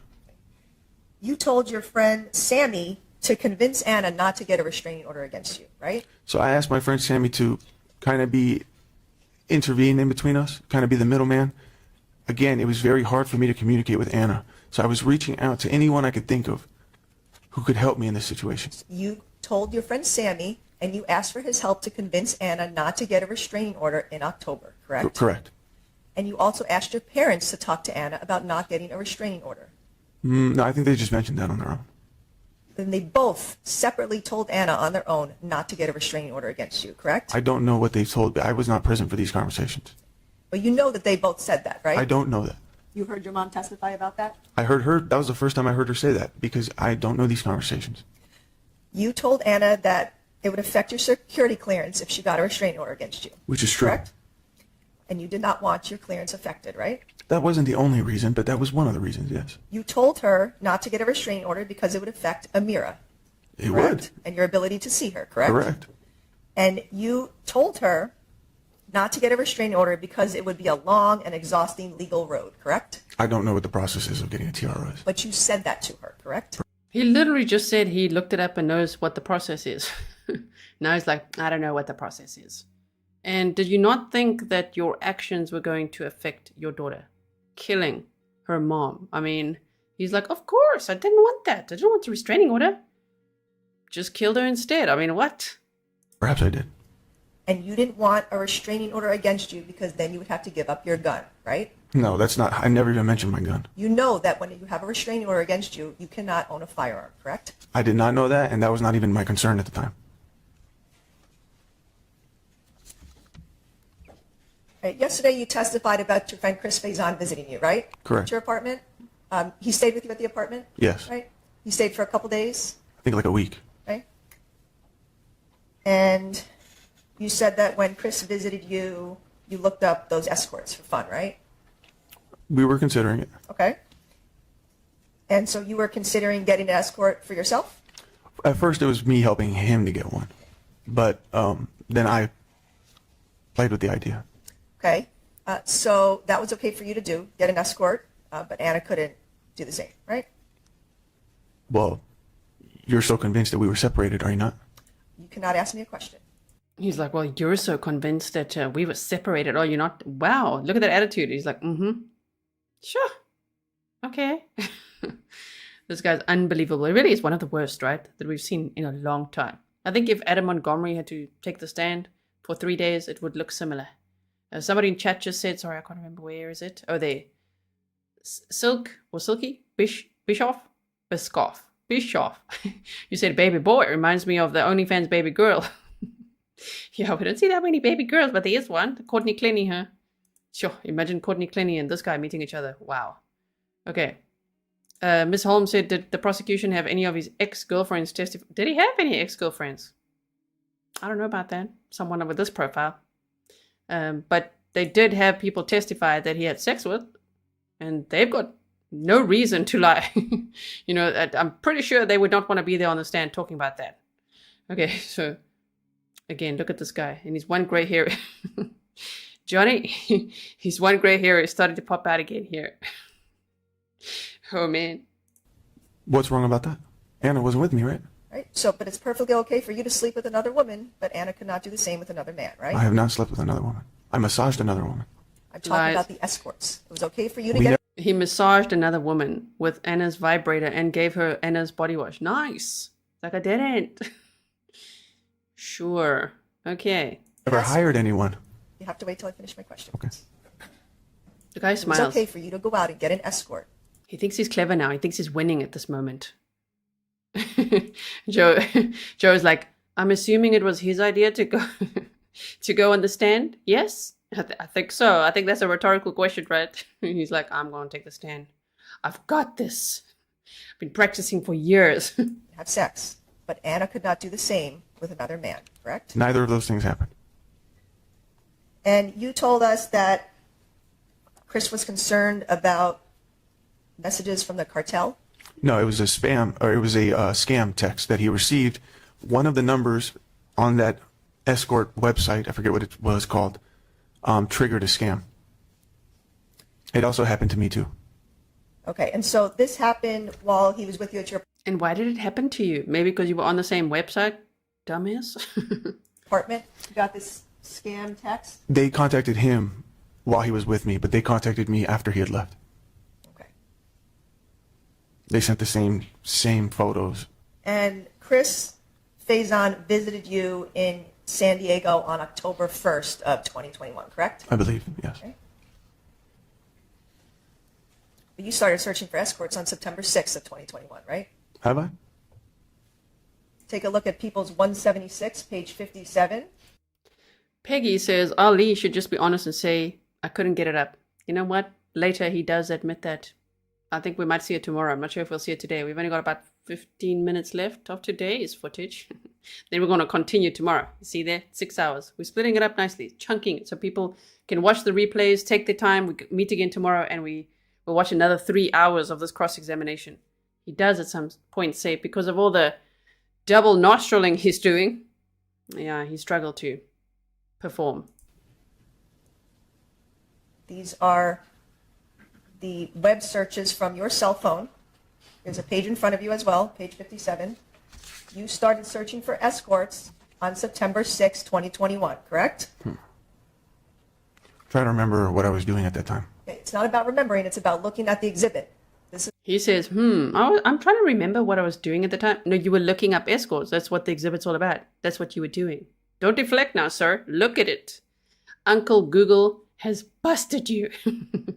These are the web searches from your cell phone. You were searching for escorts on September 6th of 2021, I don't recall doing that. correct? It's there, but I don't recall doing that. And Chris Faison was Let's just put a disclaimer out there.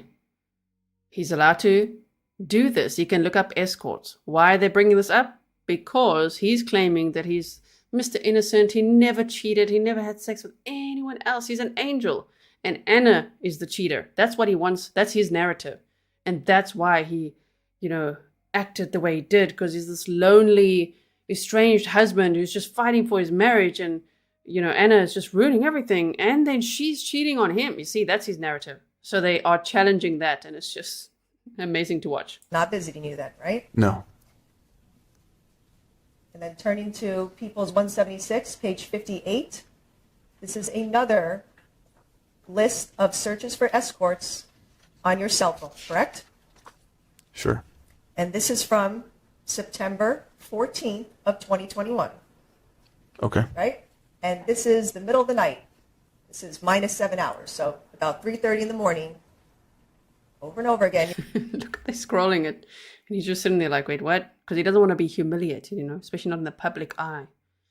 T and Wildflower said, I think, yeah, I do remember that now, actually. I do think he said it yesterday, too. So if you guys didn't see yesterday's live stream, go check it out as well. You're searching for escorts, correct? Okay. Correct? Yeah, sure. I was alone. And People's 176, page 12. This is another list of you searching for escorts on October 2nd of 2021, correct? That would probably be the night when Chris was there. Okay.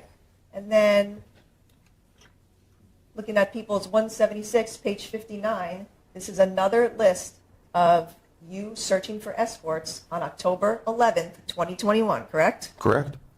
So there were at least 4 different dates that you in your phone searched for escorts while you claim to be in love with and married to Ana, correct? That's not even relevant. My love for Ana doesn't change the fact that I was lonely. I was very lonely. She was not in the house. She was gone. She was confusing me about the status of our relationship. I have needs, but I Okay. But if she's lonely and disturbed by all of your abuse, vandalizing the apartment, she's not allowed to have a friend over? Yeah, I looked them up, but I never hired one. There's no evidence that I hired one ever. And then you talked to your friend Gene about getting a prostitute, right? No, he told me about some massage parlor apparently in San Diego that they go the extra mile if you pay them extra. And again, he's the one who told me about This that. is all okay for you to do. You have to understand, Ana. I was confused about where the hell I was in my relationship. There's nothing wrong with searching this stuff up. I mean, I was lonely. I was freaking out. And you got to keep in mind, I'm thinking Anna's out with men. The whole time, I'm thinking she's sleeping around and just not telling me about it. Yeah, it's all her fault, right? Look at this guy. All the time. Deny. Attack. Reverse victim offender. It's called DARVO, right? That's exactly what this criminal's doing. This killer. Oh my goodness. Watch his reaction in a moment. So I was just trying to cope. I'm just trying to I was confused. And these months, all these months, it was like the most confusing time of my life. I was on drugs 24/7. I wasn't thinking clearly. I'm confused. One minute I'm angry. One minute I'm crying. One minute I love you, Ana, and one minute I hate you, Ana. But it's not, none of that is consistent. I was not in the right frame of mind during this time period. So again, you're blaming Ana and your cocaine use on you searching for escorts, right? No, I'm blaming myself in the mindset that I was in the situation of our relationship. The whole thing was confusing. There was never a point where I was... The only thing I wanted to do with Ana was communicate as to what she wanted to do. Or where do we stand? Do you want to be separated? Do you need space? I'll give you space. But does that mean you see other people? She would never answer those questions. Do you need space? Now it's being a little gentleman. You want space? Where do we stand? She's like, you're the effing devil. Stop harassing me. This is harassment. I'm going to get a restraining order. I don't want to be with you. I want to divorce you. I don't want to see you again. All of the things she's saying. And he's like, do you need some space? Or can I send you some groceries and roses? You want space or can I follow you? How about I listen to everything you're saying through an app on our child's iPad? Right. I mean, what a liar. She would leave me hanging for days on end, night after Objection, night. narrative. Okay, let's talk about some of your other web searches. People's 176, page Watch. 13. You did multiple searches for audio monitoring and how to plant a listening device, correct? I did actually. And you looked at many different websites with different audio monitors, correct? Yep, and I looked for websites that I could purchase devices, but I found nothing. Right. And you read about how to use a cell phone as a listening device, correct? Correct. Right. You read about how to put a bug in a cell phone, correct? I don't know if the word bug was the we used, but I was looking for a way to monitor somebody else's cell phone, yes. You looked at different stores like B&H to purchase audio surveillance, right? I'm not exactly sure the websites I went to, but I was just trying to see what's available, how they work, but anything that I even remotely came across had this weird complication via the other phone has to download this feature first, or you have to be within 50 feet of... He's like, any of these things that Google was showing me, Uncle Google, as I call him, anything that Uncle Google was showing me was just not convenient. So complex. All I want to do is listen in. I just want to listen into everything that Anna's doing and saying. I was trying to find out the truth about what Ana was up to and what was our relationship. So yes, I was looking these things up, but ultimately I didn't find anything that seemed to work, so I dropped the idea. You looked it up for hours and hours upon hours, correct? I can't confirm that. You read an article about husband turned into stalker and planted spy devices in ex-wife's bedroom, correct? So that article, I did not look it up specifically, but it was a related search result when I was looking for these devices. You clicked on that I article. clicked on it. Why? Correct. Yeah, I'm sorry. I clicked on it, yes. Why? Because I just wanted to see what did he use? What method did he? Because I couldn't find a way to do it. So I was just curious. Oh my word. He's like, I clicked on it. Yes, I clicked on it. Yes, I did. I wanted to see what this other stalker guy did. This other guy that stalked his wife with a listening device. I just wanted to learn from him. See how he did it. You wanted to spy on your wife, correct? I wanted to discover, is she seeing somebody? And you made sure to make a plan to catch Ana with another man, correct? No, I was not successful in conducting any kind of plan. I had searched into it to see if there was anything I could use. Ultimately, I was unsuccessful. Well, you did find a plan. It was Discord, correct? It was not until the day of, in that moment, through all that chaos, when I'm trashing the apartment and I see she's lying, that I just had that idea. Because if I had that idea beforehand, I would not have searched for these things. It just came. Okay. October 17th of 2021, this is People's 176, page 15. You searched for chopped bodies, correct? I did. And you searched for decapitated heads, correct? Right. Right. And the searches that you were doing were at 10:30 p.m. after that dinner you had with Ana, correct? Do you see where it says decapitated head cartel? I asked you a question. You did these searches right after that dinner you had with Ana where you punched her in the eye, correct? I may have, but it's not related to the dinner. This is just me back when I'm at my home, coked out of my mind, reviewing things that I've been thinking throughout the whole month, like what happened with Chris, the text messages I'm getting. So I just happened to think about it. Like, let me see if I can find those damn pictures. Okay, so it's an hour and a half after you hurt Ana, you were searching chopped bodies, and that was related to something that happened weeks prior? I don't know the time frame, but those text messages that I got, the same scam, happened to me very recently. You told us that Chris showed you that scam text when he was visiting at the beginning of October, correct? It happened in front of me. Okay. But weeks later, you're searching for chopped bodies and decapitated heads. Because that's when it happened to me. I wanted to see if these are fake. It was pretty scary how they listed the 10 most closest members of my family. So I had an idea it was a scam, but at the same time, I'm thinking, well, maybe I should not take this lightly. You were mad at Ana after that dinner because she told you over and over again that she did not want to be married to you, correct? You were mad at Ana. Answer the question, please. I was mad at Ana because she did not want to communicate with me, which was the intention of that dinner. I was hoping to communicate, and she had just, not she, I'll take responsibility. It did not go well. And I tried to talk to her in the car, and she kept telling me to get out, and she threatened to call the cops. That's It's like, not she, I'll take responsibility. No, I don't think he's taking any responsibility. He just realizes how much he's actually blaming her. why I got mad. It wasn't about her saying she doesn't want to be married to me. You realized that she was not coming back to you, right? I did not realize that. I just realized she's just being difficult. That's how I took it. That night, October 17th, you were violent and angry with her, correct? I became violent at the last second, yes. And then right after that dinner, you looked up chopped bodies, right? Again, it's not related. Can I ask, why? What do I get from searching chopped bodies, seeing pictures of chopped bodies? What is that going to do? Teach me how to chop a body? You're not allowed to ask me questions. I'm just trying to figure out your mindset, where you're going with this. I don't think, he doesn't understand that he can't ask the question. He's like, where are you going with this? Okay, don't you look at my Google searches. Kathleen said, this guy is the king of self-snitching. He really is.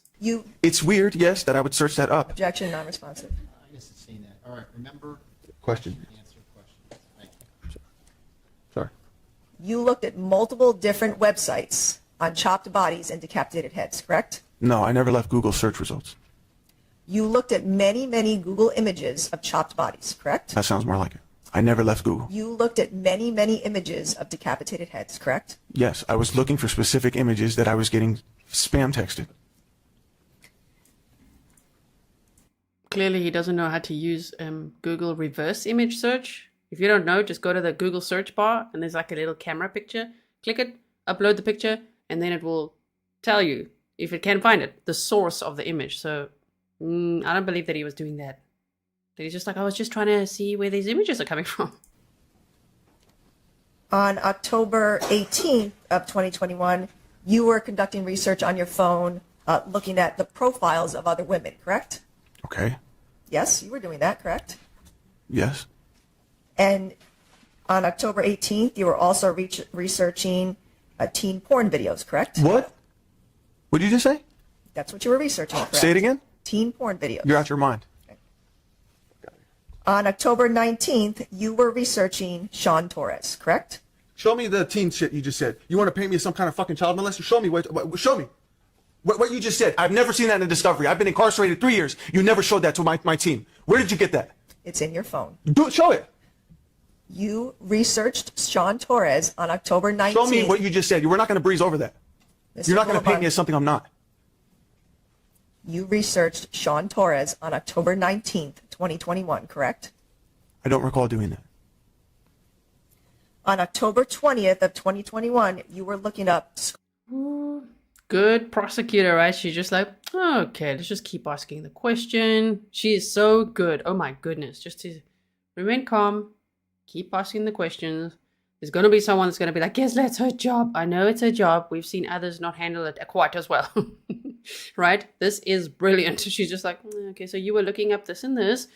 Sure, did you see that? He's like, you're out of your mind. Show it to me. But then he says, where did you get that? Now there, look at that. Look at the streak. Not even a streak. Look at the true colors coming out. Look at the abuser. The mask is slipping. Yeah. Bex, we're saying it together there. The mask is slipping. That was hectic, right? Okay, we're going to watch 7 more minutes. Scarface and Breaking Bad, correct? My favorite movie, my favorite TV show. Those are shows that involve a lot of shooting and killing, correct? Sure.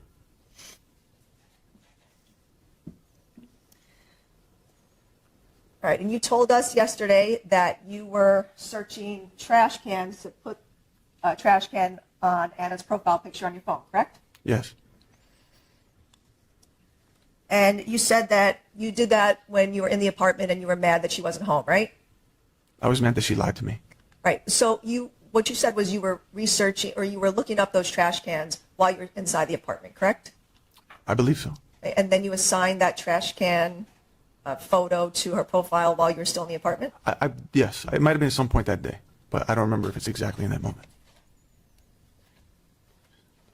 Okay, and looking at People's 176, page 20. I mean, how's it going to go when the verdict comes in, depending on what it is? How is that going to go? How will sentencing be? He's had multiple outbursts in court even leading up to this trial. We watched some of it yesterday, sure.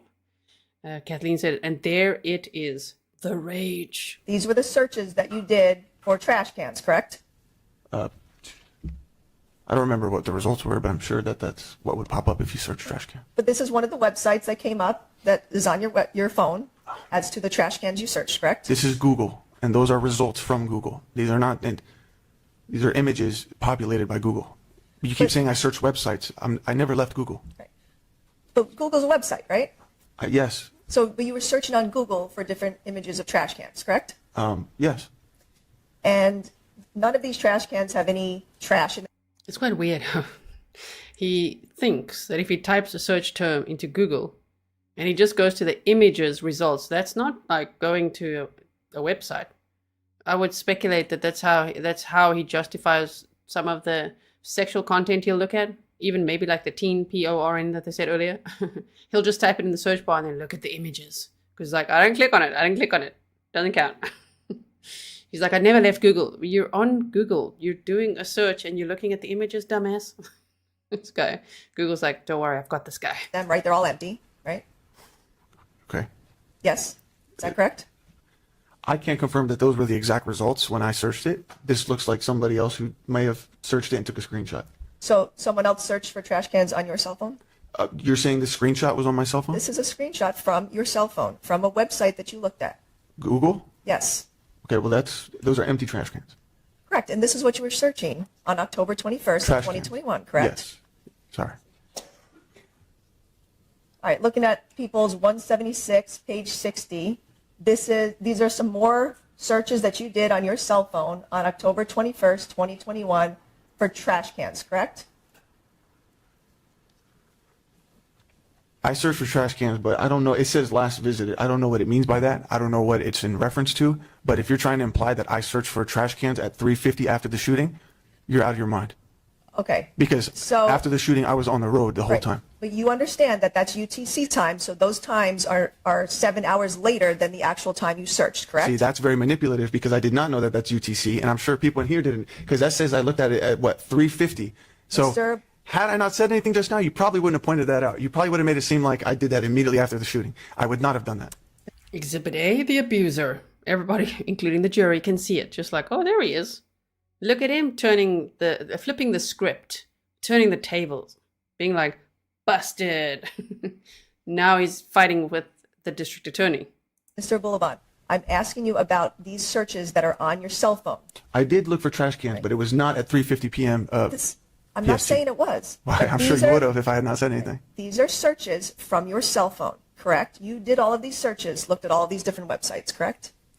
Again, these are not different websites. I was on Google. I did one search of trash cans, and these are various different images who have their own individual links. Correct. But I did not click on any of them. But you looked at different Google's image sites for trash cans, correct? Right. So like when you click on a picture on Google, it'll pop up bigger, and then you can just hit. You can keep swiping. They each have their own individual URL link, but that doesn't mean I went on the actual website. So that's what that is. Okay. And you did these searches.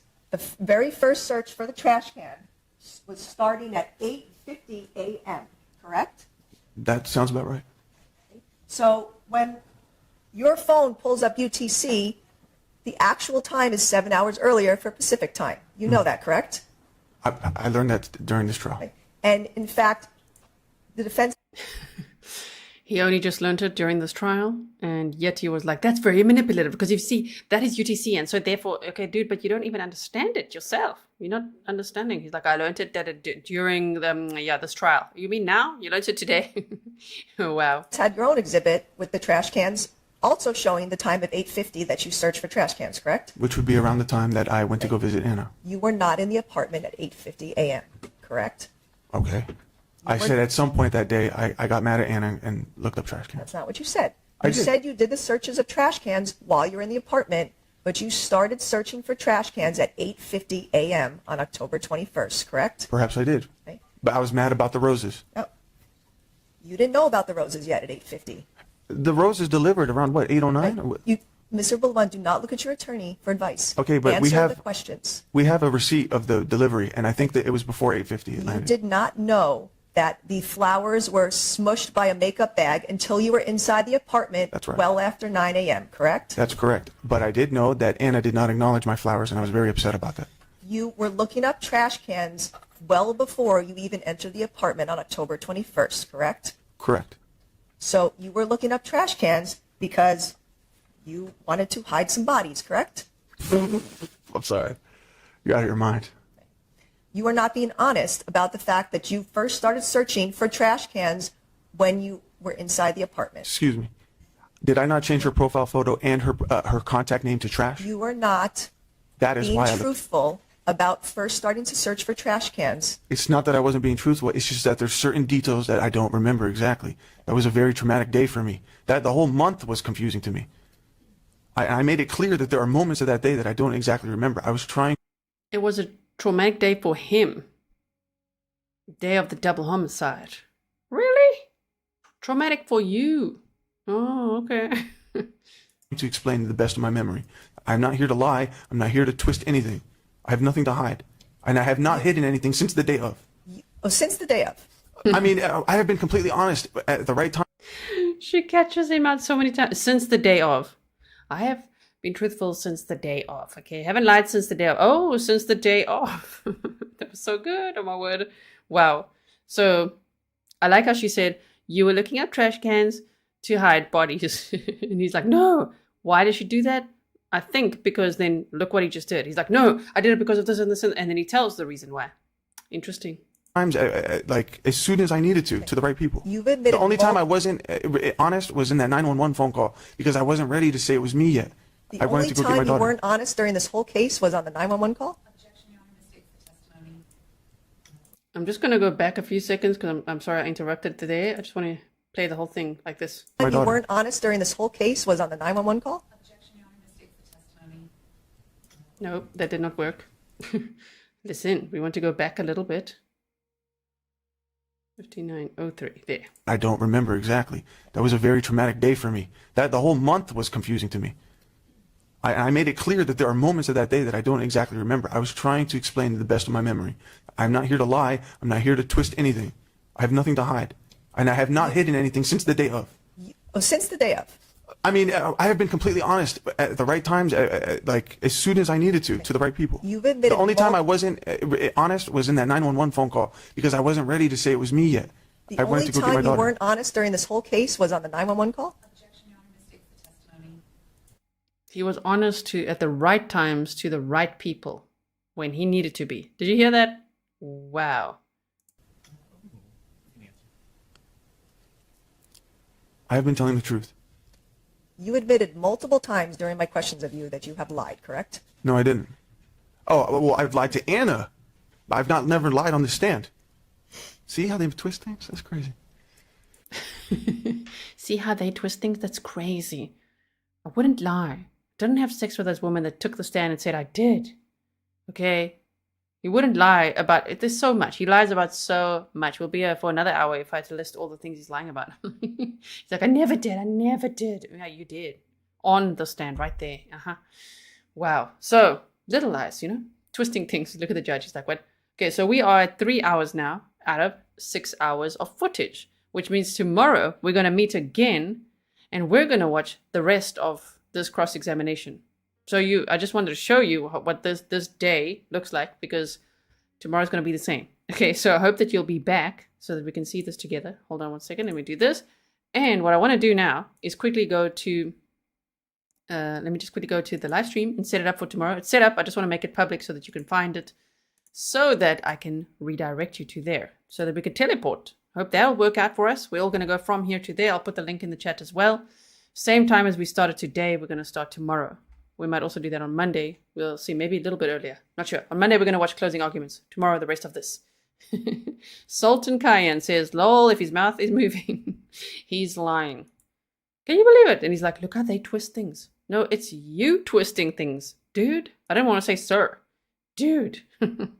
So, that was an intense day, don't you think? All right, now that everything is set up, hold on 1 second while I make sure that we're going to get teleported, okay? If you've never been teleported before, you will hopefully be teleported now.